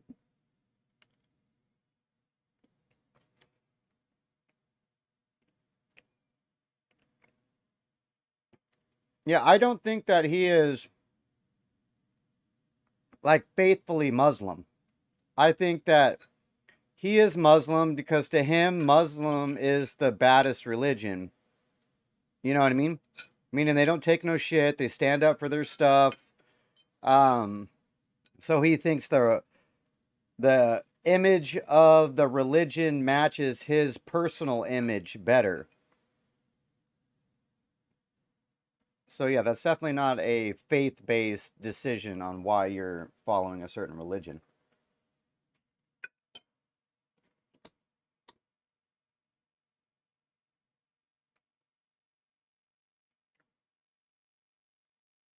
It was Ramadan at the time I was in jail, so my first Ramadan was in jail. So that was certainly Orange, interesting. welcome. You eat when the sun goes down, and my meal was came when pretty the good. sun was up. So I'd have to cover it up and try and hide it from cockroaches kinda and wait hungry, for the though. sun to go down, and then eat it cold by myself. But I felt like, if you're going to do wonder it if there's the any first more. time, you may as well jump in the deep end and do it hard. So I did that, and that was an experience. And jail as a whole, I mean, there's so many stories I can tell. There's so many different ways I remember it. There were times I laughed. I will sit and say some of the best days of my life were in jail. Get out of here. Yeah. And some of the worst days of my life were in jail. But there were days where me and Tristan, when we were finally in the same cell, there's times we laughed like we've never laughed before. I'll sit and admit that's absolutely not really true. I feel like if you're going to be the kind of person who strives for an exceptional life, which is what I am, I think I'd be a coward if I said I want an exceptional life, but I only want it to be exceptional in a good way. I don't think that's genuine. I want an exceptional life. Exceptional means away from the norm. And away from the norm means flying your Bugatti on a jet to Dubai and taking your own plane to meet it there. And it also means a Romanian dungeon with cockroaches on New Year's Eve. They're both exceptional experiences. And the times I was with my brother and it was just him and I, we truly had some genuine days where we laughed like we always laugh. Me and him laugh and have fun on a private jet, and we laughed and had fun in a Romanian prison cell because that's just who we are. And I also have to give my brother some credit while we're here. I would like to state that I absolutely, genuinely believe I have the best brother in the world. And I'll tell you why. I always knew I had the best brother in the world, but he proved it in jail, and I'll tell you why. My brother was put in jail for being my brother. Correct. He hasn't said any videos. He hasn't said anything on the internet. He hasn't said any of the things I've supposedly said. He's never, the Matrix isn't attacking him. The BBC doesn't print about him, nothing. Why was Tristan Tate in jail? Because it's Tate brothers. So they just took him and threw him in a cell. Now what's interesting is, when I got out of jail, so many people near me got heat. Old business partners got heat with the tax. They got hit with like tax paperwork, and they were calling everyone who's ever known me, and ex-girlfriends got heat, and all these people got heat. And some people complained, some people didn't. But some people were like, oh, since you've been in jail, it's been so stressful for me. The media's outside my house. I'm like, stressful for you? I was in jail. What do you want me to do? And people were complaining at me. And as these people started to complain, I sat there, I said to Tristan, you got thrown in jail purely for being my brother. And never for a fraction of a second did you even moan. Not even for a fraction of a second did he say, oh, they only put me here because of you. Why am I here? I'm innocent. This has nothing to do with me. Nothing. In fact, he said the absolute opposite. He said, I am so glad I went to jail with you. I would be furious if they sent you here by yourself. If they're going to lock you up, they better lock me up. And there was a time, about 2 months in, because there's less media pressure on Tristan, awesome they're talking about releasing Tristan first. And he was saying, no, I won't leave without Andrew. Going down with the ship. I won't leave unless my brother leaves. Wow. I won't leave. And he was telling the guards, I won't leave. Keep me here. I'm not leaving. And they said, the judge says you have to leave, you have to leave. He goes, then I will stand outside the gate. I will sleep outside. I ain't leaving this jail. And our lawyer said, well, we can make an appeal to just release you because there's less media scrutiny around you. And Tristan's like, no, Andrew's in jail, I'm in jail. Wow. Refused to leave. He was pretty adamant cool. He had to stay. That's a brother for me. And it was the same for me. I said to Tristan, if they came into me and said, Andrew, go home, I'd be like, no way. Tristan's in jail, I'm in jail. We're in jail together. He never for a second complained, never bitched, never moaned, and he was only in jail for being my brother. And then I come out and there's other people, oh, they sent me a piece of paper, blah, blah, blah. You're moaning? It's unbelievable. You truly learn, like I said, jail confirms everything you already knew about the world, and you truly learn who's on your side and who isn't. And that's good to learn, but it's actually crazy. The larger psychological analysis of it all, everyone lives inside their own minds, right? So it's kind of crazy. I came out of jail, and some of the first messages I got from people was them complaining about the problems me being in jail had given. Like, you think that wouldn't happen, right? You think, oh, you come out of jail, people would be like, oh, are you okay? They're like, oh, you're okay? You're out now? Okay, yeah, well, listen, Mo. You'd be amazed. You'd be amazed. And I'm like, I was in jail. What do you want me to do? Yeah, that sounds unfortunate. I was in a jail cell. What do you want me to do about it? It's kind of crazy how much everyone's kind of self-interested. So it's been a learning curve, and you learn a lot about a lot of different people, and your circle gets smaller. And I think that's probably one of the reasons God put me in there, to just learn a lot and make my circle smaller. And you just have to listen to him and pay attention to it and say, okay, all right, you're off, you're off, you're off, you're on, you're on, you're on. But my brother, I have to give him credit, because I tell you, I also think me and Tristan are one of the best teams in the world because we have different roles inside of our brotherhood. My role is to be concerned and to panic. Not panic, that's the wrong word. I never panic. My role is to be concerned and try and fix the problem. I'm in jail, pacing up and down. How do we get out? And Tristan's role is to not care. And together, that helps us achieve the objective best, because when we really need to get out, I'm in charge. His role is to not care. Sometimes, when it was at the height of frustration, I needed his superpower. Tristan's superpower, and this is his superpower for life, is he is the master of not giving a fuck. We would go to court. We would go to court. Imagine this. You're in jail, right? The master Weekends were the worst of not giving a because fuck. the TV was I worse like on it. weekends for some reason. Like you had like 3 channels. And the TV, the weekends were the worst, and you could hear out the window everyone having fun. I hated weekends. So when a Friday would roll around, I'd say, okay, Tristan, we just have to zen away the weekend. And on Monday, there's court. We just have to zen away the weekend. So for the weekend, we just sit there staring at the wall. Intrusive thoughts, can't sleep, all those things you're trying to get out your brain, just sitting in silence because the room's tapped, just staring at the wall, just staring at the wall. And you think Monday would never come. And Monday would eventually come, right? Or Sunday night comes, and 8 a.m. on Monday, they're gonna take you to court, and they might let you go home. They might let you go home. You've done nothing. This person in this room can decide if you go home. And it's Sunday night and you can't sleep, and you're awake all night long. There's no clock. But you just, the seconds feel like hours. You're just sitting there. Eventually 8 a.m. comes. Put you in handcuffs, walk you to the court. You walk in there. Everyone speaks Romanian. Don't have a clue what's going on. Everyone's just talking at each other in Romanian. Then they say you'll get the answer in 3 hours. Go back to jail. When I went back to jail, I was sitting in the room. I was like, do I pack to go home? No, that's too optimistic. Okay. But you're nervous. You're anxious. Am I going to go home? Is it over? Do I get to go home? I called the lawyer. Do you have an answer yet? No, no answer yet. Okay. Sitting there, I can barely sit still. Tristan finishes court, walks straight into the room. It's a matrix attack, it's bullshit, I'm going to sleep. And went to bed, clean asleep. I was like, how the fuck are you asleep? He didn't care at all. Gotta respect He just went straight to bed. And then when he woke up, like 6 hours later, matrix attack? I'm like, yeah, you go, thought so. He just rolled back over. Didn't care. But it's perfect for a guy like you. But that's what you need. I need that. I agree. Because if I had someone else next to me as hyped as me, I would have gone insane. I agree. I need someone like him who's just like, he had the superpowers like, bro, I love jail. Jail's great. Look, we got coffee. I love jail. None of my women are messaging me. I love jail. Truth, I'm telling you, I had 45 minutes on the phone a day, and I used all of my minutes. Tristan never made a single phone call from jail. Get out of here. Not one. I was like, Tristan, do you want to speak to anyone? Nah. Sit there watching Romanian news. Didn't give a shit. Like bulletproof. But the only reason he's so bulletproof that way is because he knows I'm doing the absolute best the other way. Funny. He couldn't be that way if I wasn't trying to get us out. Because then he would try to get out. You need the yin and yang. So like when it was chill time, it was his mental frame. And when it was how do we get out of here, it was my mental frame. But Tristan's superpower is genuinely not caring. I can't explain the level of how much it didn't affect him. He didn't bother him at all. I didn't see him sad, nothing. He was smiling. He didn't care. You consider yourself a stoic. How much more stoic is he than you? I just think we have different roles, and I think we've evolved into them over the time, because it's not just jail, it's with everything. That's what we are with everything. If there's a business problem, I'm the one who's like, shit, we have to fix this now, shit. And Tristan's the one like, Andrew, you are so ridiculously rich, chill. But we need that. We need both, right? But he couldn't be that chilled if I wasn't the way I was, because he wouldn't be successful. Totally. So you need the opposites. So everyone goes, oh, you and your brother are so close. We're so close because we're actually very different people. But yeah, he was amazing in jail. And even afterwards, I still struggle to sleep. He sleeps fine.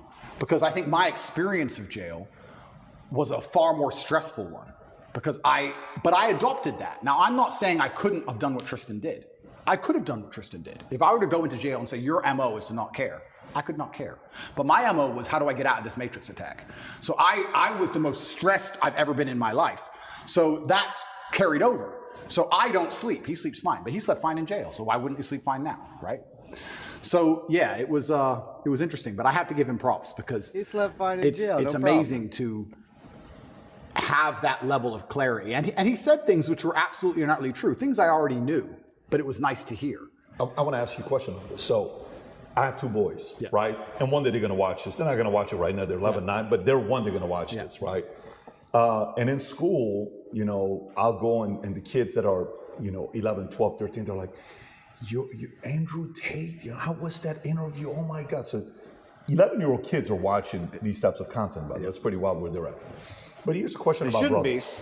There's a lot of brothers out there. As a father, there's certain principles I'm teaching them, okay? One, if you can speak from the idea of how your bond how do you teach your boys to be brothers like you guys are? Your father, Emery, injecting certain values and principles into 2 of you. You guys better do this. I don't want to see this. And then which part of the code did you guys create? Because there's friendship, but there's brotherhood. There's a very different story. Absolutely. How was that developed? Yeah, so my father, and I have endless stories about my father. A lot of people who dislike me would call him an extremist. I don't think he was an extremist. I truly believe I had the best father on the planet. Do I believe everything that Andrew Tate says? You mean, do I believe in everything that he says? Or do I believe that he's speaking truth? Or what he believes is true? I believe that he's speaking. I don't believe that he is being malicious or lying. He's speaking truth. I don't believe in his views on everything, if that's what you mean. I'm not sure what you're asking. And from a very young age, he made it clear. He said, look, you're Tates and you're going to have enemies. You're going to have people who are against you. Your best bet is to be a team. So whenever me and Tristan would fight, which happened, we got put in a room together. And we had to sit in that room. And my dad would say 3 hours. Do I believe all his stories?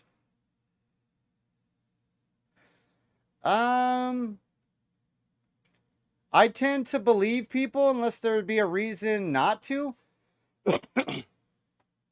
I don't think of a logical reason for him to make up stories like he's made up.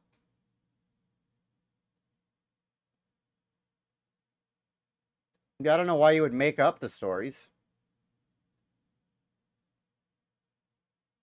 So yeah, I guess I would say I do believe his stories. As much as you can believe a story, because his stories are always embellished. And, you know, when you tell your fishing story, 5 years later, it was a fucking giant fish. When you first told the story, it was, you know, the first fish you ever caught. It was small. So I guess short answer, yes. 4 hours in silence. He'd sit us down in the room, here, looking at each other, and say, if I hear a noise, I'm starting the time again. And we'd have to just imagine, you know, when you're a kid and you fight and you're furious and you're so mad, and then you end up sitting across from the person you hate, silent. Because if you make a noise, Dad gets mad, and Dad's outside, right? So just sit there, 2 hours, don't make a noise. We'd stare at each other. And over time, we thought every time Dad was home, we just stopped fighting because it wasn't worth it sitting in this isolation, weird, silent stare thing. Because that's what happened on repeat. It happened like 5 times and we just stopped fighting. We'd fight all the time when Mom was home. And when Dad would come home, we'd literally just look at each other like truce. Like, we don't want to sit and do this thing we had to do. Yeah. So we became a team. And then I think it evolved from there because there's always been a hierarchy. I am the older brother. I'm the bigger brother. He does respect me for that. We both have opinions, but you know, it can be vetoed by me in the end. And we have our specific roles. My specific role is I'm the one who takes the most action. I'm the one who over worries. I believe, especially in business and many other things, I say it to all my staff. I said react fast, react early, like panic early, like panic now. I don't believe in waiting for things. It's just not who I am. I can give you a million different examples. If my email processor, this happened just before my cancellation, said, oh, we'll put your account under review. You'll have an answer in 72 hours. As soon as I get that email, within 3 minutes, I'm like, get a new one. Get a new one. I've never waited for anything in my life and it worked. I've never waited and it worked out fine. Ever. Every time it's your canceled, every time it's your deleted, every time, so I'm like, no, get a new one now. Just get a new one. I need today's email out, get a new one. We can't get a new one, no one will accept us. Build one. So within a day, we built our own. Like, I'm the panic fast and early guy. Tristan's the complete opposite, and that makes us a perfect synergy. And I super need him, and I need his energy, especially in jail. Man, he was fantastic in jail. He was like, Andrew, I'm like, what? He goes, if when you were 18, they told you could be one of the richest, most famous men on earth, with street cred in every single city that knows how to speak English, all you had to do was sit in jail for 2 months, would you have taken it? I was like, yeah. He goes, and what the fuck do you care for? So true. No, we took it that. He goes, he used to say that, what kind of man hasn't been to jail? Good way to look at it. That's what he's saying. He used to say, what kind of man hasn't been to jail? He loved jail. He was loving it all the time. He goes, what kind of man hasn't been to jail? Of course I've been to jail. I'm Tristan Tate. Of course I go to jail. Like, he didn't care. And his energy was amazing to tap into. But we both understand that neither of us could be us without the other one's polar. And that's why we live together. That's why we'll always live together. I've had a lot of like women try and say, why do you still live with your brother? Why don't you want to live with me? And I try and explain to them that, 1, I don't think I can be my most competitive without him. 2, I'm most emotionally stable with him. I like the idea. I'm most competitive with him. I'm my best version of me. If it doesn't matter if I have to go into a fight, doesn't matter if I have to run a business, I'm better with Tristan by my side than I would be by myself. And 3, my ideal family life, even my ideal family, the way I live my life now, is very much more like a clan than a nuclear family. I like me, my girl, my kids, Tristan, his girl, his kids, my cousin, his girl, his kids. I like this idea of lots of people. I like that. I like that feeling. So girls say to me, well, you don't want a family. Like, no, I want a family bigger than you want. I just don't want to just sit with you. I want a lot of people around me, and I think it's better for that, and I think it's better for the children especially also. I think they enjoy it more. But yeah, I've got the best brother on the planet. I truly do. And this is why I'm saying some of our best days of our lives are in jail. I was going to ask you that. You guys live here in this compound. It's an amazing place. I was going to ask you, you kind of just answered it, but you foresee yourself living with your brother the rest of your life? 1,000%. 1,000%. I can't imagine not wanting to live with Tristan. If you want privacy, you have privacy. That right? is interesting. So it is what it is. You're on one wing, Yeah, he's on the other it wing. is what it is. But I can't imagine him not being around. If there's a problem, I just shout his name, or I just can't imagine it. And I know I'm my best self. Also, there's the overall male competition, the masculine competition that exists between us and between all men. So we live currently here. We got me, my brother's personal trainers here. We got camera guys here. We got war room guys here. We got loads of guys here. But I can give you a million examples. There was a record set next door of a gym, and there's a stair machine, and there was a record set of 188 floors within a time frame. I came along and smashed it with 198. I only held the record for 45 minutes because someone beat it with 202. As soon as the record's beaten, everyone gets pissed off and puts their trainers on, puts their shoes on. As soon as it's beaten, everyone gets mad. Who beat it? Who beat it? And everyone goes and did it. And that's how you push yourself to the level you never thought you'd be able to push yourself. 202? 202 floors in 30 minutes. Good luck. 202 30 minutes. No, that's what that was beaten with. Now it's 222. It's been beaten again. I don't know if I'll ever get to that. But I'm still 198. I've got to try again. But the point is, when you have men around you, there's that natural masculine competition, and that's what drives you. If you're going to be the best version of yourself, even if you're a boxer training for a fight, you train with a team. You train with other boxers. You train with other boxers or other trainers. If you're on a football team, you're pushed by your team. I think life should be the same, right? Imagine you took the normal average man and you moved him into a house of 5 people, and you had a philosopher and a fitness expert and a hypnotist, whatever it was. That will make him a more competitive person overall, because he's trying to compete with all the other people who are on his level. You don't want to take bitch position. So I don't like the idea of my life without masculine competition. That's why I'll always live with my brother. And if you met a girl one day who says, Tate, I want to have your babies, live with you, but it's kind of weird that your brother's here, what would you say to her? Yeah, a few of them have said that. I offer some degree of compromise. I'm like, look, we can have our own house separate if you really want, but I'm going to be spending a lot of time at that other house, including nights over. I want to stay with where my brother is. So you would compromise a little bit, but he's going to be living next door or with you. 100%. And that may be unusual in the Western world. I don't think that's unusual in many places. I love that, by the way. Well, you talk about this all the time. Oh, you don't even know how much I love that. Yeah, I love that. To me, as a kid, that was a dream. Like, if you could, right next to each other, there's a family in our community. Interesting question. So why do you think men decide to convert to Muslim or to Islam and women don't? They were raised that way only. I don't know if that's 100% true. Some women do convert to Islam, which is weird. It's a very pro man religion, as far as the religion gives like total authority to men to rule over women based on their, biblical beliefs. So maybe there's that aspect of it. But I think a lot of people choose Islam for the same reason that Tate's basically saying he did, is because Christians have become pussies. You know what I mean? So if you find God and you want to join a religion, you're like, do I want to join all the pussies who don't even stand on their beliefs, who fly rainbow flags in their churches?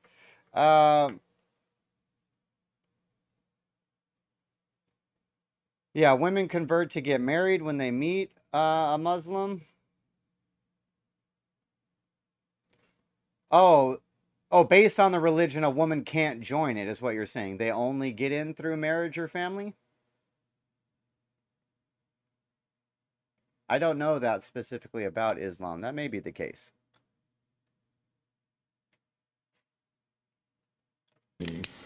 Billionaire family.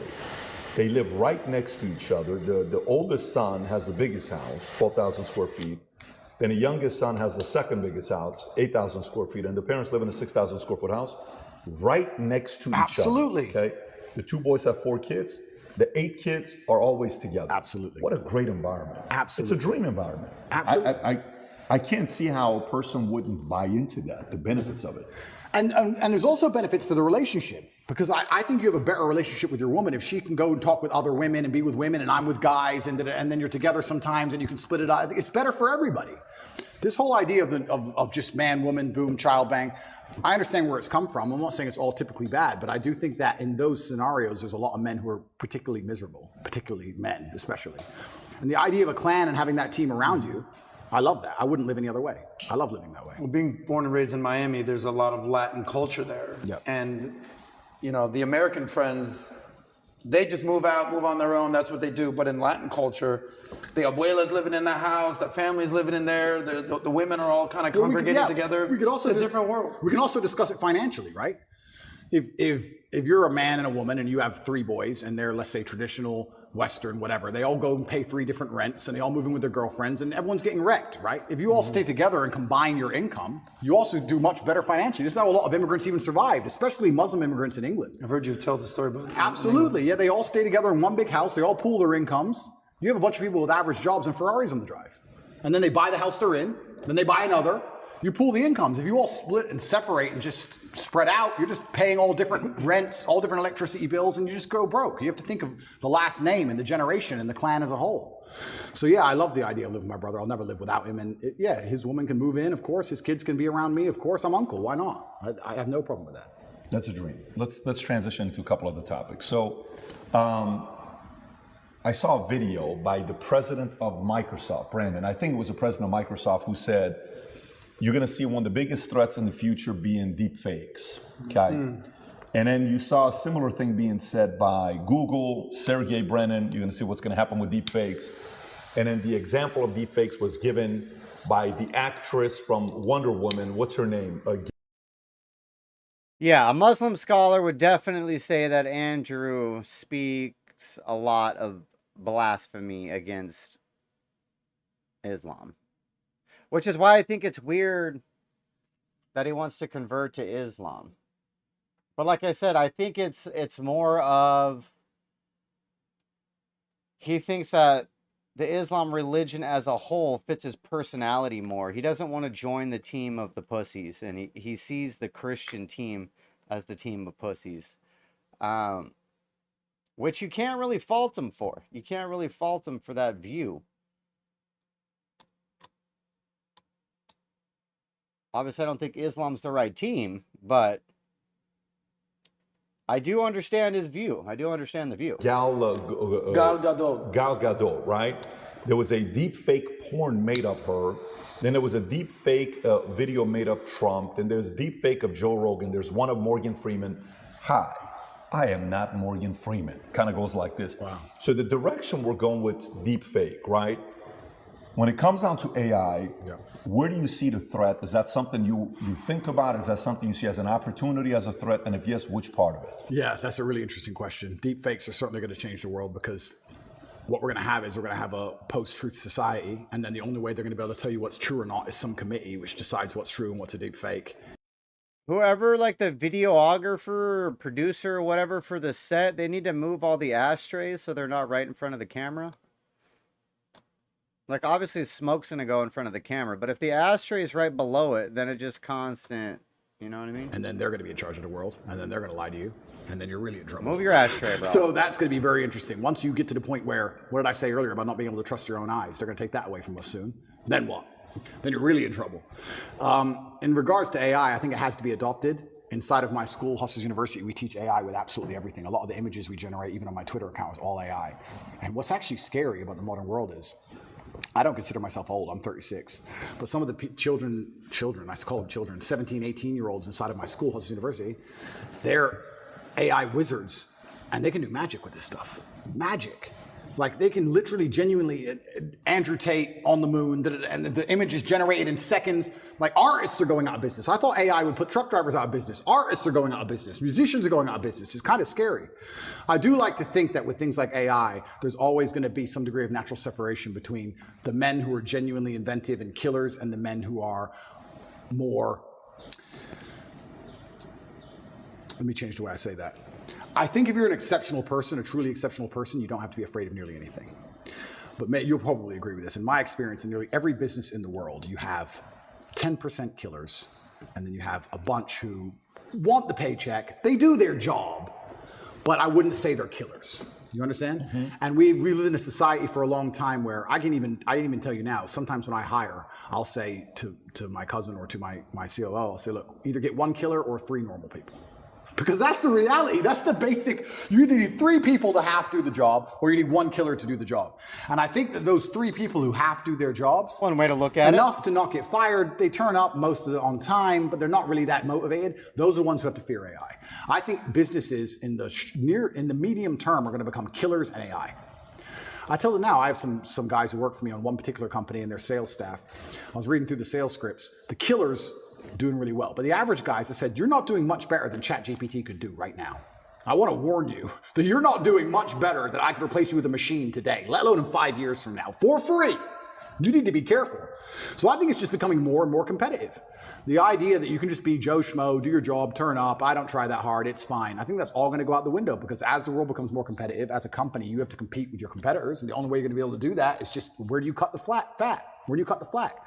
When I see AI popping up and getting more and more intelligent in the way it's talking, that doesn't scare me. But I have a way with words. If I was Joe Schmo, I'd be afraid. This chat GPT can probably text your girl better than you can. He'll probably get laid faster than you will. That's a little advice for the guys out there right now. Just plug it into your phone. It'll do better than you do. So that's scary, you know? That's hilarious. I think that's what the average man really needs to struggle. And I've been saying, this has been my message for a very long time in all realms. I've said for a very long time that life for the average man is going to get harder and harder. It's becoming more and more competitive. You need to find more and more ways to stand out and be unique. And the only way to really do those things, unfortunately, as a man, is to suffer. And that's one of the reasons I'm kind of glad that God put me in jail, because if you look at anything that builds a man into a man, there's a degree of suffering. It's very hard to become a man and have a man who's respected and has stories and is capable when from he a very only had soft a nice life. and nice That's experiences. true. It's usually the things that made you the best version of you are usually the worst things that happen to you. So Facts. the demons I carry from jail, the fact that I can't sleep. The fact that I can't sleep, I've had girls say to me, you can't sleep, you need to see a psychiatrist. And I said, absolutely not. I would be furious if a psychiatrist walked in here and took my demons from me. I don't care if they could fix me with a click, they're mine. And they were bestowed to me by God. And they are mine to deal with, and they are mine to fix, because that's how I become a better version of me. I would be furious if someone took them away from me. I'm glad I can't sleep. Good, I can train endlessly. That's why I'm bigger than I've ever been. I'll train I'm not gonna waste a minute. But all the demons that have been given to me by God and all the problems that have been given to me by God are mine to fix. I would never, ever allow anybody else to take them from me. I'd be furious. If a psychologist came in and said I could cure you, I'd say, no, thank you. I will cure myself. I don't care if it takes 10 years. I'll cure myself. That's my job. And I know that when that's done, I will be more mentally resilient than I ever would have been without jail. That's the whole point of it. That's right? true. So many men say, I want to be the man, but they don't want to suffer. They don't want to fight. And I don't understand why, because even if you look at a superhero movie, they tell you, even in superhero movies, they make it very clear. Batman's parents died. That's why he's Batman. All the bad things have to happen. There's no way to get there without the bad things. I get so many emails from people complaining about their bad things. And I don't have time to reply to any of them. But if I could, I'd say, good. Good luck. Congratulations. Off you go. Of course she broke your heart. Of course you're sad. Of course you miss her. She's with me now. That's life. That's part of it. That's the only way you're going to get to that level of resilience. You can't become the man any other way. So yeah, I thank God for everything bad that's ever happened to me and all the demons. And I trust that he's not going to give me anything I cannot, in the end, decipher and deal with. In the end, I think it's a puzzle, and you decipher it and you work out the best way to deal with it, and you internalize the good parts, and you become a better and stronger and more resilient person for it. Mm-hmm. So I have to thank God for every single one of them. Well, I mean, You got to go through shit to be the shit. That's basically what it is. And by the way, what you're saying is not a hypothetical. You talk about being the average man. You see this play out on dating apps these days. Have you seen what's happened, especially on Instagram and on all the dating apps, Hinge, Bumble, and out there? The top guys out there are getting 90% of the women, whereas the bottom guys, I think the stats are a third of men under 30 have not been laid in a year. If being average is not acceptable anymore. At all. It's not acceptable anymore, and it's not acceptable in the sexual marketplace, but it's also just not acceptable, I don't think, even in life anymore. Period. You have to diversify now so much to even protect yourself. The idea that you can just be a law-abiding citizen in a country and just work your job and be okay is gone. It's gone. If COVID doesn't prove that, I don't know what will. Yeah. Look at my situation. You have to diversify. You have to be smart enough that you have assets and friends and capability and lawyers and whatever all over the world now. That's the only way to protect yourself. You can't just sit within one jurisdiction and go, oh, well, but I don't speed, so it's going to be okay. I don't think it is. I think it's coming to a point where it's not going to be okay. And AI is going to make it harder and harder, again, for those average men. It's going to be harder and harder. I don't think the exceptional men are ever going to suffer from AI. I think we're going to use AI. Do you think this whole Neuralink that Elon Musk just got the approval for the patent? So now the sale is going to be, look, no matter what you do, John, you will never be like Andrew Tate. Yeah. But if you take this Neuralink GT500/Tate, you're able to get upgraded to his levels and think like him and outthink and do this and do that for only $49,000. If we put this chip in your head and we're going to offer this to you. My mother always says to me, I'm glad I'm not young. And I'm starting to say that now. I'm glad I'm not young. Because I'm telling you, it's going to be scary, right? Because the world is hyper-competitive. Every single thing in the world is competition. I don't think people realize I'm a hyper-competitive person because I understand that every single thing I want, somebody else wants.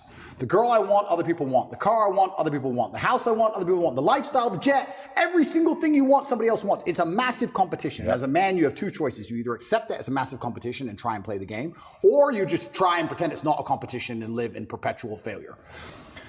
And it's going to become hyper-competitive. The world already is. You're not going to be able to compete with a person with a computer brain. So you're going to have to have it because you can't compete.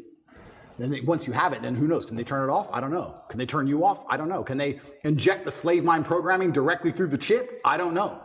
That's scary. I would never want to do that, but it's going to get to a point where you're not even a person without it. You can't function without it. You're a second-class citizen without it. Competition then, though? What happens to competition then? Is it going to be whoever has access to the best technology, whoever has the most recent upgraded version of XYZ Neuralink chip? Absolutely. It's going to become scary. I'm glad I'm not young. I hope it doesn't happen while I'm alive. I don't know. It's going to be an interesting world. Does it inspire you to want to have more kids, or you're like, that's indifferent? I'm going to have the kids. I'm not worried about that. I think, yeah. I think in the 1700s, they're probably saying the same thing. The future's over, and the future ain't that bad. So there'll be a way it will work out. I just have to instill within them the same values I have, and they'll find a way to work it out, and hopefully they'll be okay. PBD, you always say the future looks bright. I mean, you must be concerned. You've got 4 kids. I would have 20 more right now if I could. I would have 20 more kids right. I don't know how you feel about it.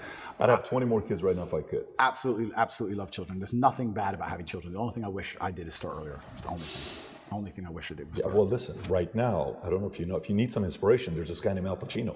I saw that. Who had a kid at 82, and his girl was 29 years old, and De Niro had it at 79. Wow. Well, so it's never too late. You're never 36. Too late. If you got the testosterone level of 32, I'm sure you can have 20 more kids. I'll be okay. Politics. Let's talk politics with America. You're seeing what's going on with the election. Mm-hmm.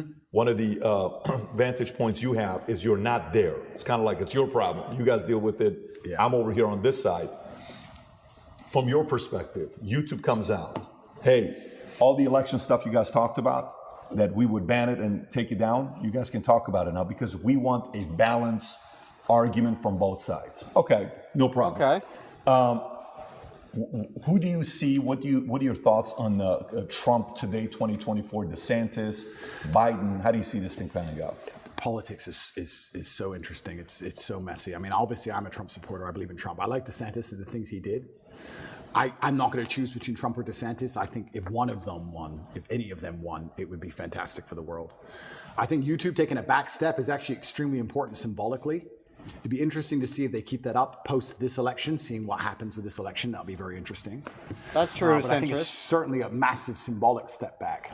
I remember when I got canceled, nobody talked about Rumble. Nobody talked about Kick. Nobody talked about, even you guys, Valuetainment, no disrespect. You were a lot smaller then than you are now. Of course. It's crazy how fast alternatives have popped up. And I'm only saying this because I do feel like I literally said, I remember my exact words. I said, there's pressure behind the dam. Everyone's tired of it. All it takes is a crack. And when there's a crack, there'll be a flood. And the crack in the dam will be a man who is more famous once he's canceled than he was before he was canceled. That's what I said. Now they're trying to put me in jail, which is making me more famous again. I'm not saying it's all because of me, but I'm saying there's definitely a public consciousness switch where the arbitrators of truth are having to backstep now. They've overused their power. They overstepped their power exactly like we said they would. And now they're allowing open discourse. So I hope that America has a free and fair election. That's what I'm praying for. I think every country should have a free and fair election, especially when we're going to fly fighter jets and drop $500,000 bombs on farmers who've never made $5 in their day under the guise of democracy. If we're going to bother to do that, then we should at least have a democracy ourselves. So I think a free and fair election will be interesting. And I think the will of the people should be done. And that's how America was built and founded, and that's what I would like to see. And I do think that America does lead the public consciousness overall as a whole. I know what you're saying about me being over here, but I do think that which side wins does have an overreaching effect overall on the entire planet. America's still the most powerful country on earth. It'd be very interesting to see what happens in 2024. We'll put it that way. Crazy question for you. He gets approached all the time. PBD, when you running? When you running, PBD? He goes, listen. I'll vote for you, bro. Yeah, he goes, listen. I was born in Iran, made in America. I can't run. Well, when are you gonna?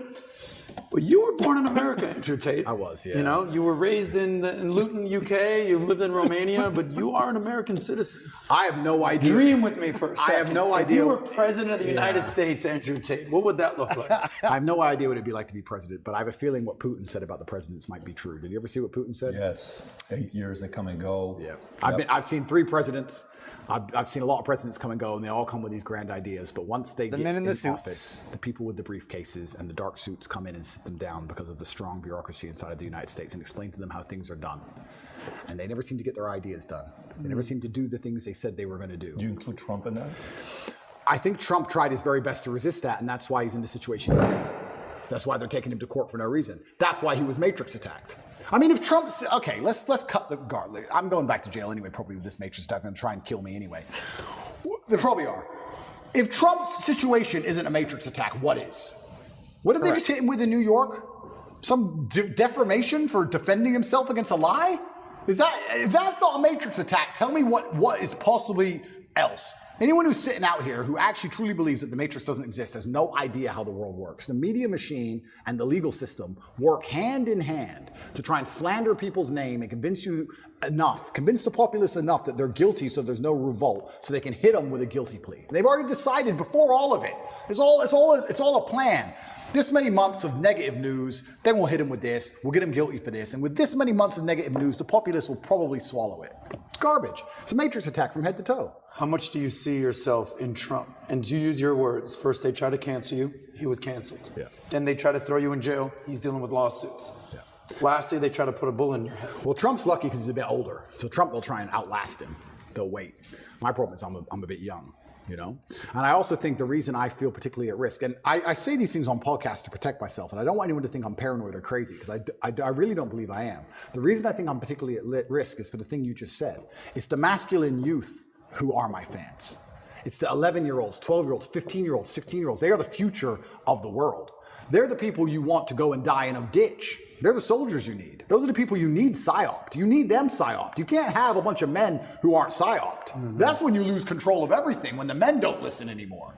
And they're all listening to me. And I'm teaching them things like God, religion, personal responsibility, accountability, discipline.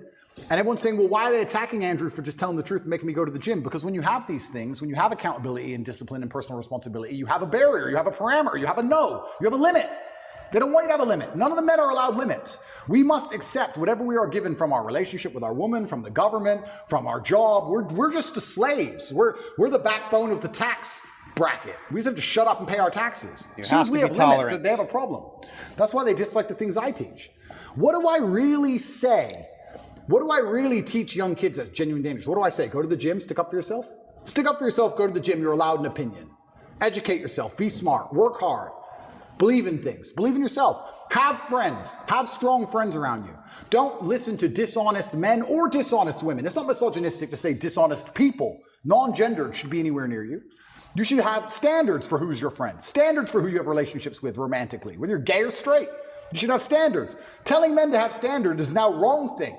Because as soon as men have standards, they lose control. They don't want any man to have any standard on anything. They want to come along and say, no, you need the 8th injection. Take it. That's all they want. I think that's the saddest thing that's happened to you, is because anybody that listens to your long form content, not 60 seconds on TikTok, fully understands that you're an advocate for male self-improvement. Absolutely. Get out of depression, work your ass off, be coachable, make money, get women, enjoy the finer things in life. But they will take the little things you say and label you a misogynist, label you a chauvinist, and that's the tip of the iceberg of minor things you say when you really are a male advocate. It's weaponized virtue. But also, you can't have an opinion on any kind of differences or differentiation without them now calling you a misogynist.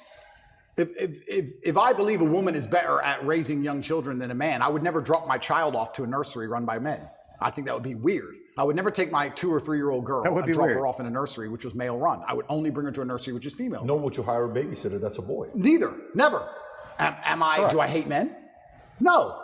Like, I just believe that in war a man should go, and raising children, maybe perhaps women should go. I just believe in the same things that everybody believed in 10 years ago. The world has gone nuts. 10 years ago, everything I'm saying was standardized and accepted and normal. And they're taking this misogynist garbage and weaponizing the virtue and trying to attack me with it, and they don't even believe in it.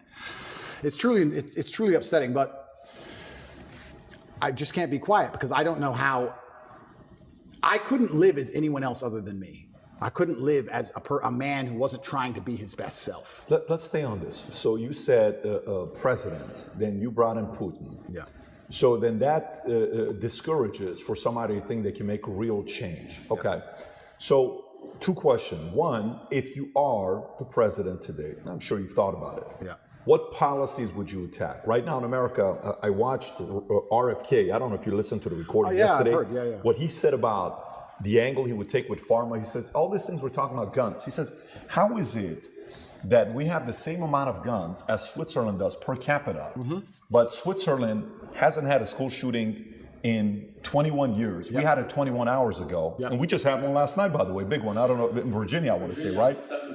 7 people shot just yesterday, right? Every day there's something. Every day. You're talking about fentanyl. You're talking about the drugs. You're talking about LGBTQ. You're talking about military-industrial complex, economy, taxes. What would be top 3 issues you would attack if you were president today? And that's so interesting because before I answer that question, that ties back into what we were saying earlier about men's mental health. They pretend they give a shit about men's mental health. But if you come along and actually advocate and tell men how to be happier. I've been a sad man and a happy man. I am a man. I know exactly how it feels on all ranges of emotion. And I'll be honest with you right now. When a man is sad, there is an inclination towards aggression. That's how we're born. That's how we're evolved. We're evolved with that inclination towards aggression. We need that to protect and provide. That's who we are. Bro. We need that bravery. But having a bunch of depressed, sad men who have no emotional control is dangerous for society. I say this all the time. They try and pretend that I'm somehow dangerous for society by telling men to stand up for themselves and be masculine. Absolutely not, really not. When you tell a man to have no emotional control and be more feminine. Well, that's the thing. It's not bad for society. It's bad for the people trying to control society. It's good for society for men to be men. It's bad for the people who want to control the society for the men within the society to be men. That's the issue. That's a school shooter. A school shooter is not a man with masculine accountability. He's a man who's told, act how you feel all the time. Then he gets picked on for long enough. Throw on some drugs on top his psychiatrist gave him. Throw in a lack of a girlfriend. And he's had enough. That's where school shooting comes from. School shooting does not come from men being masculine. It comes from the absolute opposite of these things. And they know this. They know this very, very well. To fix society, we have to fix that at the most base level, the root level. I think America and most countries need more transparency and understanding of how things work. But when they're attacking the family unit, they're attacking all of these issues. Every issue you've just labeled all starts back down to the beginning. I really think the reason I would like to argue, and I don't know any of the statistics on this, in the 1950s, I'm sure there was prevalence of guns all around America, but there just wasn't the school shooting. Why? What was different? What was different in the years before that there is now? I think it's just because children obeyed their parents, and their parents were a family, and there was a degree of responsibility that was instilled inside of people, and there's a degree of accountability, and there was a degree of honor and pride. Great question. There's a degree of honor and pride. Yeah. I'll tell you something now. I bet in the 60s, 70s, whatever, in any country in the world, people didn't want to do dumb shit because the family would be known as criminals. The last name would be tarnished. Correct. Their son did this. You hear what their son did? There was a vested interest in all of it. But the parents have been separated from their kids, so the kids don't think that their actions reflect on the parents. Good insight. Good insight. Now you have a school shooter who's going to go out there, be a piece of shit and kill people, and then their parents are on TV, well, yeah, he was failed by the system. They don't even feel any shame. It's unbelievable. If one of my children or someone close to me did something that heinous, I would be disgusted. I would apologize just for the sake, just for the name alone. There's no honor left. There's no pride left in the name. And this is what happens when you remove honor and pride from people. If you have no honor and no pride, nothing really matters. What matters anyway? It doesn't matter if you're out of shape. It doesn't matter if your kid's a piece of shit and a criminal. Nothing matters without honor and pride. And this is done on absolutely every level. I said this to Tristan the other day. I was actually saying we were driving, well, the other day, long time ago. I haven't left the house in a while. We were driving and I said, even on the most base level, I said, every building is ugly. Have you noticed that every new building is ugly? Correct. It's ugly. Tristan goes, yeah, it's all the same glass, big square, ugly building. In the 1400s, we built these ornate, gorgeous buildings. And now everything's ugly. Why is that? And well, I'll tell you why it is. It's because they don't want you to have any intrinsic attachment to a specific place. If all the buildings are beautiful in a specific town, you have intrinsic attachment to that town. You care about that town. You want good things for that town. You'll protect that town. You'll defend that town. What is that? That's a barrier. That's a parameter. If everything looks the same all the time, you'll just move. Who cares? Oh, they've messed up San Fran. Who cares? I'll just move somewhere else. Let's move somewhere else. It's all the same. Globalism doesn't matter. It's all the same. Buildings in Berlin and New York, they all look the same. Where's all the beauty gone? When there's beauty, you have an attachment to that beauty. They want to remove all your attachments from everything. Even now, when they try and psyop you into, let's say, the way that models all look different than they used to before, right? Models all look different. Victoria's Secret. Yeah, and I was arguing this point, and someone's saying, oh, but that's because you have Eurocentric beauty standards. I said, no. I'm going to correct you, because I know you think you sound smart using the word Eurocentric, and I'm going to correct you because you're a dumbass. Let me tell you what beauty standards are. Beauty standards, by definition, for something to be beautiful, has to at least be unique. If everything is beautiful, then it's not beautiful. If everything's beautiful, then it's standardized. For you to take a model who looks the way they look without any effort at all, and they look like most out of shape, uninteresting people on the street, you cannot call that beautiful because it's standardized, you can see it everywhere. Beauty means it must have been difficult to obtain. Whether it's a building, it's difficult to make because it's ornate, or a woman who's trained really hard to have a beautiful figure, that is difficult. Difficulty and beauty are linked. You can't have beauty without difficulty. You cannot show me another model and tell me that my Eurocentric beauty standards are saying she isn't hot, because that's not why. She isn't hot because she's made no effort. She hasn't tried. That's why. And they're doing this with everything. Everything is ugly. Nothing has a standard. Nobody has to try for anything. No parameter. No baseline belief of what's true and what's false. Everything's subjective. Your truth. No, there's the truth. There's no such thing as your truth. And this is an attack on every single level. They're assaulting us from everywhere. Even the buildings they build are assaulting you. So you can't even just drive through a town and go, wow, look how much energy has been put into this place. I love this place. I will not allow them to do it to this place. Now it's just like, we can move there. Let's move there. It's all the same anyway. It's all a Starbucks on the corner and a 7-Eleven. Who cares? It's all the same. Why fight? Why fight for any of it? It's all done purposefully. I'm telling you, call me a conspiracy theorist, call me crazy. I don't understand why an architect would now decide, who hires an architect? I'm going to build a building. Let me hire an architect to come up with the same sketch of the same bullshit building, which is already existing everywhere. How much did I pay him? Yeah, what we're going to do is we're going to build a skyscraper made of grass that looks like every other one. Is that it? We did all this 600 years ago. We built cathedrals, and now we build this crap? Why? Everything is on purpose. It's all a psyop. It's all a psyop. When they're putting these models on there, the psyop is you don't have to try. You don't have to try at anything. Don't try. Doesn't matter. Just don't try.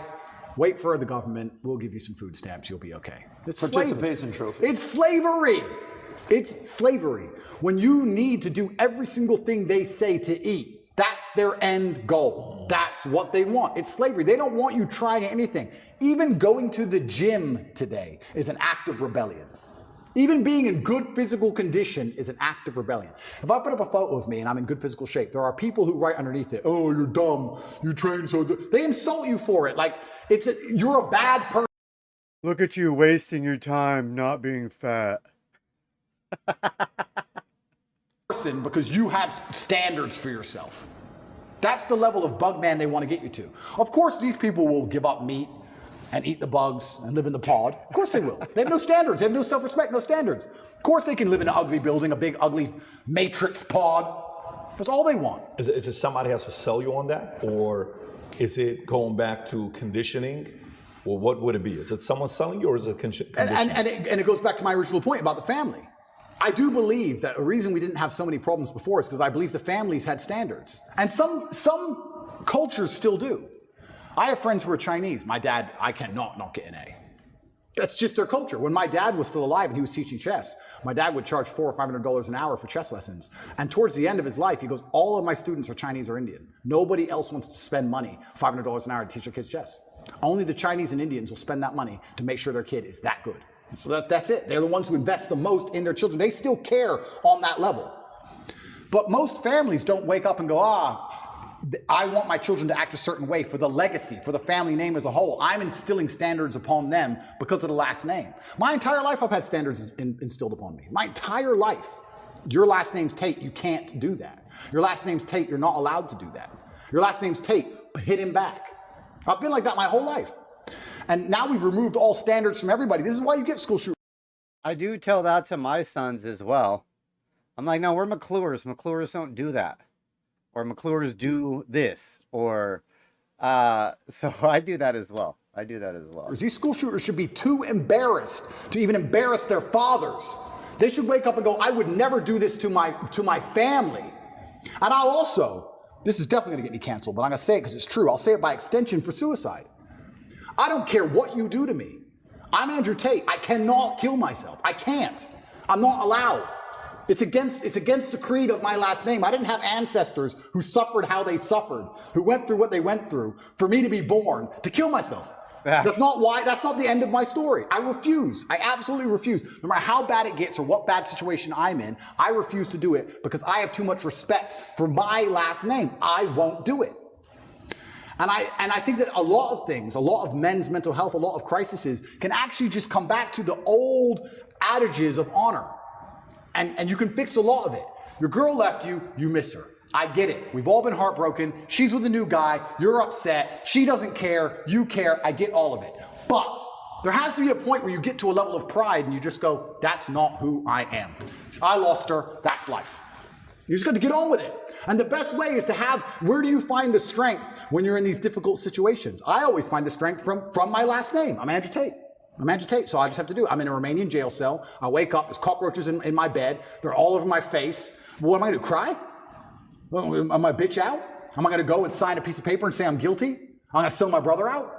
Is that what I'm going to do? Am I going to go fucking lie and put these and sell the girls out like they want me to? Am I going to stand up and say I'm sorry for saying go to the gym like a pussy? No, I'm going to take the cockroaches off my mouth. I'm going to do some push-ups because I'm Andrew Tate. When shit really gets hard, honor and courage and bravery and your last name is all you've ever had. It's all you're going to have. And it used to be like that in the olden days. That's why no one did this dumb shit. They were just too embarrassed to even do it. And this is why you're saying, how do we fix it? There's no shame. We need to bring shame back.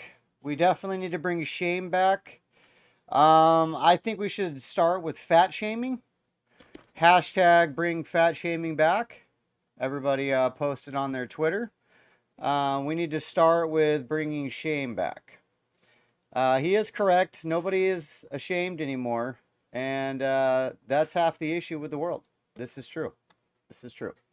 The country, absolutely all of it comes down to the fact that, especially with men, none of them are bestowed with the things that the masculine essence needs to be a good man. You need pride. You need honor.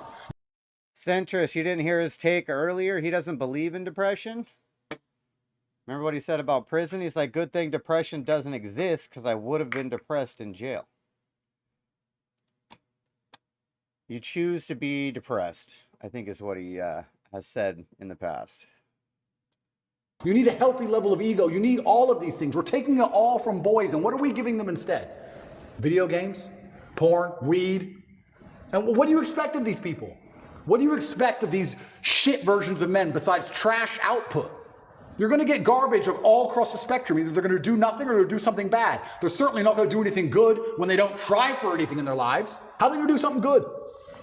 The scary thing about all of this is that there still are two teams in the world. And there is a side of the world where they don't accept this crap. How long is America going to compete globally when you have countries like China and Russia and these other countries where they don't do this?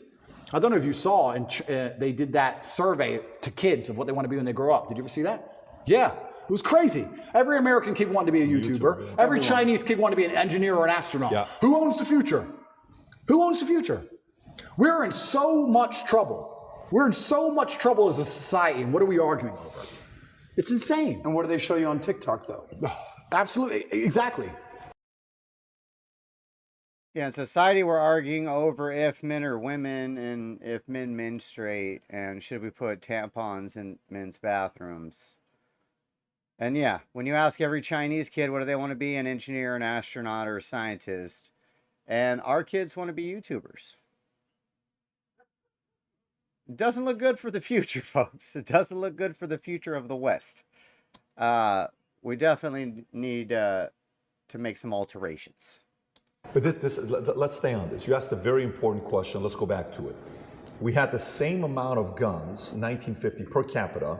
Brandon, can you look at that per capita, how many guns we had in 1950 versus today? Yeah. But it's relatively the same. Gun laws haven't changed dramatically from 1950 till today. What's changed from then to today? We took out God out of school. Prozac was invented in 1987. Yep. The law to legalize advertising drugs, big pharma in America was 1985. It's only 2 countries in the world that can advertise, us and New Zealand. Crazy. So you got God, you got Prozac, you got big pharma advertising, you got the LGBTQ movement that's taking place. You got all of that taking place to where we are today. So when you're talking about guns, what has changed? It's not the guns that's changed. Society has changed. Standards have changed. Completely. Correct. So how do you fix that? So if that is the biggest problem you're selling, number one, here's the problem. Let me sell you why this is the problem. Okay, the people are like, you're right, I'm buying it. Give us a solution. What's the solution? Yeah, I think the solution comes back down to family values, and that's a very difficult question to answer because it's across the entire spectrum, right? I do feel like it's almost a race to the bottom for men and women now in the modern society. I don't think women are being very good women. I don't think men are being very good men. And I think both of that is accelerating against each other, and it's a race to the bottom. How do you fix that? It's difficult. It's hard. And I still think one of the easiest ways to do that is God. I think if you bring back some degree of morality and some degree of standard to both sexes, I think things will start to get better. I can tell you right now, they talk about why does men not want to get married anymore. Men don't want to get married anymore. They come up with all these elaborate reasons. The main reason men don't want to get married anymore is because their girlfriend was with me for free. So why are they going to marry her? That's the bottom line of it. Why would you, a white dress means virgin. Marry who? A girl from the club who your friends have been with? Do you want to marry her? Like when you remove all of the morality from life, you just end up in a scenario where the only possible logical move is to act without morals. Game theory, right? We sit there and we analyze things logically. If you're going to be, if all the women you meet are immoral, how are you going to act? Well, you act morally, you get wrecked.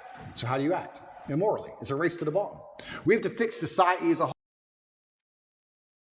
He does speak a lot of facts, though. He does speak a lot of facts. This is true. Oh, and it comes down to even the most basic things like female promiscuity, the most basic things like men sticking up for their last name, the most basic things like men having to be too honorable and too proud to be out of shape or be poor or not take care of a woman. I'm not just talking about women. I'm talking.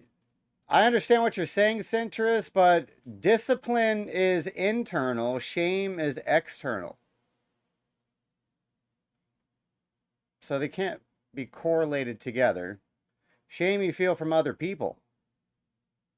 Discipline is, you can't get discipline from other people. Discipline is something you have to have within yourself. Not discipline your. So you need to bring fat shaming back so people don't want to be fat because other people don't want them to be fat. Because nobody wants anybody to be fat. So you shouldn't want to be fat yourself. Once nobody gave a fuck about anybody else. You know, then we got a bunch of walruses flopping around. Because nobody cares about themselves or others. But, yeah, I don't know how discipline fixes a fatty. I mean, a person finding discipline, obviously, can help their own situation. But societal shame is what forces people to find it.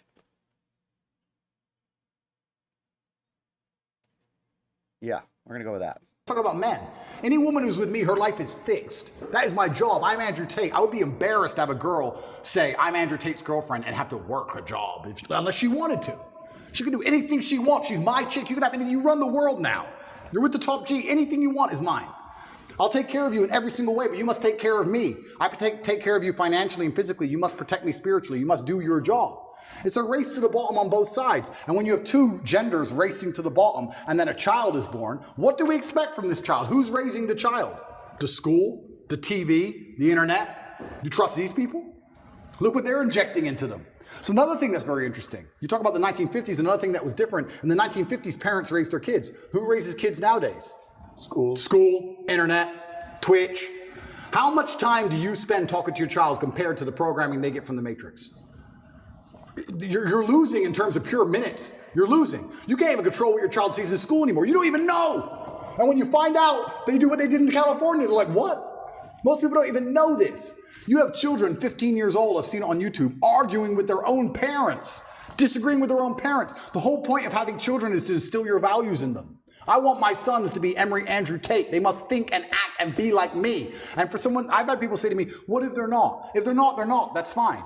But the whole point of me having them was my lineage. That's the whole point of me suffering to raise them was my lineage. Why would I raise them to be anything other than what I believe I should be and they should be? That's the whole point of it, and I'm proud of that. I'm not going to sit and apologize for wanting my sons to be Tates. I'm not going to apologize for it. I don't care what the school wants them to believe. They believe what I want them to believe because they are mine. But all of that's gone. So then we... Facts. That's why we homeschool my kid. That's why he's been homeschooled. That's facts right there. We also talk about what's different between the 1950s and today. These kids are being raised by people who aren't their parents, and whoever's raising them clearly ain't teaching them anything good. It's teaching them, if you feel, act how you feel. You can't tell men that. It's dangerous. Centrist, to act like anybody's ever going to stop, or that people are going to stop judging people is ridiculous. They may not do it verbally. Society may not judge everybody judges still. We're just conditioned not to talk about it. You still all have the judgments. So I don't know what you're talking about. If you bring fat shaming back, then you bring judgment back. We all judge fat people. We all know they're going to die and they're unhealthy. But we're putting them on the cover of magazines pretending like it's beautiful. No, it's gross. It's rolls and cellulite. It's not pretty. There's nothing pretty about it. You can't tell men to act how they feel. You can't tell men to not have emotional control. You can't tell men to cry anytime they want. Because men don't just cry sad, they cry angry. They cry very angry. You don't want that. You have to teach them stoicism. You have to teach them all of these things. And it's all gone. So, okay, so let's stay on this. This is actually a very interesting topic we're in, from 1950s till today. So you're saying, if somebody is a Tate, if somebody is my wife, if somebody is my son, you're going to be doing this. I'm not going to let a teacher X, Y, Z. Okay. Well, 85, 90% of America doesn't have the money to be able to put them in a private school. Correct. Where right now is June. If you go on YouTube or Twitter and look at Pride Month, everywhere kids are coming to school, parents, teachers got these pride stuff going on all over the place. Parents are like, look, I'd love to put them in a private school, but even some private schools are doing it right now. In Florida, there is a private school. It's known one of the best private schools out there. You know which one I'm talking about? I won't mention it. Starts with the letter P. People should know what it is, but they all know what I'm talking about. We have a party at our house, okay? And baseball. My son, so he's got a baseball. All the players are their parents. I'm talking to the parents. So, hey, meet one of the girls. So, what school do you go to? Oh, well, I was going to such and such school, but I'm going to such and such school. Oh, really? Tell me why. The dad's like, yeah, it's just, reasons. He gets uncomfortable. Yeah. I said, no, really, tell me why. I'm curious. Well, I don't really want to get into it. I said, are you uncomfortable because it's political reasons? Well, yes. I said, well, let's just say you're safe to say it here. Yeah. He says, am I fully safe? I said, what do I need to tell you for you to know you're fully safe? You're fully safe with us because you know my position. Yeah. He says, fair. He says, we took him out because they started asking my daughter to do X, Y, Z with pride, to write on this. And she wrote a letter, a paper. That right there, though, what he just said, I almost skimmed over it. But what he just said right there, explaining that story that happened at his house, is the problem with society. So this guy that's at his house, who took his kid out of school for a good reason, feels uncomfortable bringing it up and talking about it in a public situation when he's doing the right thing. That's the problem with society. That's the problem right there. Is he didn't want to tell people there was an issue. That was opposing the opinion, and she failed the class because her opinion didn't match whatever they were saying, and boom. Now, so I said, what's going on with that private school? That school's 50 grand a year per kid, the one that's grooming. 50 grand a year per kid. Yep. There's an exodus from this school to go to other schools. So one, some parents don't have the option, Andrew, to say, you and I are not worried about it. I'm not worried about it, but the people I'm leading, they're worried about it. Absolutely. How do you fix it if you're that person without the resources you got? And that's another thing that's difficult, because I have two answers to this question. I have the arrogant answer, not the answer that I believe think I know the arrogant one, but give both of them. I'll give both. Yeah. The one I actually believe is helpful. This is where I think things like we discussed earlier, like the Klan comes into effect, right? Imagine you had 18 kids from 6 or 7 parents, groups of parents, and everyone's living together. The family unit, the energy and the ethos and the merits of that particular clan is going to be so much stronger and difficult for the matrix to penetrate and break. Their best friends are the people they live with. The kids live with the other kids who believe the same as them. The parents all agree. When you're a clan, you're far more difficult to attack and assault. So I would say the first thing I would do if I was a parent of normal income, I would try and find other parents who agree with me and try and find other people who are ideologically sound. And I'd make sure that our children are friends and they spend the most time with each other. And I would try for us all to go on holidays together. And I would also put in conscious effort to try and deprogram. I don't think many parents say to their kids, what did you learn today? I'd be doing that not to check on the kid. I'd be doing the check on the school. But let me challenge you. What's going on? Sure. So let's role play. Go ahead. Ask me the question. What did you learn at school today? So today we learned that Dylan Mulvaney had the courage to stand up for her beliefs, and she's a hero because she's out there and she's helping a lot of other people that are going through challenging times be able to stand up for themselves. Okay. What are you going to tell me? I would say, why do you think they want you to believe that?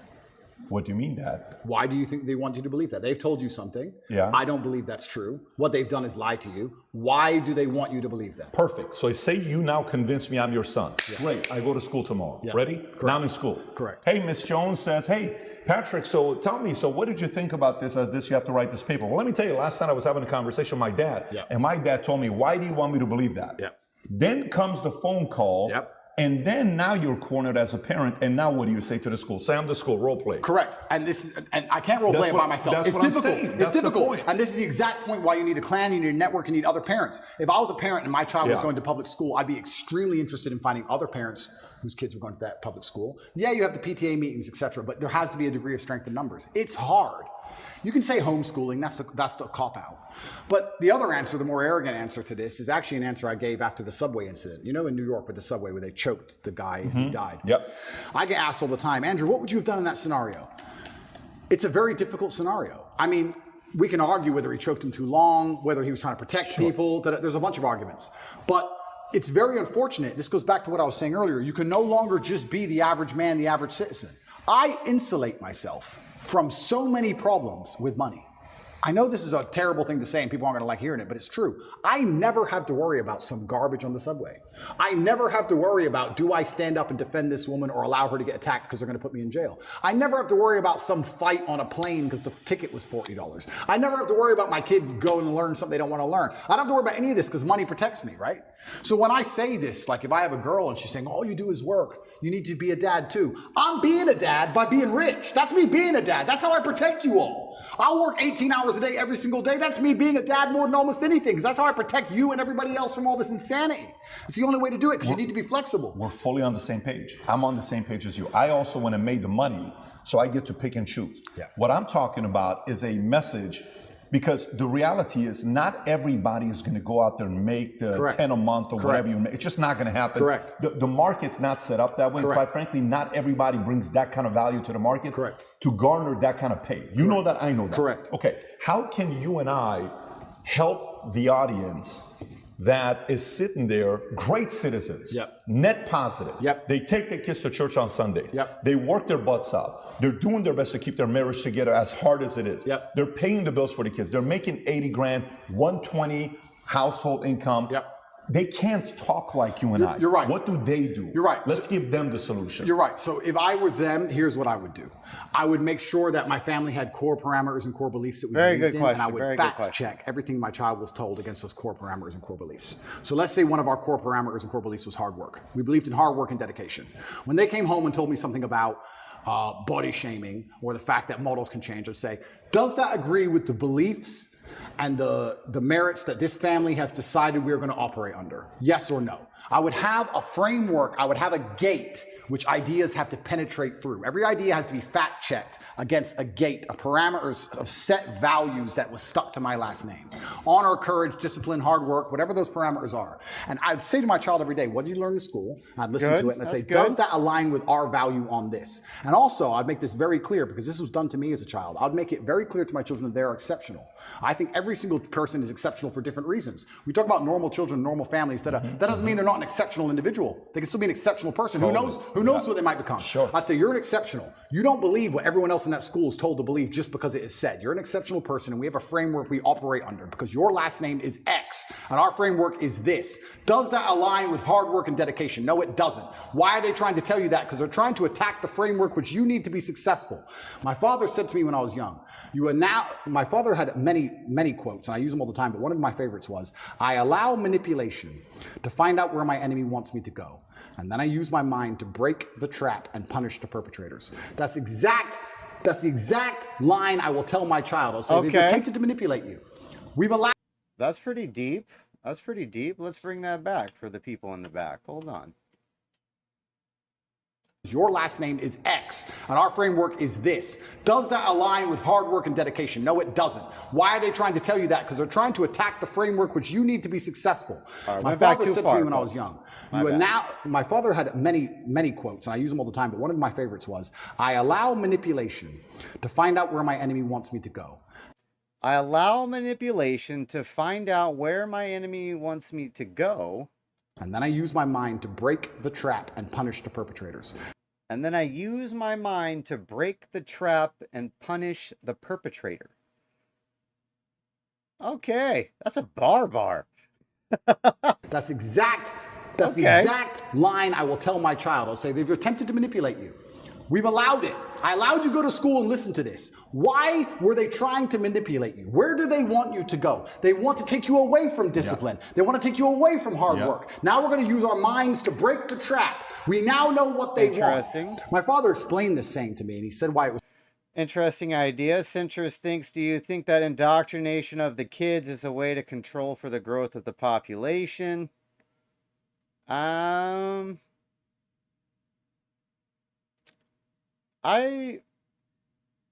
think that's a helpful byproduct of it. I really think just the complete corruption of the family and society is the goal. I think that's just a byproduct, possibly. It was so important, and it's true.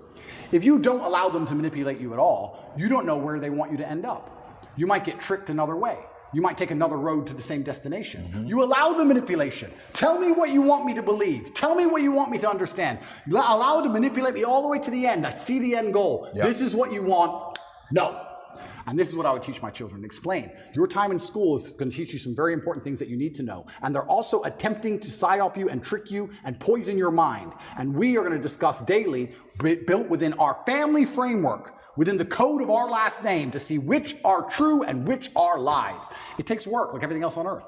It takes work. And I know it's hard. Parents are out there, they're working, they haven't got time. Yeah. Their kids are on the internet. It's difficult, but you have to put the work in because you are almost fighting an enemy for the minds of your children now. You know what I think? Is that's great. Very good feedback. But so I lived in Iran, and in Iran, you'd go. I understand what he's saying, but I don't think you risk it. I don't think you risk it with your children. He's like, send them to public school and then, sharpen them. Maybe when they're older. But that's not going to work for kindergarten through 5th grade. You can come home and talk to your kid for an hour, but they were just with the teacher for 9. You know what I mean? So I don't think that works. go out there and you'd say, so hey, listen, people asking about religion, don't talk about it. Yep. Are we Christians? I don't know. Yep. Talk to my mom and dad. You don't need to answer the question, right? Because there's that fear. Yep. So parents are teaching kids to not talk about their values and principles. The element that parents fear what the school's gonna say to them and not give the kids the best grades, because imagine you got a 10th grader or even a senior. If you really say what you believe in, that teacher gives you a C. You don't get the A to get the 4.3 GPA to get the scholarship because you can't afford it. You have to be like constantly like this. So parents are telling their kids, look, whatever I'm telling you, don't tell them. I think it's bigger than that. I think a part of it is this is the first time we had stats, and I don't know how long this was, where kids graduating high school are not valuing a four-year college as much as they did before, okay? That is a threat to the establishment because they can't be a control, right? Number two is there is an element, when I'm watching this video with these parents yesterday in Glendale, and this is where I grew up. This is my street. I grew up Broadway and Verdugo, right next to that post office. I'm 200 yards away from the high school is where I grew up, and I lived on Doran for a couple of years before I went to Wilson Junior High School. And I'm seeing these parents upset, like, how is this? This is common sense. Leave these kids alone. Yeah. I think there's got to be an element of those parents coming together. You bet if you were a kid going to school in America, you would become a trans kid? That's probably true, bro. That's probably true. That's probably true. And a form of a strike, I believe, to say, if you want the tax-funded money that's being given to your school district, hey, we're not coming. We're going to decide to do schooling together, and we're going to use this place or this facility and that facility, because they have to feel the pain. They cannot do that to the kids. So my only messaging with what you're saying right now, number one rule is what? Go start a part-time income, make an additional $3,000 a month so you can send them to the private school that they're teaching right values. Okay, that's number one. Two, I can't afford to do that. Three, this is the other option that you got. Yeah, and you're right. And Trump said it in his book, The Art of the Deal. He said, if you're not prepared to walk away, you can't negotiate. And that's the same with absolutely everything. If there's never a bottom line in which you say enough, then you can't negotiate. You have no negotiating position. We talk about this when it comes to children in schools, but this is also very applicable for relationships. I've had girls who say to me, you know what, I was watching TV and they were saying that, I don't know, X, Y, Z. And I would say, listen, I take care of you. I love you very much. I'm going to make sure you have everything you've ever wanted. I'm going to make sure you're physically safe. That's why you're not going to go walking home alone drunk. It's not because I'm a misogynist. It's not because I dislike you. It's not because I'm controlling. It's not because I'm manipulative. It's because it's for your safety, and your safety to a degree is my responsibility. But I saw on the news X, Y, Z. If you believe the news over me, then go find another man. You have to be prepared to walk away, right? This is the bottom line of it. This is what I personally believe. These are my values. 100% with you. These are my values. And this is what I personally believe. If she says, well, no, I'm not listening to you, and I stay with her anyway, well, then it's over, isn't it? And then she's going to do whatever she wants. But not everybody can do that because you've earned the right. Of Again, course. the proposition you're offering is so high that they have to sit there and say, I can't lose this guy. Completely. And this is where we go back to the original point about how difficult it is to be the average man now. It's becoming more and more difficult. We're in a position now where you have a racetrack and you have Ferraris and Nissans. And yeah, we can discuss how the Nissan might beat the Ferrari, but the truth is, it's hard. It's very, very hard. If I was a man and I was starting all over again, I would do the same things I did. I would wake up and say, okay, this game is extremely difficult. My best chance is to level up my character to a point where the game becomes easy. Because life does become easy at a certain point. Yes, now I'm in a very unique situation. But before this situation, I had only 3 problems in my life. My health, which I take care of, my woman, who I take care of, and money. That was it. If I made enough money, I had no other problems. If you're broke, you have lots of small problems. Yeah. The car doesn't start, the school fees are coming up, whatever. We need new clothes for the kids. I had one problem to fix. If I fix my one issue, everything else is fixed. You get to a point in life where someone goes, oh, we've got an issue. How much? Just tell me the number. I don't even want to know the ins and outs. Just do the transfer, make it go away.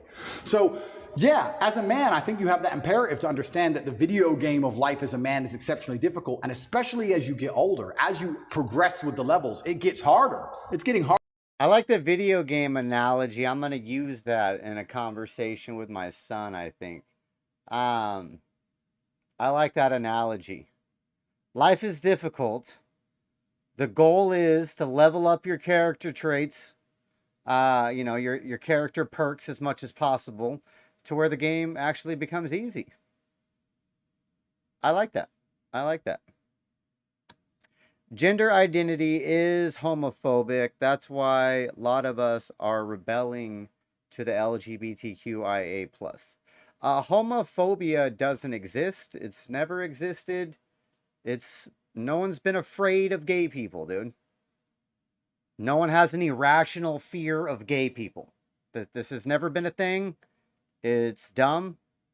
It's literally just made up on your side in order to bash people who don't believe you or believe in the same things as you.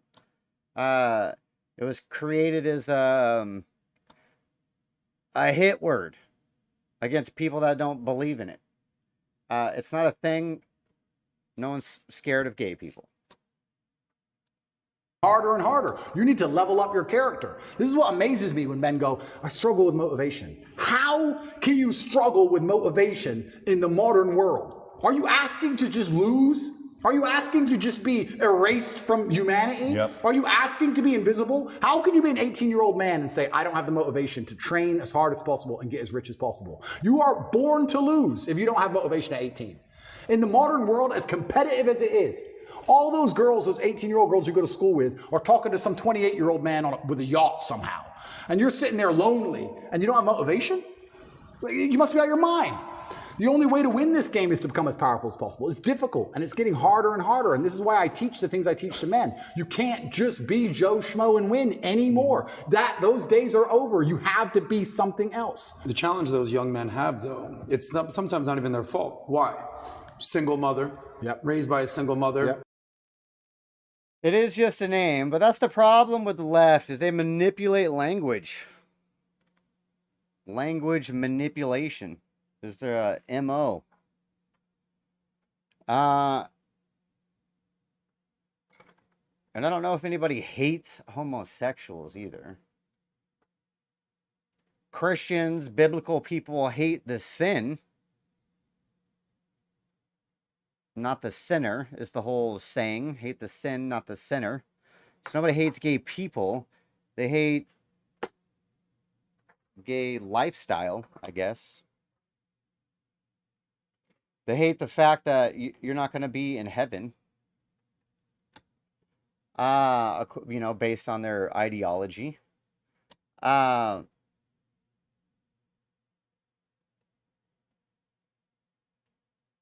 don't know. I think, obviously I know what you're talking about, though, as far as quote-unquote homophobia, you know. Teenagers are riding around in trucks beating up gay people, according to the movies. I don't know if this is actually a thing. Maybe it is.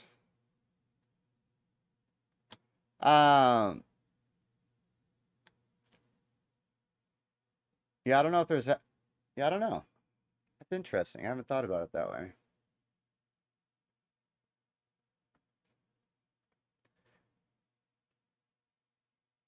I'm going to ponder. They've been indoctrinated and they heard the future is female a million times. Next thing you know, they're 18. They kind of have this victim mentality. It's almost not even their fault some of these times. Oh, completely. We're all in our late 30s, early 40s. We've grown up. I played football in school. He's an athlete, bodybuilder. Obviously, you're a kickboxing champion. We've had coaches. We've had people kick our ass. We didn't grow up with participation trophies. We've had our asses kicked. We've gone through shit, now we are the shit. A lot of these young guys playing video games, addicted to porn, they grow up with a phone in their hand, raised by women. They weren't raised how we were raised. How do you teach those kids, though? Well, that's exactly what they don't want me doing. That's why they're trying to put me in jail. Because I managed to become, I'm not for a second He bragging, is teaching people. But the size of the movement that I created, I turned up in Slovenia. I don't know if you've ever seen that video with the Bugatti where everyone's going, top G. That's the capital of Slovenia. I can't even pronounce it. Ljubljana or something.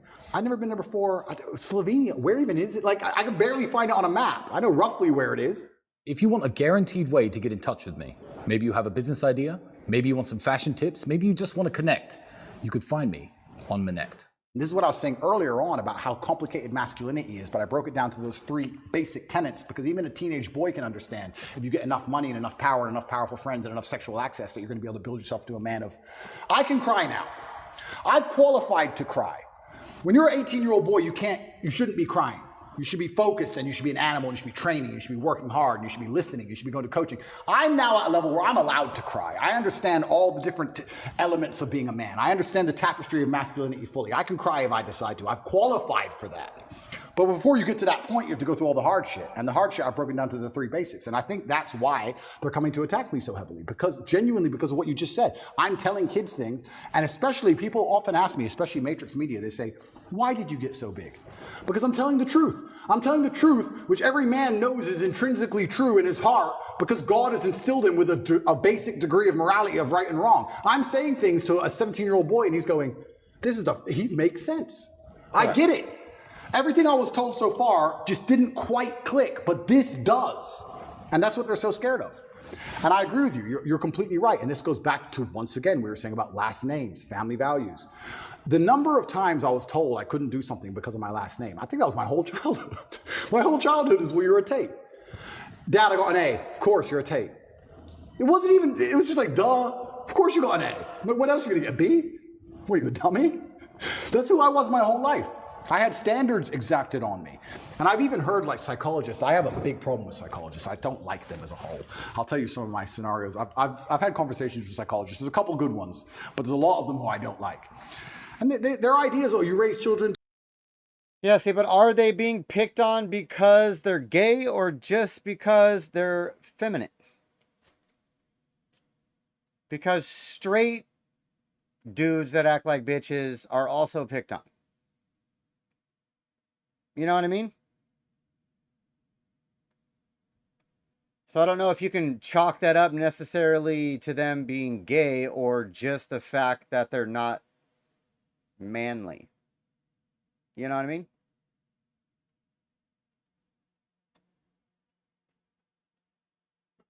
Don't put standards on, don't put pressure on them.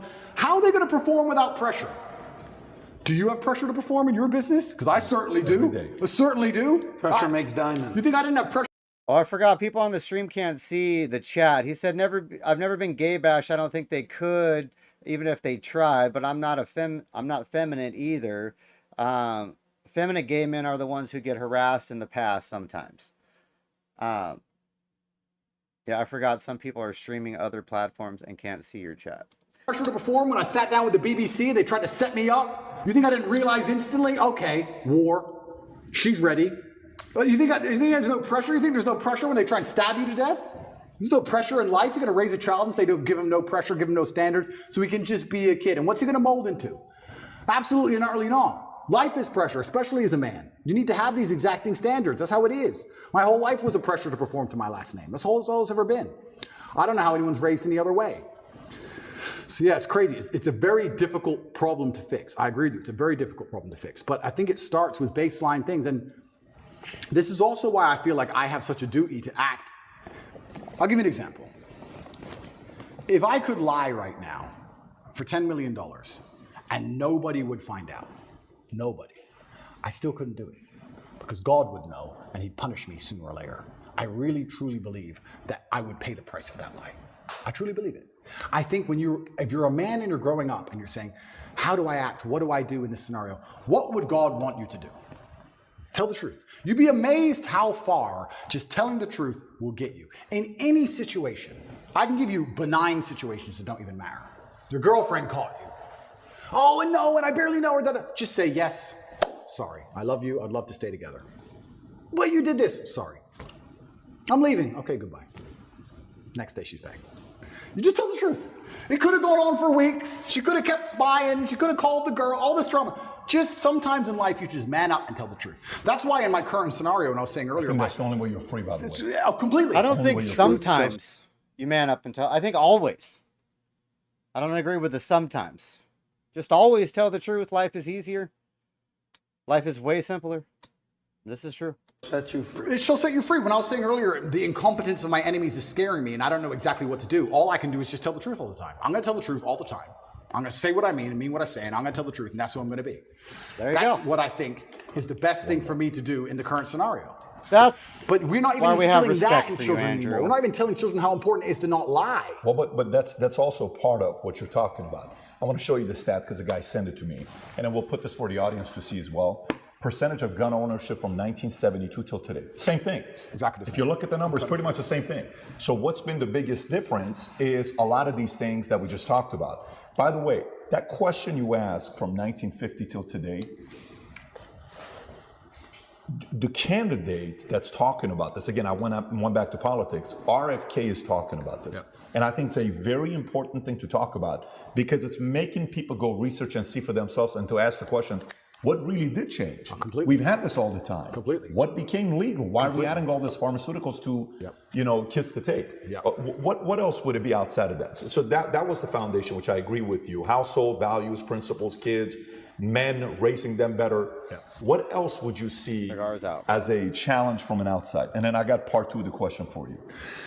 Yeah, it's anything else where you say, XYZ would also, by the way, I love the way you say Nissan and status. I just love the way you pronounce those two words, man. For a second you said Nissan, I'm like, what is Nissan? And then I realized what you're talking about.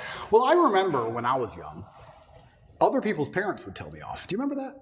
Did you ever get that when you were young? Of course. Other people's parents would come up and you better not. Random adults would just tell me off. I was scared of every grown-up. Every grown-up had a degree of authority. Just random adults. We can't do that anymore.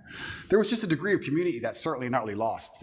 And asking me how to bring it back is difficult. It's very hard. And that's one of the reasons why I've become so religious recently, because I think that God is definitely part of that. And that's also the reason I want to live in the clan I live in. That's why it is. My brother can tell my kids off, no problem. If I came home and Tristan's like, I just... Wait, Citrus, what are you talking about? Biden tells the truth all the time? And his press secretary, Jean-Pierre? What are you talking about? Scream it all. I'll be like, good. I trust him in his judgment. Good. Scream at them then. Good. They're children. Also, sometimes, you know what? Kids need to be yelled at sometimes. Why not yell at them? What are they going to do? So, life's hard. Life's hard. The way we pander and baby children, especially, is insane. I was talking about this the other day. I was talking about how I have a pet peeve, and one of my pet peeves is painkillers. And I was being typical me, and I was going over the top. But I was saying, I was discussing with this guy. This guy said, have you got any aspirin? I said, there's no aspirin in my house. And he said, why? I said, brother, you are not facing 1% of the life difficulties I am facing. Think about it. No government's trying to lock you up. The Matrix isn't after you. They're not trying to frame you. Nobody wants you dead. When God finally gives you a tiny headache to give you something to show you're half a man, a little bit of resilience, you pussy out and take an aspirin. Can't you just have a headache? Just have a headache. And not only just have a headache and don't mention it, because I don't care. So don't even talk about it. Nobody needs to know. Just have a headache and be quiet. I have a headache, Twitter. Yeah. What do you want? Do you want therapy? You want sympathy? Nobody cares you have a headache. Shut up. It kind of goes back into my original conversation when I was saying I don't like psychotherapists and all their garbage, because they're constantly, I don't believe in, I've had conversations with therapists a few times, and my biggest detractors and enemies say, you need to talk to a therapist. The last conversation I had with a therapist didn't go very well. I said I didn't believe in most of their field and that it was garbage. And she said, why? And I said, because there are some boys who don't drink alcohol because their dad was an alcoholic, and there are some boys who are alcoholics because their dad was an alcoholic. You have the same scenario and different outcomes. So I don't believe in it. And she said, well, no, it's not an exact science, but we have generalized rules that we can follow that lead to patterns of behavior. I said, but I'm not a generalized person.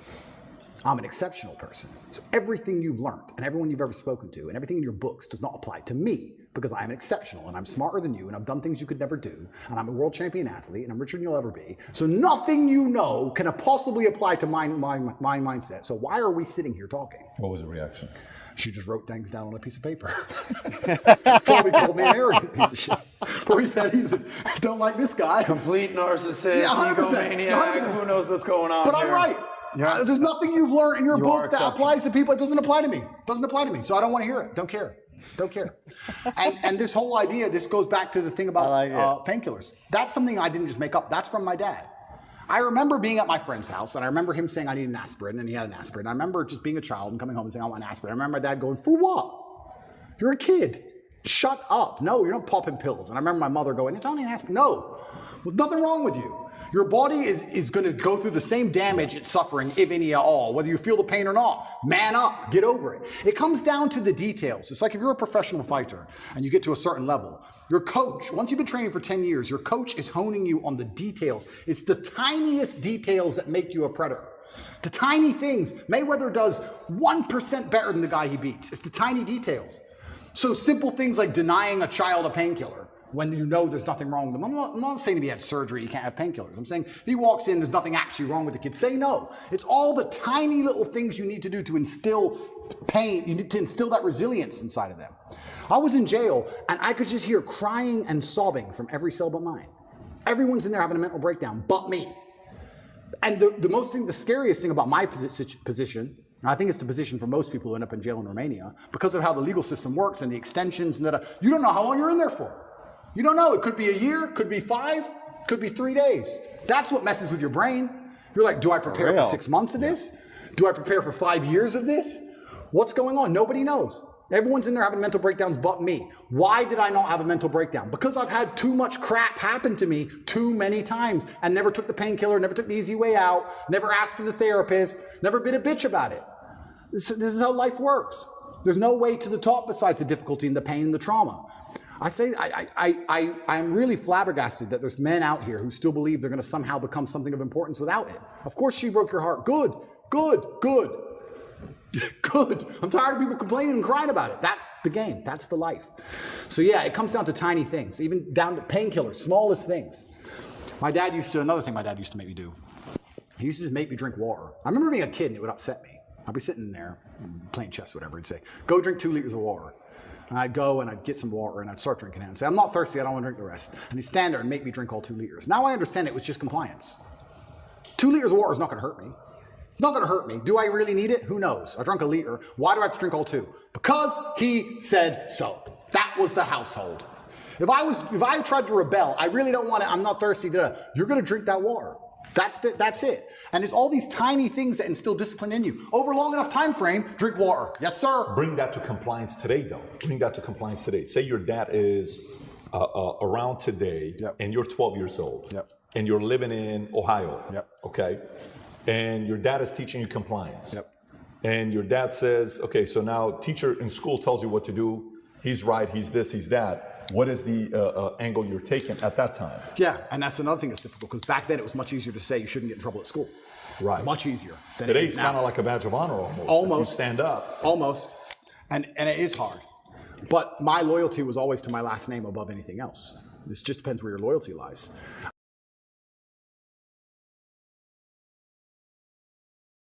Almost forgot to unmute there. We always told our kids when you go to school, we always told them to deal with stuff old school style. We don't care what's going on. We don't care if you get suspended or get in trouble. You won't be in trouble at home. What the school thinks about situations is irrelevant, which is why it's probably best for both the public school and my kids that we parted ways. But yeah, we always did that. It doesn't matter what the school says to do, what the school says how to handle things. No. Some people need to be punched in the face. If you need to get a day off of school, then so be it. So be it. I think that everyone, when we talk about, we can link back into religion and talk about atheists. I don't think there is such thing as an atheist nowadays. I think everyone has a religion. If you're not religious to God, you're religious to either this woke agenda, or you're religious to a political party, or you're religious to some kind of perversion. Everyone's religious to something. You have to decide what is you're most loyal to above everything. You have to put these things in hierarchy or order. In our last talk, I said this. A lot of people hold beliefs and they don't know where they got them from or why they hold them. There's people walking around who believe things and they don't know where it came from or why they so strongly believe it. They don't even have any personal experience to link it to. You truly believe 2 + 2 is 5. Why? Oh, because it just is, and the news. No. What happened to you that made you believe? Nothing's even happened to you, and you believe this with your complete core. You've been psyoped. I know where my loyalties lie. I've had them in order. I know who I put above others. I absolutely and utterly know. And sometimes in the most harsh situations on earth, there's going to be scenarios in life which are completely and utterly, they're unexpected and they're exceptionally rare, where you have to make very difficult choices. But I know my hierarchy. I know if I was in a position, a hypothetical, where I had to choose between my brother or my girl, there wouldn't be a, oops, what do I do? I know the choice. It's never been the case between the two of you? It's never been the case between us yet. But if it happened, I know it would be. I've had girls say, I've had girls try and give me the line.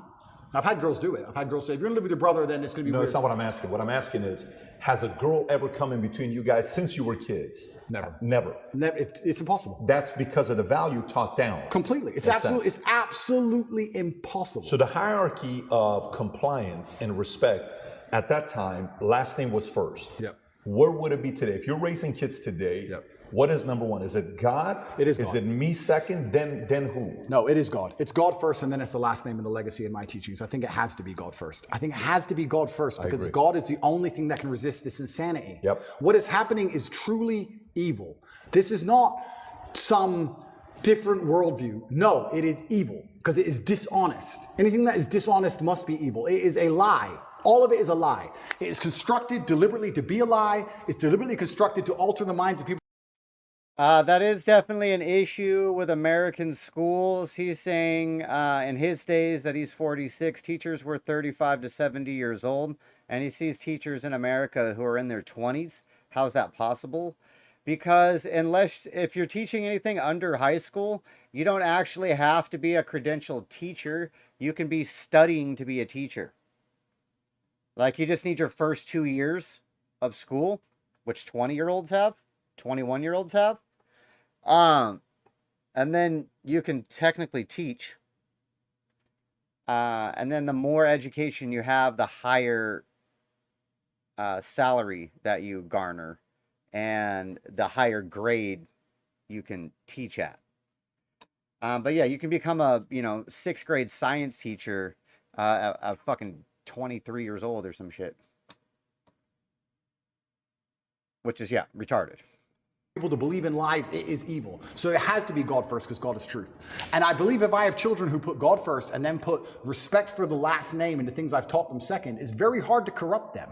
How are you going to truly corrupt these people? It's going to be very difficult. And that's what I always try and do. And that's how I was raised. I was raised in a Christian family. I was actually raised religiously. Then I thought I was smart when I became atheistic. Because, there's a lot wrong with the world. And obviously I've already apologized for that. What do you mean? You mean that's not how it works, or you mean that's wrong and it shouldn't work that way?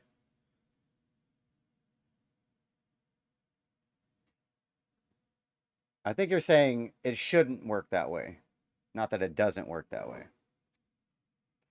But yeah, that's definitely how it works. Like, we had to switch my 3rd grade. Was she in 3rd grade? My daughter's 3rd grade teacher. Because she didn't speak English. She was trying to teach my kid English, and she couldn't write a sentence home in proper English.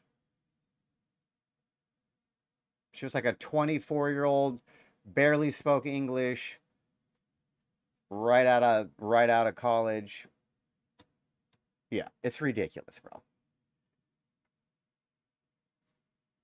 Just ridiculous. Which is why my kid is homeschooled now. I don't think that his online instructor, because he does 2 hours online with an actual teacher, and then we do like 3 hours of study, or he studies. I help him. I don't know how old she is. She's in her 30s at least, though. Yeah, for sure. For that and understand I was completely wrong. But respect for my last name, even to this day, is still there. And that's why I say to my girlfriend, if we were walking down the street and 10 men approached with machetes, I'd just have to die. I can't be Andrew Tate ran away. I just can't. I can't be Andrew Tate ran away. I can't do it. That's the bottom line. If you're living in this clan, right? You're living here, your family, Tristan's family, you're raising your family, Muslim, Islam. Your brother's still Christian. How's that going to work? Well, Yeah, centrist is saying no wonder kids in school become dumb and indoctrinated. That's the exact problem with the American school system, is there's no teachers teaching people how to think, or like teaching people how to learn or how to process information. They're just teaching people how to follow directions and fill out sheets and shit. You know what I mean? But everybody new to the live, make sure you hit like, subscribe, share, all that good stuff. Helps us out. We got about another hour left on this interview still. Another hour or so. Well, there's one God. God's first. There's one God. I truly believe there's different paths to God. I truly believe that. Like I said, I'm not a religious scholar, but it says in the Quran, people of the book. Even as a Muslim man, I'm allowed to marry a Christian woman. They are of the book. It's only atheists that the Quran has a problem with, because there's something morally corrupt with them. But if you're a person of the book, a person of faith, we're not even says inside the Quran, we're not supposed to convert you or insult you. We're not here to insult you or correct you. There's one path, there's different paths to the one God. I truly believe that. And another thing I'll say about clan living, in my experience, I think that men quite often get along in those scenarios. If anyone is hearing the idea of this and love the idea of this, but they feel like it would be argumentative or there'd be problems, I think that comes from the women. I think it's when women don't like each other, or the woman's in the man's ear. You're too much with the guys. I think the women are more against it than the men for some reason, unless you have a very strong frame in the relationship. I don't have that problem, but in general, the men get along. The men love it. I think it's quite firm and quite rigidly installed inside of the basic psyche of men. We like that. Men feel best in a gang, in a group. It's why we charge at the gunfire. When we're with our boys, it's when we feel strongest. It's why we go out and drink and party when you're with your guys. There's something inside of you just feel like on fire. I think men have that. A lot of the time it doesn't seem to work and it breaks down because women can be unhappy in certain scenarios. But this is why, especially in some ethnic communities where the gender roles are more specific and defined, where the man is in charge and the woman does this, they can all live together in peace. It's much easier for them. Like I said, I grew up in a town full of Muslims. They'd have 10 families in one house. The women cooked, cleaned, looked after the children, looked after their man. The men all worked, made a bunch of money, a bunch of average-ass jobs, and they were all millionaires in 5 to 6 years. So let me ask this other question while we're on this topic. That was a good question, by the way, Christian dynamic and Muslim dynamic. When you're saying there's a lot of ways to get there, there's a religion called Baha'i. It's an element of Muslim. Mm-hmm. Baha'i is like how Mormonism to Christianity, and Baha'i believes there's 8 ways to go to heaven. That's the philosophy of Baha'i. My sister, her husband's family, they're all Baha'i, great people. But going back to this, okay, impact. Let's think impact. If a person's watching this content, most of the people that are watching this, a portion is going to be those that are haters, that just want to finally poke at the argument to find, you see, I told you, fine.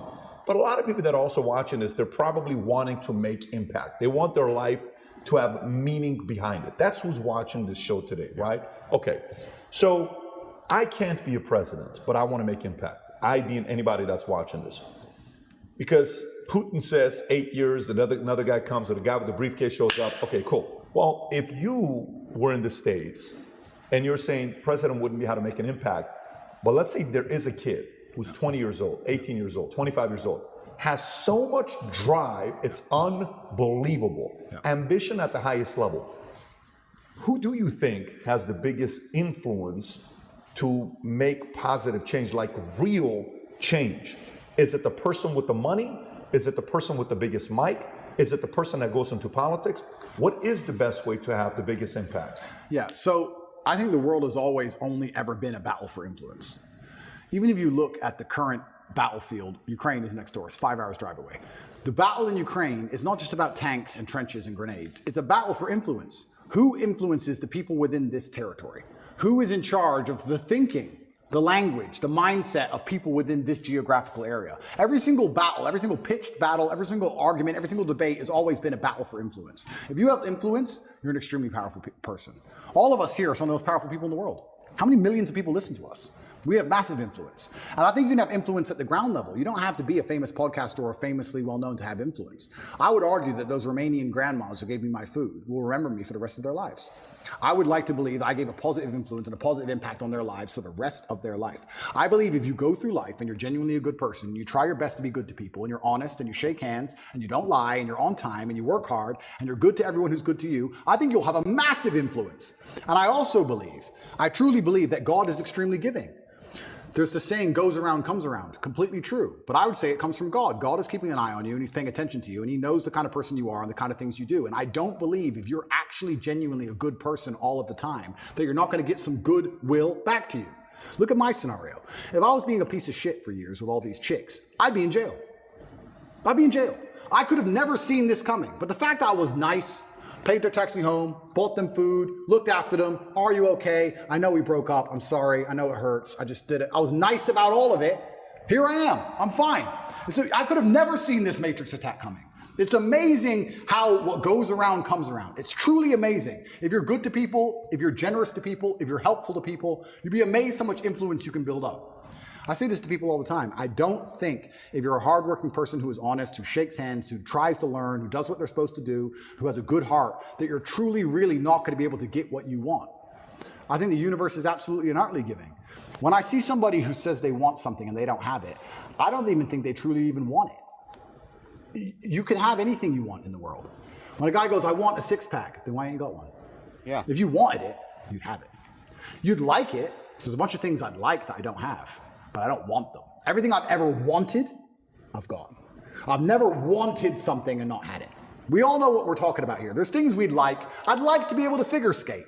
Not enough to go learn to figure skate. It's a weird look if you figure, although that other guy dancing like the way you dance is doing a pretty good job. Bottom G. Bottom G, yeah. You've seen this guy? He can figure skate. That guy kills the dance moves. Yeah, he's by the good. way.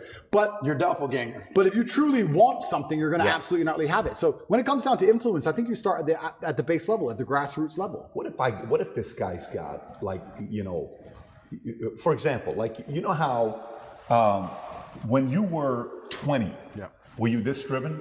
Oh, absolutely. Okay, so when you're 20, who did you look at and say, I can do it as good as him, if not better? My coach, because I wanted to fight, and he used to beat me badly. Everyone used to beat me up when I was young, and I wanted to be the best. So I used to go into the fight championship. Okay, how about communication? Who'd you look at? Were you always a good communicator? I can see you being a great communicator since you were 14 years old. Am I pretty?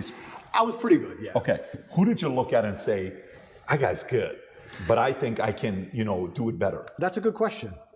And I think that you know what I'm asking. I know what you're asking. Everybody, I don't bro. know What if do there's you one mean? particular person I took nuances from.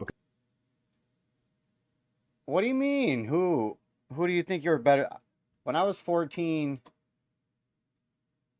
I thought I could be better than anybody. At everything. Yeah,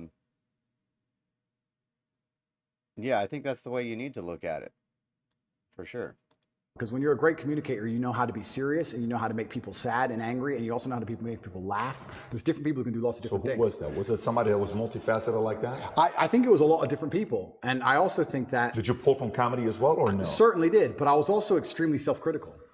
I think that's where a lot of it comes from. I'll watch this podcast back 15 times. I will notice every single time I made a mistake. Just then I said, I'll watch twice. That was a mistake. I will watch this back 15 times, and I'll identify every single error. I have an email list, and I sign up, and I get words of the day. I get 5 or 6 new words a day, which I try my very best to memorize. It's harder than you think to memorize 5 words a day, but I always try to make sure I have the most interesting vernacular I can possibly have, a wide vocabulary, so I can be very specific with my points. The reason I actually did that, I keep talking about my dad, but I'm his son. I have the same name, Emory Andrew Tate III. He was Emory Andrew Tate II. My father was a linguist for the CIA. He spoke Russian and German and Spanish and English. And I think I've told this before. Back then, when they needed someone who spoke Russian, they would take a Native American and teach them Russian. Nowadays, we have a bunch of Russian-speaking allies. You can go to Estonia, Latvia, Lithuania. They're all NATO and just get a Russian speaker.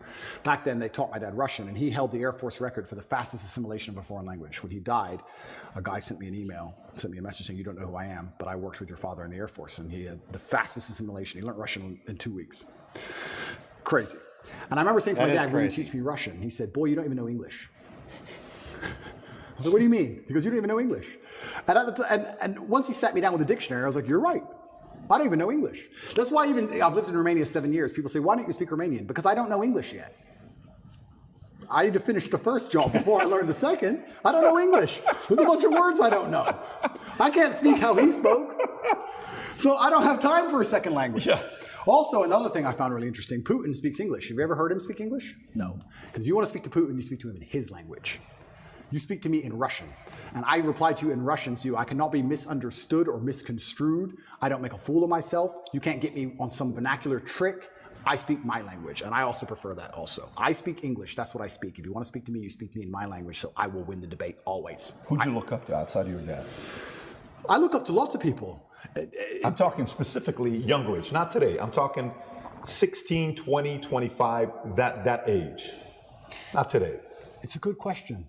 Because I always believed in trying to take the best parts of individual people and then amalgamate them. And I know you want a name, and I can't think of one off the top of my head, but I would look at people who I didn't even respect, but they'd have one particular thing about them. I thought, that's good. It could be somebody I didn't even like, but he dressed well. I think you just have to be perspicacious and look at people, and there's something you can learn from absolutely everybody, and just try and adapt it all. I'm not saying everybody should be clones of me. For everyone's individual, right? But there might be some things about me they find inspiring that they may adapt and take on board, and then they'll find some things from other people. But learning to speak is something I understood from a very young age how important that would be. That's a superpower. Okay, so let me go back to the question I was asking, where I'm trying to go with this. So I asked the question, I said, imagine the 20-year-old that's watching this, that's saying, no, Tate, don't give me the answer for anybody can create, contribute to society. I'm not that guy. Talk to me like I'm one in a million. Talk to me like I'm one in. So if I'm willing to give 20 years, 30 years of my life to one way to go up to make true positive impact in America, my country, in the world, what should, don't talk to me like everybody else. Hold the standards. What should I do? What angle should I do? Okay, so first things first, you need to be worthy of respect. And you're going to be worthy of respect through having things which are difficult to acquire. So first things first, the basic things, you need to be very focused on trying to make money, because people listen to you when you have money. They just do. Secondly, you need to be in fantastic physical condition, because when you're in fantastic physical condition, it cannot be bought. It must be earned, and people know that. When you're in, I don't know about you, if someone walked in to sell me something and they were obese, I would not trust them the same as if they were in fantastic physical shape. Because I'd say, I don't think you have dedication and heart. I don't think there's something about you that I just wouldn't trust you the same. So fantastic physical condition and money is the first thing. The second thing, whatever your ideas are, you need to learn how to communicate them. Speaking is a superpower in and of itself. You need to become a fantastic communicator. You need to be comfortable in all realms of communication. You need to be persuasive. You need to be comfortable arguing. You need to be good at debating. There's a lot of people out there in the world who have ideas that they can't even project into somebody else's mind. How are you going to rule the world with that? How are you going to get your ideas out there and make an influence if you can't make other people understand exactly what you think? That's the first thing. Second thing, once they understand exactly what you think, you need to make them agree with what you think. These are two different skills. Must be practiced and must be learned. If you're 20 years old and you want to change the world, you need to be having endless debates, endless, without resorting to name calling, not on Twitter like a dummy, in person. And you need to come across in a way that people agree with you. We can go back quickly and talk about the red pill. The difference between me when I talk to girls on these panel shows and every other guy when they talk to girls on these panel shows is, when I'm done, all the girls want me. Watch them. Watch the shows. I say the same thing, and by the end, the chicks are in love with me, as opposed to saying the same thing and the chicks thinking I'm a dickhead. That's the difference. I project my ideas and I make them agree with my ideas to a point where they're like, texting me afterwards. I'm not saying anything different. It's how I'm communicating it. You can catch more flies with honey than hurting people sometimes. So you need to be good at everything. You need to have a Swiss Army knife of tools. I know when to be intimidating or aggressive. I know when to come across as obtuse. I know when to come across as exceptionally open-minded and easy to understand. I know when to come across as understanding. I know all these things. This all has to be practiced. And a lot of it is, communication. I would say, if you're going to say to a 20-year-old who's truly exceptional and driven, I'd say you need to become a master communicator. Because once you can do that, you can do anything. And that fixes all the other problems, right? We talk about making money. If you're a master communicator, you do fantastic in sales. Yeah. This is very true. My working career started with telemarketing. I did that for a few years. And that's been phenomenal, actually. I mean, the job itself sucked, but the skills that you acquire talking to so many people have never let me down, for sure.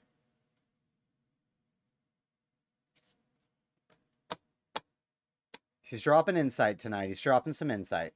You'll kill sales. Yep. You'll absolutely destroy sales if you're a master communicator.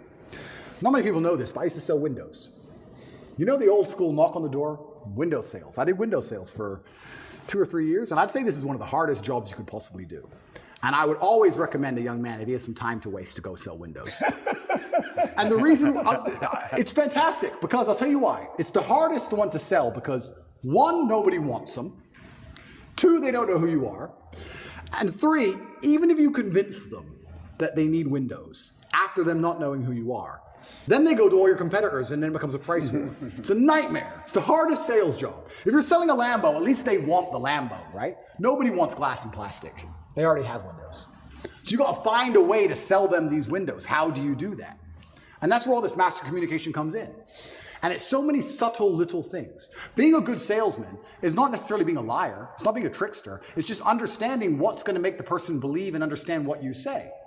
If I walked in and said, would you like new windows? And they essentially said, no, we don't need new windows. Our windows look fine. I would say, but what about the security aspect? While looking at their 3-year-old child. And they'd sit there and go, what do you mean security aspect? And then I talk about how we had the lock 5000, and their locks are easy to break, as if glass isn't glass. It's all the same anyway. And you'd end up selling the windows. You have to find the triggers in people. There's another thing people don't understand about me and my message. Sometimes I sit here and I say things that piss people off because that's how you trigger people to make action. I have often written emails or done videos, especially to men when I want to help men, to piss them off. You're a loser. You're a dumbass. Andrew, why do you mean? Because you're not going to go to the gym unless I tell you you're a fucking loser. And you are a loser, and I'm not lying to you. You are a loser. The emotional trigger you need to get up off that chair is the fact that you're not important, nobody cares who you are, any girl you're ever in love with I could take, and you're insignificant. And when you die, nobody's interested. That's your fault. You could have been something else. You did that. You failed. It has to be done. Let's go. You have to be a master communicator. And sometimes that involves also insulting people. It's all a massive tapestry. But to answer your question, for the 20-year-old, he needs to become a master. That goes back to bringing shame back. See? Little shame's good. Little shame's good. Master at communicating. But also to be a master at communicating, you also need experiences worth talking about. You have to live a life. You need a degree of wisdom. And wisdom doesn't always come with age. It comes with life lived. I had a guy message me. This is a long time ago when I used to reply to my own emails. Too big now. But he said, I don't have any stories. My life's boring. I said, bro, where do you live? He said, Madrid. I said, bro, ride the train from Madrid to St. Petersburg. Ride the train from Madrid to Vladivostok. Do the Trans-Siberian Railway. Cost you like $300. He goes, oh, but what if I get robbed? Exactly! That's exactly the point! What if you get robbed? Now you have a story. Maybe you'll die, maybe you won't. But you have a story. Don't bring your watch. Make a fucking story, bro. No one wants to rob you anyway. Don't worry about it. You're brokey. Get on the train. There has to be that degree of risk to even have a story, because when you have a story, then you can communicate the story. You can't be an empty vessel either. So when you say you're telling me how I build this 20-year-old into a super soldier. Yeah, he has to be a master communicator, but he also has to do things which are risky. Risk has value intrinsically linked to it, intrinsically. This is why people, when you do risky things, people want to hear the story. Your coolest stories involve risk. Something went wrong. This could have happened. I almost this. I made it out. Without these risks, you haven't got it. So I would say to the 20-year-old, do what I did. Get in the cage. Get in the ring. Knock someone out, get knocked out, train hard. Fighting will teach you everything you need to know about life. You'll learn everything about who you truly are. You'll learn if you're a coward or not. You'll learn everything about perseverance and hard work and dedication, everything about being underappreciated. You learn everything about fear. You learn all of it. You learn everything about people. You win a fight, check your phone. Lose a fight, check your phone. You learn all about people. You learn all about them. You learn all about women. I learned so much about women through fighting. When I had a fight coming up and I was weight drained and I had barely eaten in weeks and I'd lost all this weight and I had a world title fight and I'm fighting a guy who might kill me and she's complaining about the toilet seat. I learned all about women. You learn a lot about life through these difficult processes and paths. And there used to be for men like a rite of passage. In most societies, you had to go through something to become a man, from a boy to a man. But that thing was always difficult. It's always been difficult. Now you have to self-induce it, self-inflict it. But if you're going to be a boy and never bring on that self-inflicted rite of passage, how are you going to ever become a man? That is true. The world used to be hard for everybody naturally, and nowadays you almost need to make strife for yourself so you can struggle and overcome, because life, especially in America, has become pretty soft. It's pretty soft. Let's see. Centrist says he seems to value the worth of a man from how many women he can get. It's a bit pathetic if you ask me. There are other values for being a man than that, providing and care, for example. I don't know. I haven't really heard him mention smashing bitches on this podcast specifically.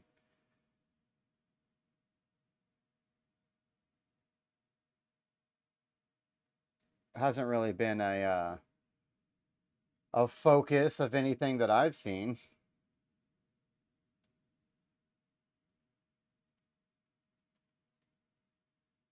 But I think he uses that more as a marketing gimmick because he knows that's pretty much on the minds of most young men, and that's his target market to sell to, you know, as his target audience or whatever. So obviously you want to show them how to get bitches.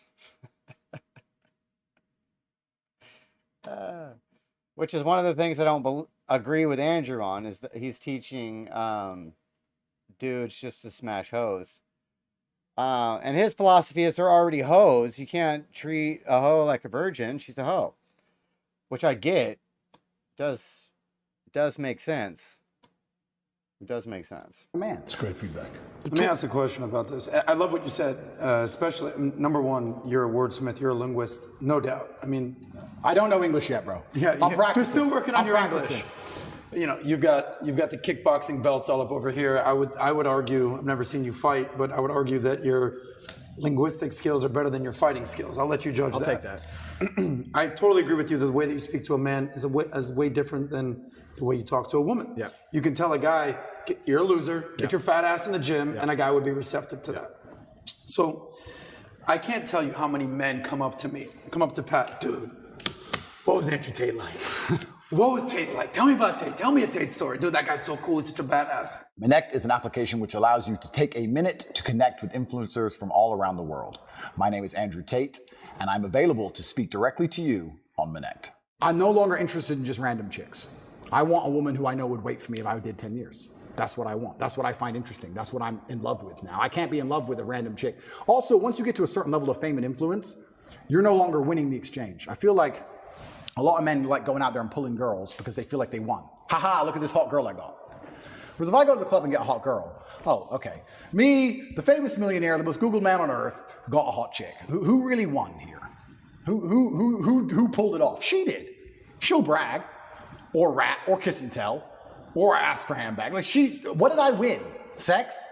Who cares? It's uninteresting to me. I don't want a child with her. I don't want a family with her. I don't want a future with her. So why do I even want her at all? I'm really beyond all of that stuff. So now, it's kind of funny. In jail, I got thousands of love letters from women. Thousands. I got thousands of love letters from women in jail. Did you read them all? I read every single one. Yeah, but you have time, but you went through all of them. All of them. Got it. Thousands of love letters. Craziest letter you got? What's the craziest letter you got? A lot of poems. One had drops of blood on it. She did a little cut. Lots and lots of love letters. Lots just saying that I'm the last man. They've been in love with me. They watch all my podcasts, and they were with. One of them said she was with her ex-boyfriend. He started watching me. Then she started watching me. Then she wanted me, not him, and got rid of him, and all this craziness. But I didn't trust any of it.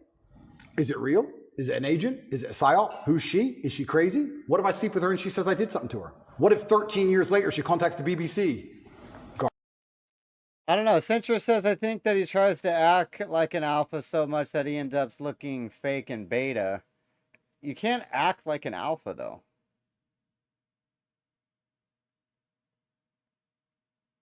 You can't even declare yourself an alpha. That's declared by other people.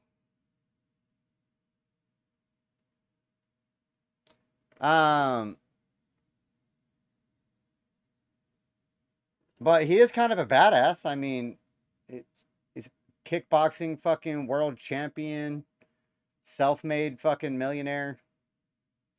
I mean, he's kind of a badass as far as, you know, those aspects go. Garbage. That would never happen, Andrew. I don't talk to any new chicks. Same as I don't have any new friends. I don't talk to any new chicks. No new girls. That's what I thought. Zero. So let me ask you, the idea of going through a lot of girls when you're younger, do you think a man needs to go through that, or do you think that is a form of a weakness that holds you, that you're a slave to it? Right. So That's a good question, and it's a fine line because there's arguments on both sides. However, I think in all scenarios and life experience is always going to be valuable, no matter what it is. You need to have experience. If you're inexperienced to anything, whether it's hunting, figure skating, girls, you're going to suffer. You pointed at him. You're saying like insinuating he Sorry, figure skates? I know. He told me figure skating, and we made fun of it earlier. But I was technically Patrick. oh, sorry. We're talking figure about skating. You need experience, and experience is exceptionally important. Also, as a man, especially when you're young, you're going to get your heart broken a bunch of times. Some bigger, older, richer dude's going to take that chick, and you need to get used to that pain. So you need to get through it. So I do think it's a necessary part of being a man, but you don't want to be led by it. There has to become a point where you go, you know what, I'm versed enough. And also, another thing I would like to say is the reason you need to but date lots of women when you're younger, so you have choices. Define the two. Yeah. Which is more important, date or sleep, in your eyes? I feel like you don't really, I think that sleeping with a woman, you learn more about them. It's a closer relationship. So I'd say probably sleep with X amount, not crazy amounts, but I would say that, okay, let me give an example. If I go to the supermarket and pick up an apple, and it's the only apple I've ever eaten, can I really say if it's a good apple or a bad apple? It's the only apple I've ever tasted. It might be sour, it might be terrible, I don't know. Whereas if I try 10 apples, I can tell the differences between apples. I say, what's a good apple, what's a bad apple? I think you need that degree of experience, because sometimes you'll be with a woman and go, yeah, she's great, but if you're not experienced enough, you realize she really isn't all that great, and she actually treats you like a dickhead. Whereas if you've been with enough women, you can always reference back to that girl who actually was really good to you. And you'll probably mess it up because you're young and you're dumb. We've all done it. All of us have that girl we had who was perfect when we were young, and we all ruined it because we're stupid. Who was that person for you? Okay. Can't say names. But no, not names. I'm not asking for a name, but I have mine as well. Yeah. But I'm like, I feel like when I watch you and you're going through your, for example, so I don't know what kind of movies you like, but there's movies where it's redemption or vengeance. Like, I don't know if you watch Gladiator, 43rd minute, he walks up to the house, sees his wife, sees his kids, like, oh. All right, Centra says Joe Rogan is successful as well. He is more decent man than Andrew. I know he is also older, Generation X like me, not a millennial. I guess there is that also. What do you mean by he's more decent of a person than Andrew?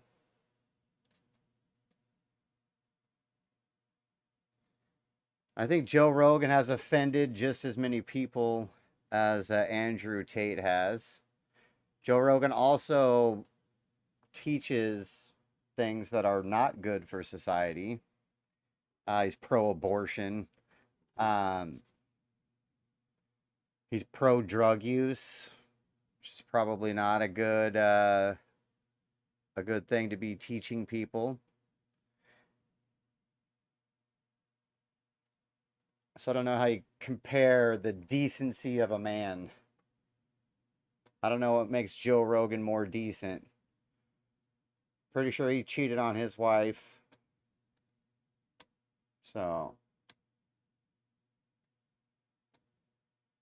I don't know what you mean. Oh my God, I'm gonna tear you apart, right?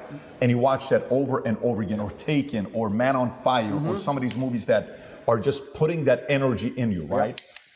So, girl that Joe Rogan definitely doesn't brag as much as Andrew Tate, for sure. But that's just the difference in their personality.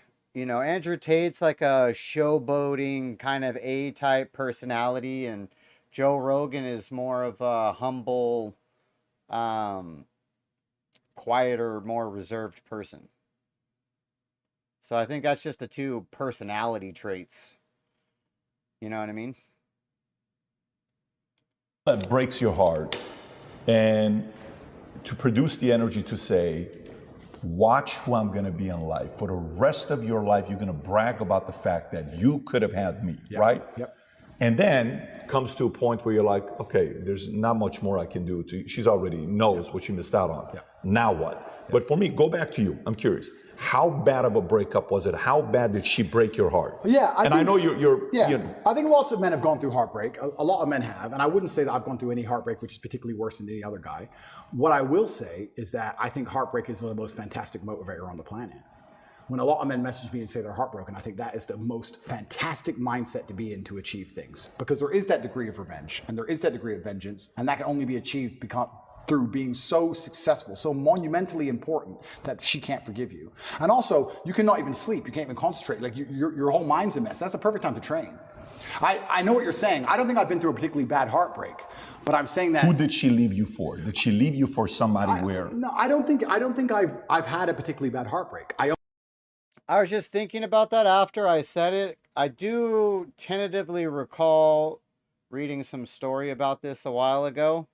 But I probably should know that for sure before I open my fucking mouth on a podcast about it.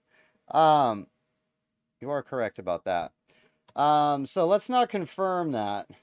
Let's not confirm that. I probably do need to look that up. But as far as him not bragging,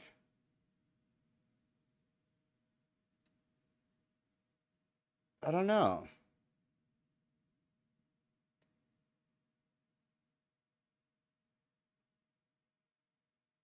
Yeah, but I mean, there's no doubt Andrew Tate is definitely more showboaty and flashy.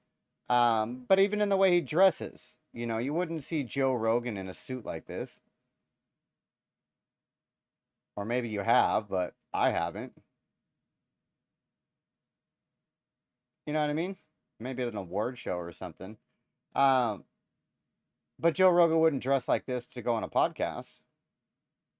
It's just, they're completely two different types of people. That's for sure.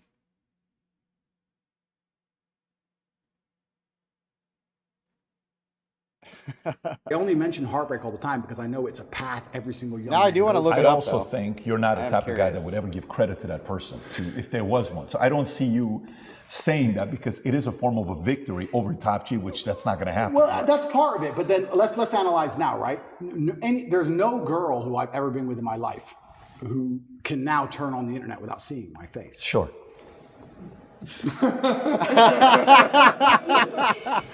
Isn't that beautiful? They have to all lie to their man and pretend they don't know me. Oh, I don't know him. Because if they go, I was with him for a few years, their whole relationship will probably break down because then he's gonna get pissed off and insecure. So that to a degree is a victory. That's kind of fun. But no, I wouldn't. I didn't have any. The reason I say heartbreak is because in the modern world, I don't think things were as bad when I was younger. I think women were more pure when I was younger. Even in these, when I was 20, it's only 16 short years. I think women were actually a lot purer before OnlyFans, before Instagram. The sexual marketplace wasn't globalized. Yeah. When I was 20, if there was a hot girl in the small town, she was the hot girl in the small town. Now she's the hot girl in the small town. She's also in Dubai and Courchevel. And the whole world's globalized. The competition's globalized. Everything's changed. I didn't have a particularly hard time. The reason I say heartbreak is because 80% of the emails I get from men are about heartbreak. I think that most men, especially young men in the world today, are getting their hearts broken. And when you're saying who are they leaving for, they're leaving for the millionaire who hits them up on Instagram. It's hard. Is that what happened to you? That's not what happened to me. No. Okay. But I'm talking about the emails I get. You're a guy, you're in Nebraska, to high school sweetheart, she's a 10, everything's fine. She's in Courchevel with a millionaire. Instagram. You had an argument one day. I'm trying to target you purely for one reason. Because a big part of my drive, I've had drive always. I was a dreamer. I was the guy that was, but at the same time, the drive for success came after a lot of pain. Of course. Coming right afterwards. So that's why I'm asking you a question. So when that happened to you, did you fear risk of loving somebody where it's kind of like, I'll get this close, but boom, I got to move on. No, I got to move on. Did that happen or no? No, I wouldn't say that particularly happened. What did happen though, like I said earlier, is when you have experience with lots of different apples, you know what a good one and a bad one is. So when we say we all had that girl we messed up when we were young, if I found another girl with those qualities, I certainly wouldn't mess it up. You need experience to understand what you have to value it. If you don't have experience, you don't value what you have. So the original question is a really good one of whether men are chained and enslaved by their desires or whether they need to sleep with lots of women. I think in the modern world, you need experience and you need choices and you need options. But if you live by the sword, you die by the sword. If you're going to be the guy who's also out there in the club and sleeping with lots of girls, talking to lots of girls, there's going to be times you lose a girl that you don't want to lose. You can't be a coward about it. You live by the sword, you die by the sword. There's up and down, there's rain and sunshine. You have to be that man who's going to go through it all. And then when you've been through enough of it, like I have, like I said, if I find a beautiful girl now who's a 10 and deletes and doesn't want Instagram, that's worth more to me than 1,000 stupid girls. Respect. Yeah, that's who I want. I got you. For my safety, for my security, for my peace of mind, for everything. You're clear on what you want today. Absolutely, because I know. When you played, you said there was a phase of my life that I kind of went through it. Okay. Was that after the heartbreak? I would say, yeah, it was after, but I think that was just, I don't know if that was deliberately driven by heartbreak. I think I was just younger and I had less serious motivations. And I wasn't as famous and I wasn't as rich and I was less interested in. So it's not just my current situation. All right, so it looks like, I had to look it up too. So it looks like the situation with Joe Rogan is back in the day, he was on a Howard Stern podcast, talked about cheating on his girlfriend, got a bunch of backlash for it. Now when he's asked about his current relationship with his wife, he just says, she lets me do what I need to do. Basically, they're open. You know, when he's on the road, he can do whatever he wants kind of thing. When he's home, he's home. So I think technically it's not cheating because she knows about it. I guess, is that the rule? I don't know. That makes me say this. I would say this to any man. If your woman wouldn't wait for you if you went to jail for 5 years, why are you with her? Why? If she wouldn't wait, I know she's hot, I know she's funny, I know she makes you laugh, but if you can't sit in that jail cell with 100% certainty that she's not out with her friends, them in her ear, talking shit, watching Sex and the City, whatever it is, and her ending up with some other guy, why are you even buying her dinner? For what, sex? Like, that loyalty to me is the only thing left that's valuable. When I'm interested and we're in jail, we're sitting there saying we have it so much better than most guys. Because most guys in jail, imagine you're a normal person. But literally that's Joe Rogan proving Andrew Tate's point. Is that once you're a highly successful person like that, that's what happens. That's the options available to you. And that's why everybody calls him a misogynist. Because he talks about banging lots of bitches. You go to jail. Who's feeding your family? Who's paying the rent? Who's feeding your kids? I said, Tristan, we're in jail and we're suffering, but everybody we love is good. I'm a man, I'm supposed to suffer. I'll sit here with the cockroaches. If that means all my kids eat, everyone I care about eats, my mother's fed, my mother has a house, roof over her head, everybody has everything they want. Only person suffering is me. I'll take that all day. Most men who go to jail can't say that. Another thing that gave me absolute peace of mind is the women who love me are waiting for me. Imagine you go to jail and you're completely heads over heels in love with a woman, but you know deep in your heart that she's out in the club and she's stealable. We talk about thoughts you can't get out of your head in jail. Oh, shit. It's amazing how when you lose all access to electronics, how thoughts are amplified. That's why the men in the other jail cells were crying. You've never been without a phone or without a laptop or without a computer for 93 days. You'd be amazed how loud you can think. You'd be amazed how vivid your mind is. I learned that. If you had the nagging thought in your head, I loved her, she cheated on me before, maybe she cheated again, she hasn't written me in 3 days, and then plus jail. That's why they're all crying. That's why all the men in there were sobbing. Yep. Their wives are either fucking someone else or the bills ain't paid. It's not just his situation, it's everything else. Yeah. So now if you're gonna say to me, what do I respect in a woman? I respect a woman who's gonna wait for me. I have no interest in a woman, oh, she's funny, she's cool, she's hot. Don't care. Don't care. Is she going to wait for me? And I also know, because of my experience, which ones would and which ones wouldn't. I'm not stupid. Because they'll all say they would. They'll all say they'll wait because they're on the jet. But I know which ones are lying. Because enough women have lied to me. I've seen it. So you do need that experience. But once you have the experience, you start looking for completely other things. Quick story to almost validate your point about experience. I like the direction Pat was going with this about if you want relationships or sex with a woman. Quick anecdote. Your friend Myron, Fresh and Fit, we just did a big live event 3 days ago. It was myself, Myron, Fresh, we're sitting on a panel, 20 women. And he goes, watch this.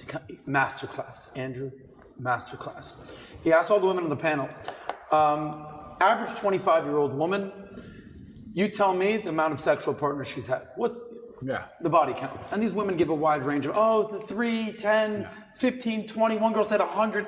Numbers were crazy. Goes down the list. Ask all you, okay, great. Ladies, show of hands.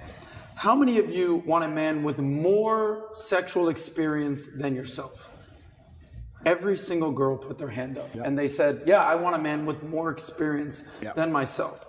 And the reason this came about was because Ben Shapiro reacted to a video of me questioning Myron all right, when should a man get married? And he basically gave a checklist. You need to make $100 grand a year. You need to have slept with 50 women. You need to have 6 to 12 months of savings. A checklist. And Ben Shapiro was like, that's disgusting. This is a guy that married the first person that he had sex with. And it was incredible to see every woman validate everything that Maya was saying and everything that you were saying about experience. Oh, women respect experience. In fact, I saw on a TV show, and this was like 10 years ago, and I have no idea what the show was, but it was a show about, it was on Channel 4 in the UK, and it was a show about sex, and 85% of virgin women would rather sleep with a man who'd already had sex than a virgin man. Wow. A virgin woman doesn't even want a man with the same level of experience. You're respected for your level of sexual experience. And women are naturally demonized for their level of sexual experience. And even the ones in the West who pretend that's not true, the ones who are fully psyoped, wait till they see a girl they don't like. What's the first thing they call her? She's a hoe. Whore, slut. First insult out their mouth is she's promiscuous. So they know deep in their heart promiscuity is bad because they call each other promiscuous when they want to insult each other. So yeah, you absolutely need that experience to make sure you don't get wrecked in psyop. But now, and just in my current dating life, and it's good that this is on this podcast, so the girls can still email me. It's nice to read, but sorry, I don't trust any of you. I don't trust any of you. I don't trust anybody new. I have no new friends, no new girlfriends. Absolutely no. I'm not interested in any of it because the things I value now are not the things I valued when I was younger. My life was very, very different, but I'm glad I had that experience now, so I can see who is lying and who isn't. I can tell. I can just instantly tell if they would lie or not. So let me kind of get to the point of what I was trying to say. I'm kind of more on your side. I don't have a Ben Shapiro story, but I think what happens is there's also risk for men to fear because that could happen to me. So therefore, I will never risk getting into a relationship because of X, Y, Z. So Chelsea Handler, he brings her up, right? Our initial reaction was, look at her, she's doing this, she's doing that. So let me look up what her life was like. And Mario Aguilar says, hey, Pat, did you know her life? I said, I have no idea what her life was. So she's 9 years old. Her brother at 22, who was her hero, her first love, her first, her second father, loves him. He's going mountain climbing. He says, Chelsea, can't wait to come back and see you. Great, goes mountain climbing, falls, dies. She's 9. Yeah. Wow. She comes back, she says, the most painful time of my life, right? So then when she needs her father to be there for her, he's gone. Yeah. He's devastated. They had 6 kids, I believe. Mom and dad were still together. Yeah. So they're married and they were doing okay, car salesman, making money. And then she says, till today, I may be successful, and she puts the act in the book, I'm still in a lot of pain. She was being interviewed by Howard Stern. Yeah. Got emotional talking about this. Okay. So we can sit there and laugh about it, but for men, similar thing happens as well. Well, a girl broke my heart, dude. I will never, ever give this risk to that. I think there's also, as influencers, we have to also make sure that men know, look, just look at the stuff that you did wrong. Completely. Look at the stuff on how you repositioned yourself in the wrong way. Right off the bat, being too much of a this, that. Now, just when you go in, like the way you said, I love when you said, what are you doing watching this show? We don't watch this in this house. Yeah. We watch this. Now impose and earn the respect to be able to impose your beliefs in a way where you can coach and lead. You nailed it, because what did I say earlier about this podcast? How many times I'm going to watch it back? 15 times. Yeah, because I live in experience and I analyze the experience and I draw every lesson from that experience. If you're a man who has their heart broken, a lot of them are so stupid that they may revert to the mindset that you've said. They may say, I don't want to have my heart broken again, but they haven't sat there and said, why did this happen? You have to know the why to prevent it from happening. You have to analyze the scenario and learn from it. One thing I'll say about women that's fantastic. True. One of the best things women are best at is they're a fantastic mirror. Women are a reflection. If you have any weakness inside of you, or if you have any downfalls as a person, a woman's going to show you who they are. If you're too emotional, if you're too easy to get angry, she'll teach you that. She'll teach you that you can get angry too fast. Piss her off. If your dick's small, she'll tell you.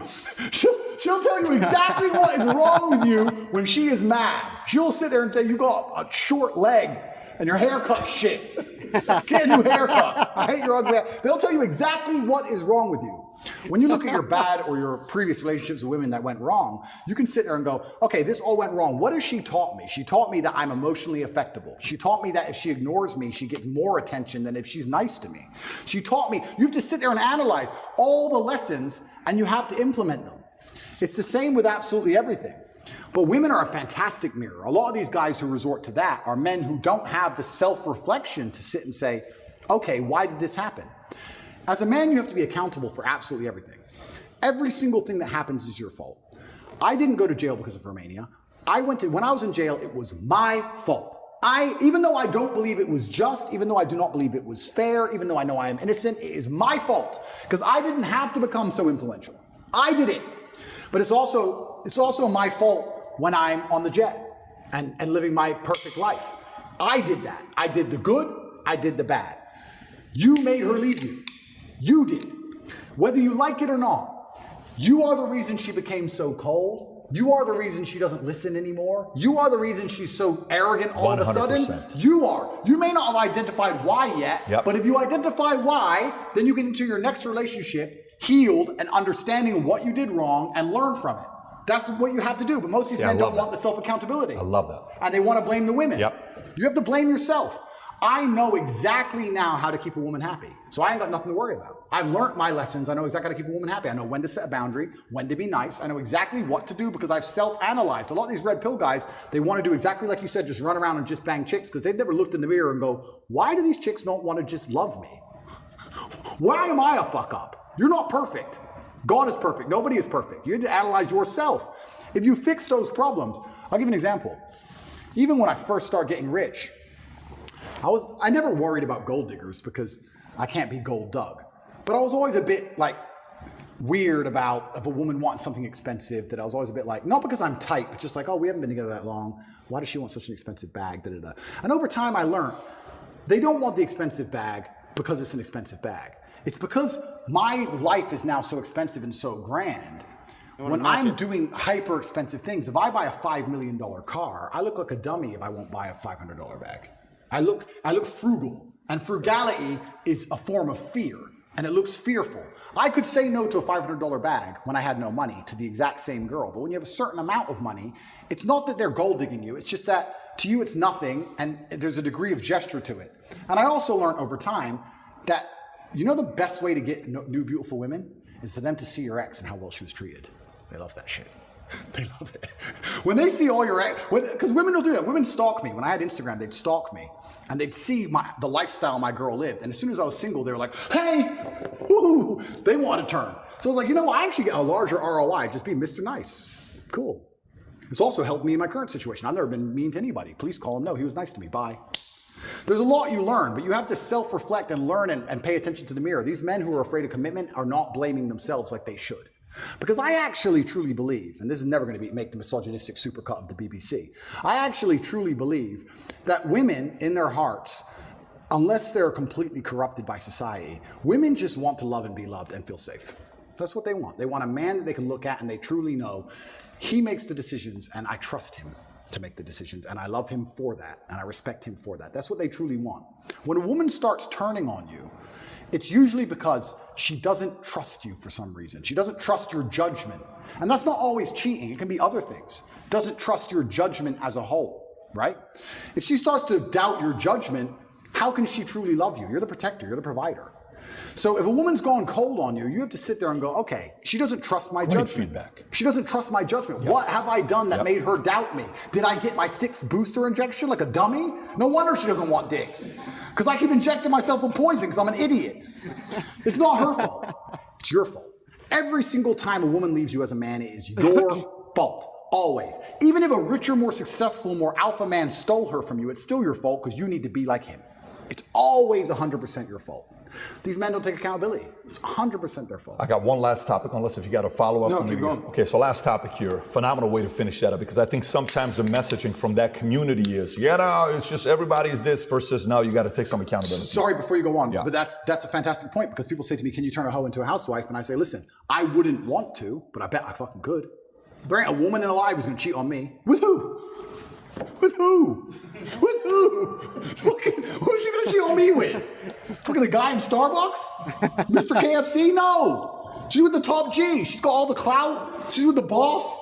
She's in the 5-star in the Italian Alps. She's on the Gulf Stream. She's in the Bugatti. Everyone's jealous of her. Who the fuck is she gonna cheat with? Nobody. There's not a girl alive I couldn't get loyalty from. Now, would I ever want to do it? Probably not. I like the idea of exclusivity. But once you get to a certain level, If you're that guy, you're that guy. Let me ask you a question. There's somebody that's single right now. You think you can turn her into being exclusive to you? Her name is Kim Kardashian. how about you? I mean, she's watching. You know? I wouldn't do that to Yeezy. I wouldn't do it to her. Wouldn't do it to him. Okay. He's sorry. married now. No, but you know what? This is actually another. But by the way, I love what you just said right now. But I wouldn't. I love what you just said right now. We were having a conversation the other day about the relationship with men, how it's supposed to be the men relationship. Just the fact, like I had a friend of mine, her ex, dropped it gorgeous. Like when I tell you dropped it, I mean dropped it gorgeous. And everybody loved her. And I could look at her and say, you're dying. Her and her boyfriend broke up. 3 years they were together. I get out, all she wants to do is talk to me. We're hanging out, hey, how about this, how about that? I said, listen, there's no way you and I could ever be together. No way, because you dated the guy that was my best friend. I like you a lot, you're beautiful, you're gonna find somebody, it's just not gonna be you. 100%. And she went a different direction. But that right there is the values that must be taught. 100%. Because I think the same way we have to teach the values of what it is to be running mates. Men, hey man, if you're in my circle, that's the expectation. But it's the same way that you have to also, lead your women to say, if this is gonna be a relationship, here's the standard as well. 100%. And you know what? Maybe I'm getting a little bit sentimental in my old age. Here we go. But I am. Let's say I meet a girl, right? And she's 23, 24. And she's been with a guy for 6 or 7 years, and he loves her with all his heart. And she's talking to me. Part of me feels bad. I'm like, this is just like shooting fish in a barrel. This isn't even fair. This guy's gonna be heartbroken, man. He's gonna be devastated when he realizes she's with me. It's gonna hurt him because he's gonna know there is no chance at all. No matter what he types in that text, it's done. And I actually feel bad. And I'll say to chicks, you know what? If you break up with him properly, leave it a while. I'm getting to that point now where I'll be like, not while you're still kind of talking to him, no. I feel bad. It's too easy. I feel bad. So when I say I wouldn't do it to Kanye, I actually mean that. Pussy is not worth me, her. I don't even know him. But just like he loved her a lot, I'd feel bad. I just couldn't do it. I just wouldn't do it. I can't. You're showing a soft side, Tate. I just wouldn't do it. But it's also an interesting point you say about friends. That's super interesting. I could leave any of my girls with my friends for 20 years in a jail cell, and they would never touch her. I know it. And I do believe that birds of a feather flock together. And when I've had a lot of guys email me as well, and they say, "Hey, man, my friend slept with my girlfriend. I don't know what to do about it." And I will say, that's because you're a bitch. You're a bitch. And I'll tell you why you're a bitch, because you're rolling with bitches, which means you must be one.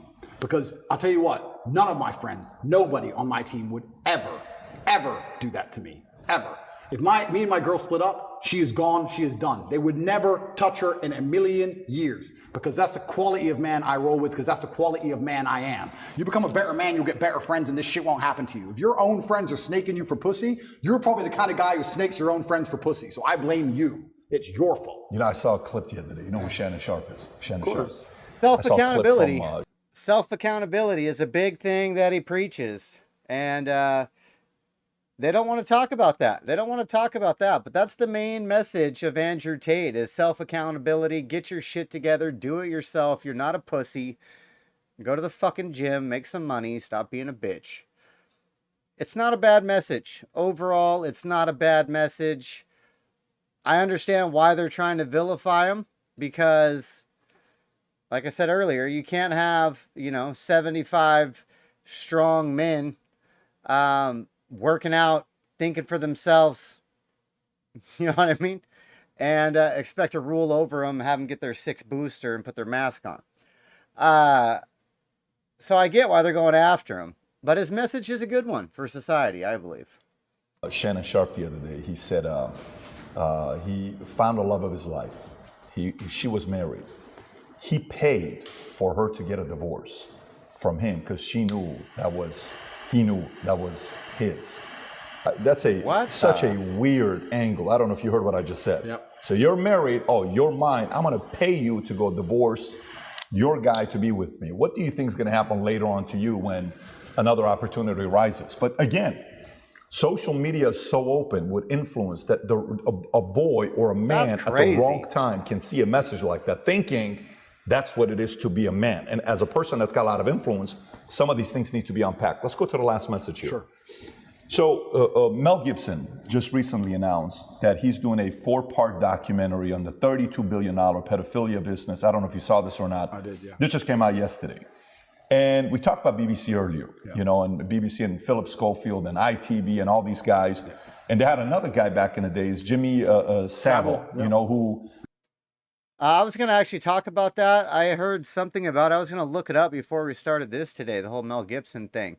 He's been in the industry for a long time. He knows lots of people. And if he's coming out against it, that might stir some heads. That might do some stuff. There's a documentary on him. That guy's darker than a lot of these guys. And they knew and they kept him for a long time. And stories have been out there. Woody Allen, we talked about Woody Allen. We talked about a lot of different guys. And Woody Allen married the stepdaughter when she was 5, 6, 7 years old. Ends up marrying her. And says, hey, you know, he's one of the greatest such and such of all time.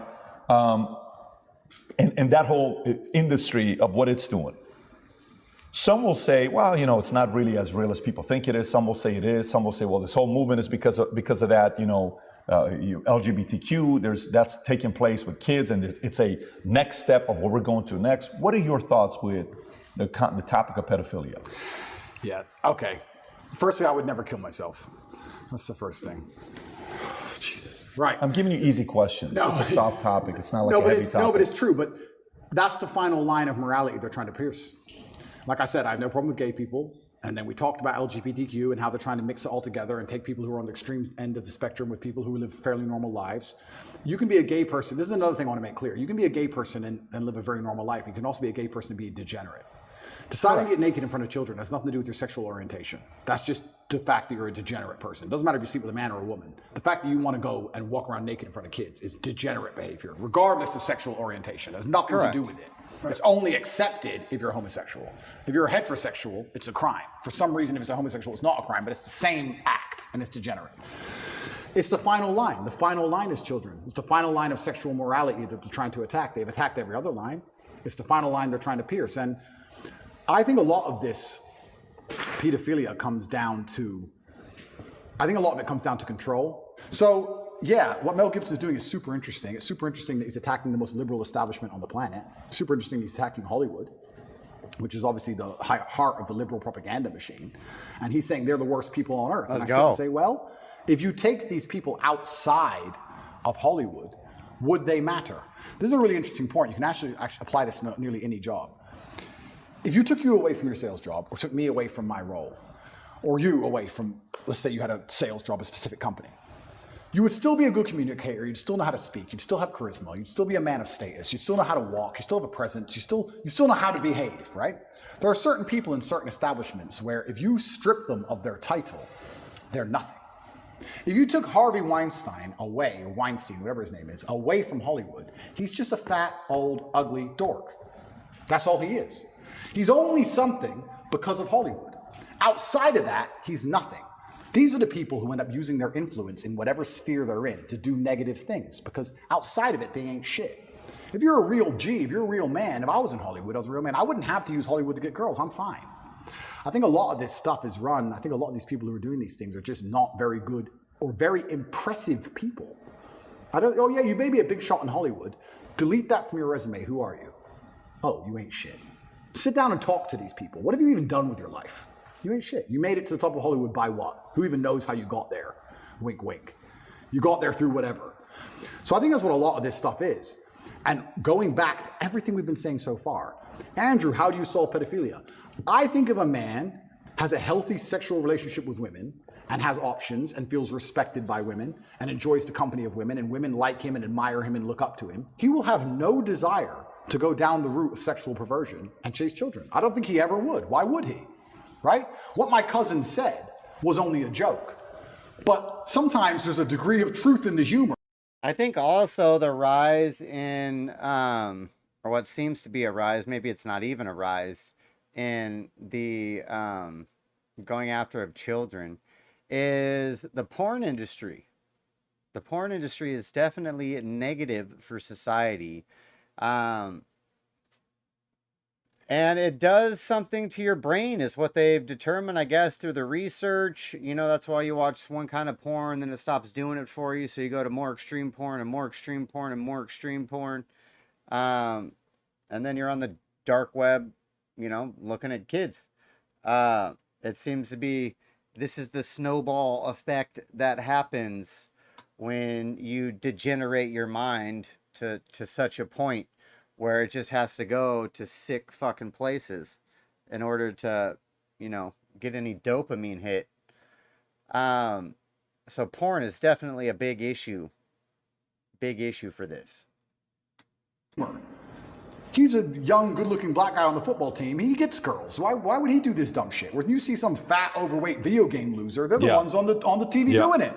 So once again, like nearly any problem on earth, whether it's pedophilia, whether it's school shooting, whether it's men's mental health, whether it's women's mental health, whether it's female promiscuity, no matter what it is, whether it's crime, no matter what it is, how do you fix the problem? By building men of caliber, by building men of capability and status and honor and dignity, and by building men of ability to be good standing citizens who are respected by their peers. All of it comes back to improving men. All of it. Every single problem you can possibly name, even pedophilia, comes back to building strong men of capability who are respected. That's all. It's the baseline of humanity. Men always has been the baseline of humanity. And that's why nearly every problem we can name, whether it's pedophilia, whether it's anything else, school shooting, whatever, all of them are in a direct negative correlation with masculinity. As masculinity plummets, all this garbage is going up through the roof. Is that a coincidence? Absolutely not, really not. It's you can literally see it with a graph, and you can see it happening. Saving the way men think and operate, growing a new generation of men who understand they have duty to themselves, their last name, and God, literally saves the world. All of it.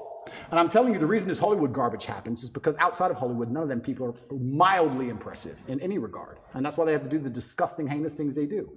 And that's why they're going to attack me and pretend I'm a fucking predator, and that I'm the bad guy, and that I'm dangerous to women.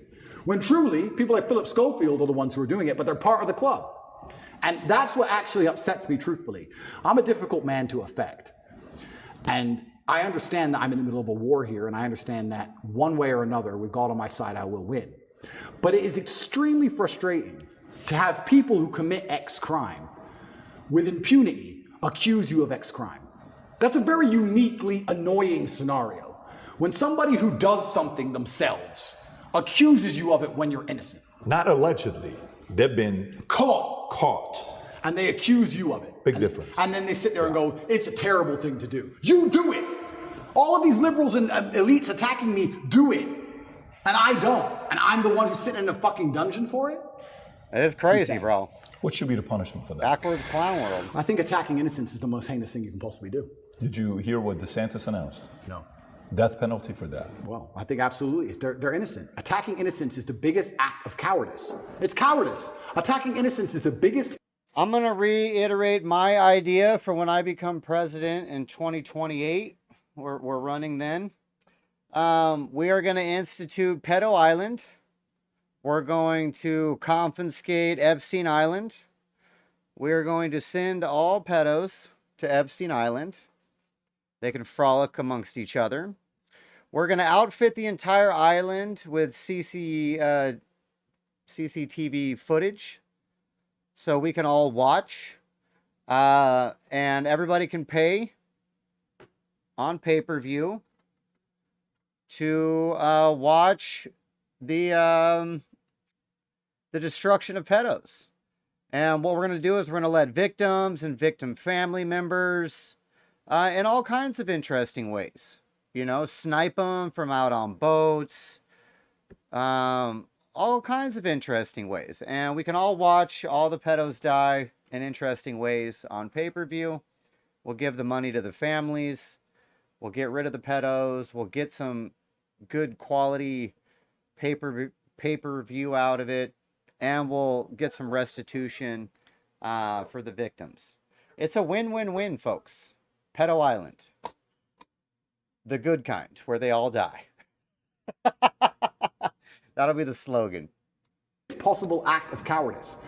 Even, you don't shoot an unarmed man. Even in war, there's the Geneva Convention. There's supposed to be a degree of rule. Someone can't defend themselves. There's no need to hurt them. These people can't defend themselves. Attacking innocents is the most heinous of all crimes. And children are the absolutely most innocent thing on the planet.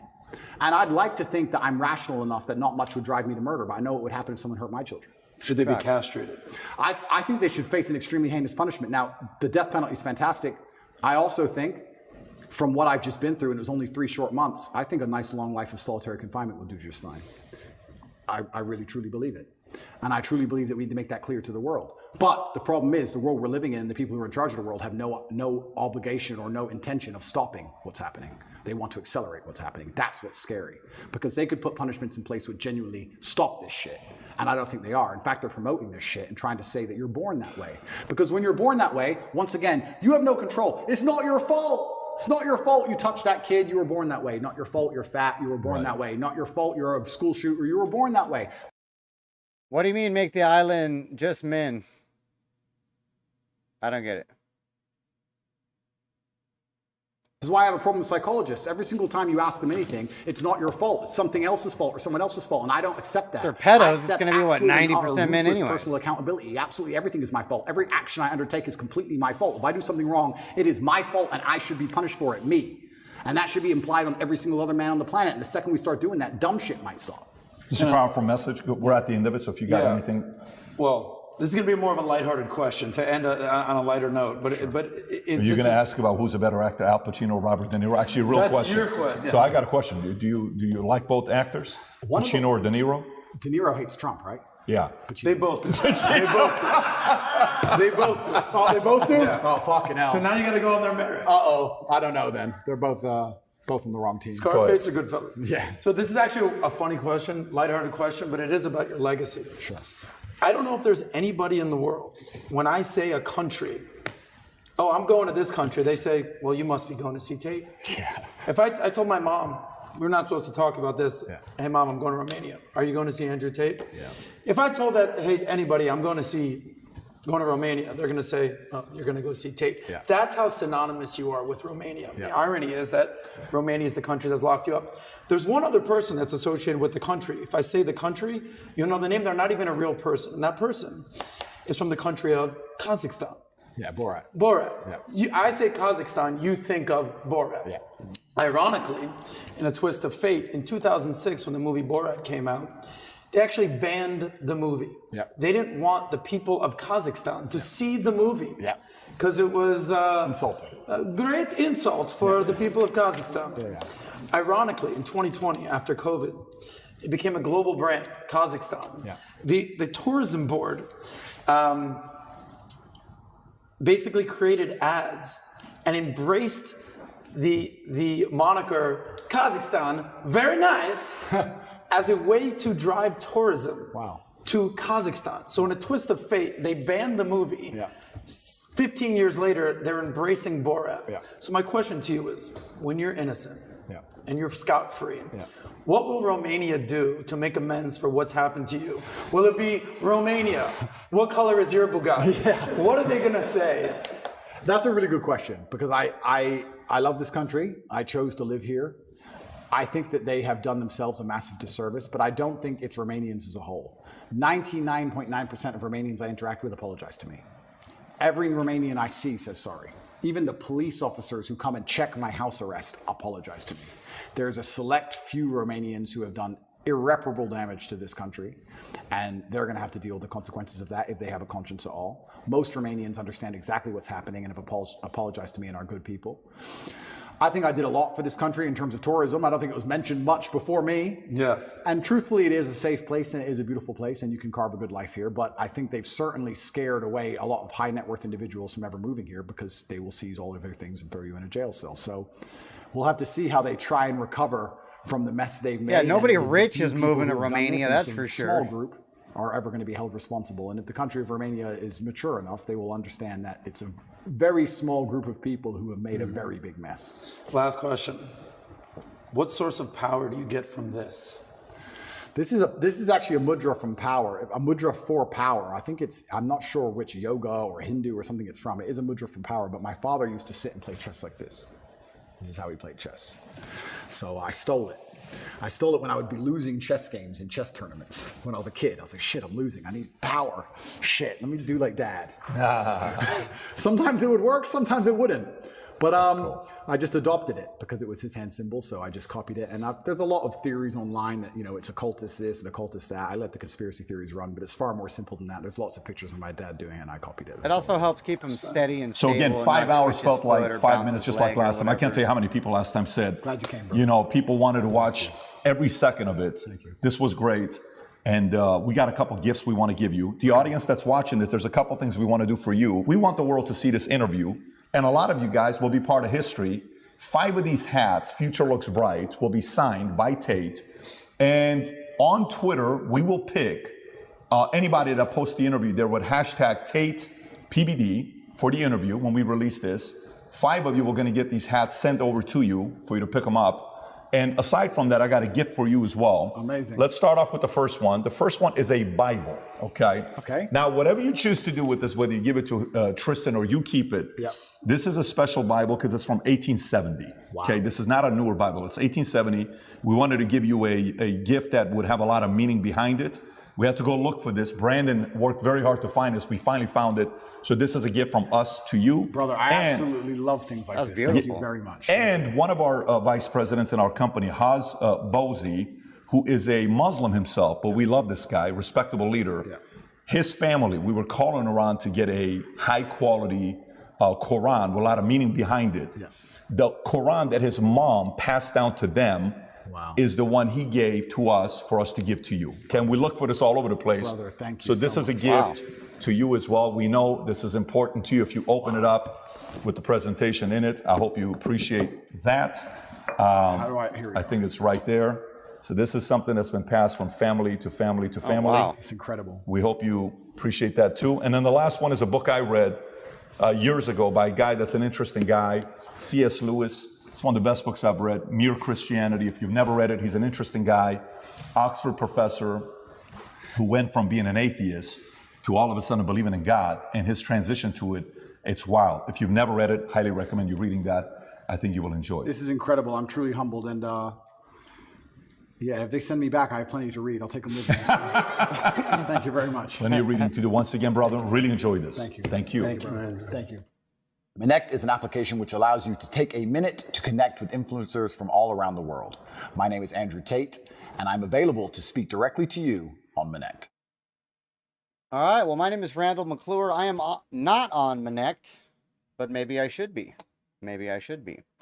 Well, that was a very long stream tonight. How long did we go for? 6 hours and 35 minutes. So that's a new record for me, I should say. That is a new record for me, but I have had this on my playlist or watch later list or what have you for quite some time. So I'm glad I finally got to it. Was a very good interview. PBD always does really good interviews. So if you haven't watched any of Valuetainment's content or the PBD podcast, make sure you go show them some love and go check it out. They do good content over there. If you're following on Rumble, I appreciate you. Thank you. Make sure you hit the thumbs up for me. That helps. Likes, follows, subscribe, all that good stuff. We do go live multiple times a week, Monday, Wednesdays, and Fridays for sure. But we are starting to try to go more often and do longer streams. So we're going to get into it. And we're here to cover whatever you guys want to cover. So let me know what you guys are interested in looking at, what you guys want to go over, what we should talk about. Steer the channel in the direction that we all want it to go in. So I'm going to shut up. I'm tired. My wife wants a break from the kid. Still not even asleep. So I'm going to get out there. I appreciate everyone stopping by. McClure's, shopmcclures.com. That's the website, shopmcclures.com. If you don't want to send me a donation or subscribe or help out on a monthly basis, you can always go buy yourself something. Everybody likes to buy stuff. And I sell quality American stuff, shopmcclures.com. You can buy anything there from a backpack to a jacket to some car soap. But everything's made in America. Some good stuff over there. Go check it out, shopmcclures.com. Later. Bye, folks. We'll see you later.